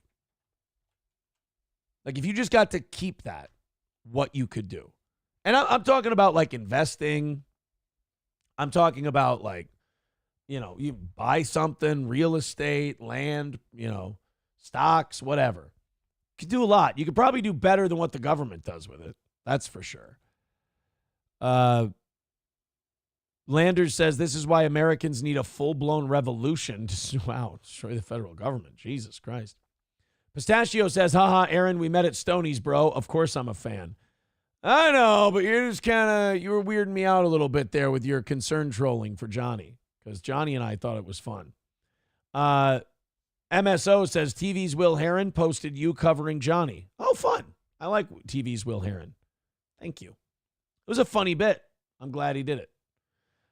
April's Missing Orgasm says, hey, guys, he'll do OT regardless of the goal. The more you know. No, come on, you've been following me enough to know. We get inside of 50, I do it for him. And then they knock it out in the next half hour. You got to stop being so bitter. You really do, because we keep getting to own you for it. And then thank the gods you're not self-employed, because you get to double that number. That's true. Chevy fan says, if I got to keep my Social Security, I'd buy a Mustang and get me an April. Don't forget about the powder. The powder might help a little bit too. You don't know. Well, I mean, we'll see where this goes, but this is not encouraging. And the fact that it wasn't a hack, that it was an info dump.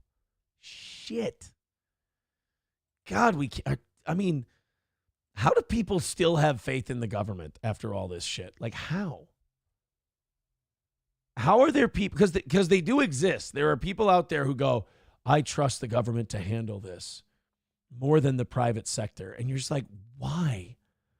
What evidence have you been given that they're going to be able to handle this and take care of this in a way that would make them trust you with, some of your most important info?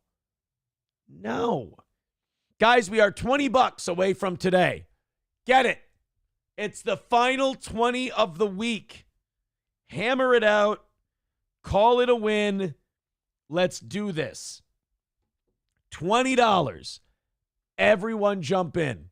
You're making me jump through hoops today. I appreciate it. But you've got a good show in exchange. Killed over 4 hours of a fucking show right now. God, your day goes quicker with me. Even if you hate me, you got to admit, I've added positives to your day. JB Gunner TV says, and this is how they kill Social Security. Dude, I've been waiting for them to kill Social Security since I was a kid. Enough already. King Kong Dong says, $4K into Social Security last year, I would have been able to buy Aaron's entire sex slave den. I don't have a sex slave den. So you couldn't buy my sex slave den because my sex slave den, pay attention, doesn't exist. And stop telling people that I indeed have a sex slave den. It's harming my otherwise sterling reputation. All right, let's watch this story about this cop in Ohio. This actually really sucks that it's happening to this guy, because they'd already looked into this. There was some cop that pulled a guy over. He was a thief. He tried to run the cop over, and the cop shot him. It seemed like it was a clear-cut case of, the cop having a, lawful shooting or whatever. Then people started writing on Twitter, and then people started protesting, and then it became a race thing, and now all of a sudden that cop is now facing charges. Numero uno Josh Denny fan with $2 says, can we get some ironclad rules on how playing clips for money works on Fridays? 20 seconds of a clip played within 5 minutes of interruption with tangents doesn't inspire continued donation from our buddy numero uno Josh Denny fan. All right, you throw in 5. I think the rule has been we give you at least a minute. You give us 10, we play it right away. If you give us, what was it? What was the rule? 20 or more. We play the whole thing as long as it's under 10 minutes. And if you give us 50 or more, we just have to play the whole thing. Those are, I believe, the rules on Rumble Friday. It's too big to put in the little thing that we post, but maybe we'll put it in the description tomorrow. That might not be the worst idea. Thank you, numero uno Josh Denny fan. All right, guys, that puts us $18 away from today. Let's knock it down. Everybody throw in a little bit, and we're going to knock out our final goal of the week. The last one. The streak lives. $18 from now. Jack Cat says, I'm 33. and putting 3% matched into my 401k, and I don't think I will ever see that money. Well, yeah, you will. 401k is different, bro. I mean, investment accounts are different, obviously, than Social Security. You'll see that. I mean, in my opinion, you're way better off putting your money in the private sector. I think all that. So I think George W. Bush's idea of privatizing Social Security, I thought it was a good one. Because even with the ups and downs of how the market works, it's still, Social Security still would have had way more fucking money in it being privatized than it ever would have having the government handle it. And it wouldn't even be close. All right, let's play this story about that cop. And then, guys, while we're doing that, 18 away. I'm begging you again. 18 is all we need to make it a weeks-long win for the toe. This fatal moment 355 days ago that has now led a Franklin County grand jury to charge Officer Connor Grubb in the shooting death of Takaya Young. All right, wait a minute. Somebody writing in. So if I donate $50 with a pirated link of Rocky 3, it becomes a movie watch-along. All right. No. We have to set movie watch. Okay, you know what? Now you guys have opened a Pandora's box. You're right. I'm going to write up some hard and fast rules tonight for Rumble Friday. We'll go over them at the beginning of the show. I do think $300 should be enough for a movie watch-along. If you request a movie and you give us $300, I think we should have to play it. That's fair. And that'll be our show that day, is a movie watch-along. But I'll come up with the other numbers, I promise. $18 away from today. Get in there. Super Chats, Rumble, Venmo, Streamlabs, PayPal. I'm nervous as fuck about giving you overtime and being $18 short, and I want to extend the streak. We have just confirmed that Grubb has turned himself in. That happened this morning. He is now set to face a judge in a little more than 24 hours from right now. Jessica Ralston joins us here in the studio with details of the new indictment and reaction from Blendon Township Police and the police union as well. Well, Mike, Blendon Township Police Officer Connor Grubb just indicted on 10 counts by a grand jury. Fuck. This jury hearing. So he literally went from, you're fine, this person tried to run you over, you shot them, it's justified. He went from that a year ago to 10 counts, 10 felony counts. 2 days of evidence leading to 4 counts each of murder and felonious assault, and then 2 counts of involuntary manslaughter. It all stems from that August 24th date in 2023, the shooting death of 21-year-old Takaya Young and her unborn baby in a Kroger. Oh. Ouch. That fucking sucks. That's no good. But does the cop know you're pregnant when you're stealing and then trying to run the police officer over with your car? And, I mean, what's the rule? As long as you got a kid with you, you can run people over? I don't... It's a tricky fucking story, man. Store parking lot. It was that day when Blendon Township officers received a report of a woman, Takaya, caught on camera stealing alcohol from the Sunbury Road Kroger. Wow. A pregnant woman stealing booze. What a goddamn role model. That's just great. Pregnant with a baby and not only committing theft, but booze theft as a pregnant woman. Okay. Police. This cop cared about as much about her unborn child as she did. Who were already in the store's parking lot confronted Young in her car. She was parked in a handicapped space. There were no license plates on the car, and there was... Wow, so she's just a piece of shit all the way around. Pregnant, stealing from a liquor store, no license plate, parked in a handicapped spot. So she's just an asshole by every metric. A tote bag filled with liquor bottles on the front seat. This body cam video shows officers telling her to get out of her car twice and trying to open her driver's side door. She refused all police commands as her car moved forward. That police department says that the body cam video shows Officer Grubb getting hit by her car. He then shot a single shot through her front windshield, striking Young. She was rushed to St. Anne's Hospital, where she and her unborn daughter died. The Young family's attorney, Sean... Looked like he got her right in the head. Fuck. One shot right through the windshield. Melton speaking with us just within the last hour. The road to this point has been long. Yeah, we can assert that although this journey has been a very tough one, the right conclusion was reached by the grand jury. Really? I don't think they knew she was pregnant. That's the only thing that makes me feel sorry for her, is that she had a baby. Like, she was robbing a liquor store, no plates, parked in a handicap spot, and then clearly, like, running over police officers, like, trying to hit them with her car. I don't know, man. I don't know if, like, shooting may have been, like, an exaggerated act. Like, that may have been a bit rich, but it's like, she certainly wasn't doing herself any favors. I really don't see her as a victim. Like, maybe the cop could have used something else. I don't know. I've never been in that situation, but she certainly doesn't seem like a victim to me. The actions that led to the death of Takaya, the unnecessary aggression, the chilling commands that amounted to comply or die, were there for us all to witness in dreadful clarity.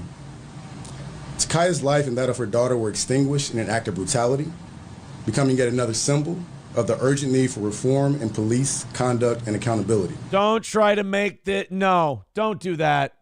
Don't do that. Like, that's an injustice to people who have actually been fucked over by the cops. This is someone who had every chance not to fuck up and chose to fuck up every step of the way. She did herself no favors. Don't try to take innocent people who have been fucked over by cops, like people like Philando Castile who lost their lives. Don't try to lump her in with them. That's really shitty and disrespectful. And all because you want to make a couple of bucks. All these ambulance chasing lawyers now, they saw the George Floyd settlement, and that's blood in the water to them. We are also hearing from Blenton Township Police following this grand jury indictment. Police Chief John Belford releasing a statement saying in part that his department will now begin the disciplinary review process. He says, quote, no one at Blenton Township has passed any judgment on whether Officer Grubb acted within the law. However, since people who have been indicted may not legally possess a firearm, the indictment against him leaves us with no choice but to begin the disciplinary process. The Fraternal Order of Police also weighing in. President Brian Steele saying that Capital City Lodge number 9 is deeply disappointed with the decision to indict. He believes this is politically motivated. Yes. Beyond that, 100% it's politically motivated. People started, playing the race card and saying that, it's a white cop shooting a black. It's like that white-black had nothing to do with this. There was no indication that race had anything to do with this situation. This was a person robbing a liquor store, not listening to commands, not getting out of their car, and putting police officers' life in danger with their vehicle. Yeah, this was not political. This was not, the situation wasn't political, but it was made political by other people. And that's really unfortunate. Buffalo Jockeys with $1 says she stole all that alcohol just to tap out after one shot. Lightweight. Jesus. $2 from numero uno Josh Denny fan. Oh, no, we did that one. Another $2 says, gave $10 for my Crack Amico clip, and you played under 30 seconds with constant interruption. I'll play a minute of it for you tomorrow for free. $2 from numero uno Josh Denny fan says, how much to have a full show-length clip? That would have to be $300 for multiple hours, for sure. All right, guys, $15 away. Can we get that last $15 in? Adam Simon with $1. Thank you, buddy. We got $15 to go, and we got 5 minutes to do it. It looks like we're begging again at the end of overtime. Oh, shit. Pack it up. MSO says, sweat the 15. I got a 17-show streak on the line over $15. MSO says, sweat that 20, Tubby. Come on, guys. It's an easy one. Knock it out. $1 at a time, $2 at a time, $5 at a time. I don't give a fuck. Let's do it.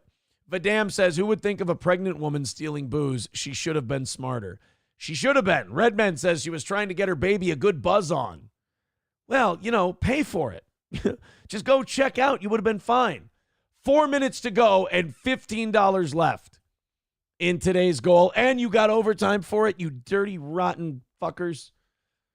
Oh, my God. Fill it up. Fill up the hat all the way. Get it all the way there. Because I always feel like a used prostitute. I always feel like a total hoe. when I do the overtime for the 30 and then you leave me 15 short. I feel like a jizzed on hooker. So come on. You can throw in 5. You've got a $5 to throw us, you pig fucker. I didn't mean to call you a pig fucker. Dive Bar says, where's your $15 shit talking? Trucker? Who's Trucker? Trucker 18-wheeler? He's a good man. All right, guys. Streamlabs, PayPal, Venmo. Fuck. God damn it. 3 minutes away. I'm not losing that streak to $15. I mean, it doesn't matter budgetarily in the grand scheme of things. This is just a pride thing now. 3 minutes left. Just on Hooker, that's something you're used to feeling like. That's a good point. But that doesn't mean I like it. That chick would have been alive if she hadn't been robbing a liquor store, someone says. Choices. I mean, hard to disagree with that. 2.5 minutes away from fucking bombing and failing after doing the overtime and wrecking our 17-show streak. April's Missing Orgasm says, this would be an hour-long show without the goal talk. Actually, I measured it. It's about 4.5 minutes without the last 5-minute thing. So less than 10, actually. But you're good. You tried, though. I appreciate that you tried. It's a common cope with people who don't like our show. Vance Rosberg with $20. There it is. Seethe, you fuckers. Seethe. $3 from ... Thank you very much. We knocked it out. $10 from Dive Bar says for Pride Month. I mean Pride Thing. Thank you so much. Appreciate it, guys. Whew. Got it done. Woof. Numero uno Josh Denny fan with $5 says, breaking news, Red Bar survives and thrives after major DDoS attack last night, rumored to be from the Rogan 6. Another win for the bar, another hit show. Red Bar is king. Oh, wait, I'm sorry. You're right. Hold on. I got yelled at by numero uno. But he was right. Hold on. Breaking news, Red Bar survives and thrives after a major DDoS attack last night, rumored to be from the Rogan 6. Another win for the bar, another hit show. Red Bar is king. More at 11:27. Fuck. There you go. Dead Game says that's Internet Grifting 101. Thank you. Thank you very much. All right, guys. Thank you very much for knocking that out. King TL with $4.99. Boy, you made us sweat it out till the end. And then you gave us more than what we needed. You beautiful cunts. I appreciate it. All right, we're out of here. Thank you very much. We're literally going to take the money and run. 18 in a row. Another perfect week of Steel Toe. We did it by the skin of our teeth. Thank you, guys. Very, very much. Take it easy. Have a great day. Rumble Friday tomorrow. I feel like that $300 for a movie watch-along thing is, it might come back to bite me. We might be watching a movie tomorrow. We'll see.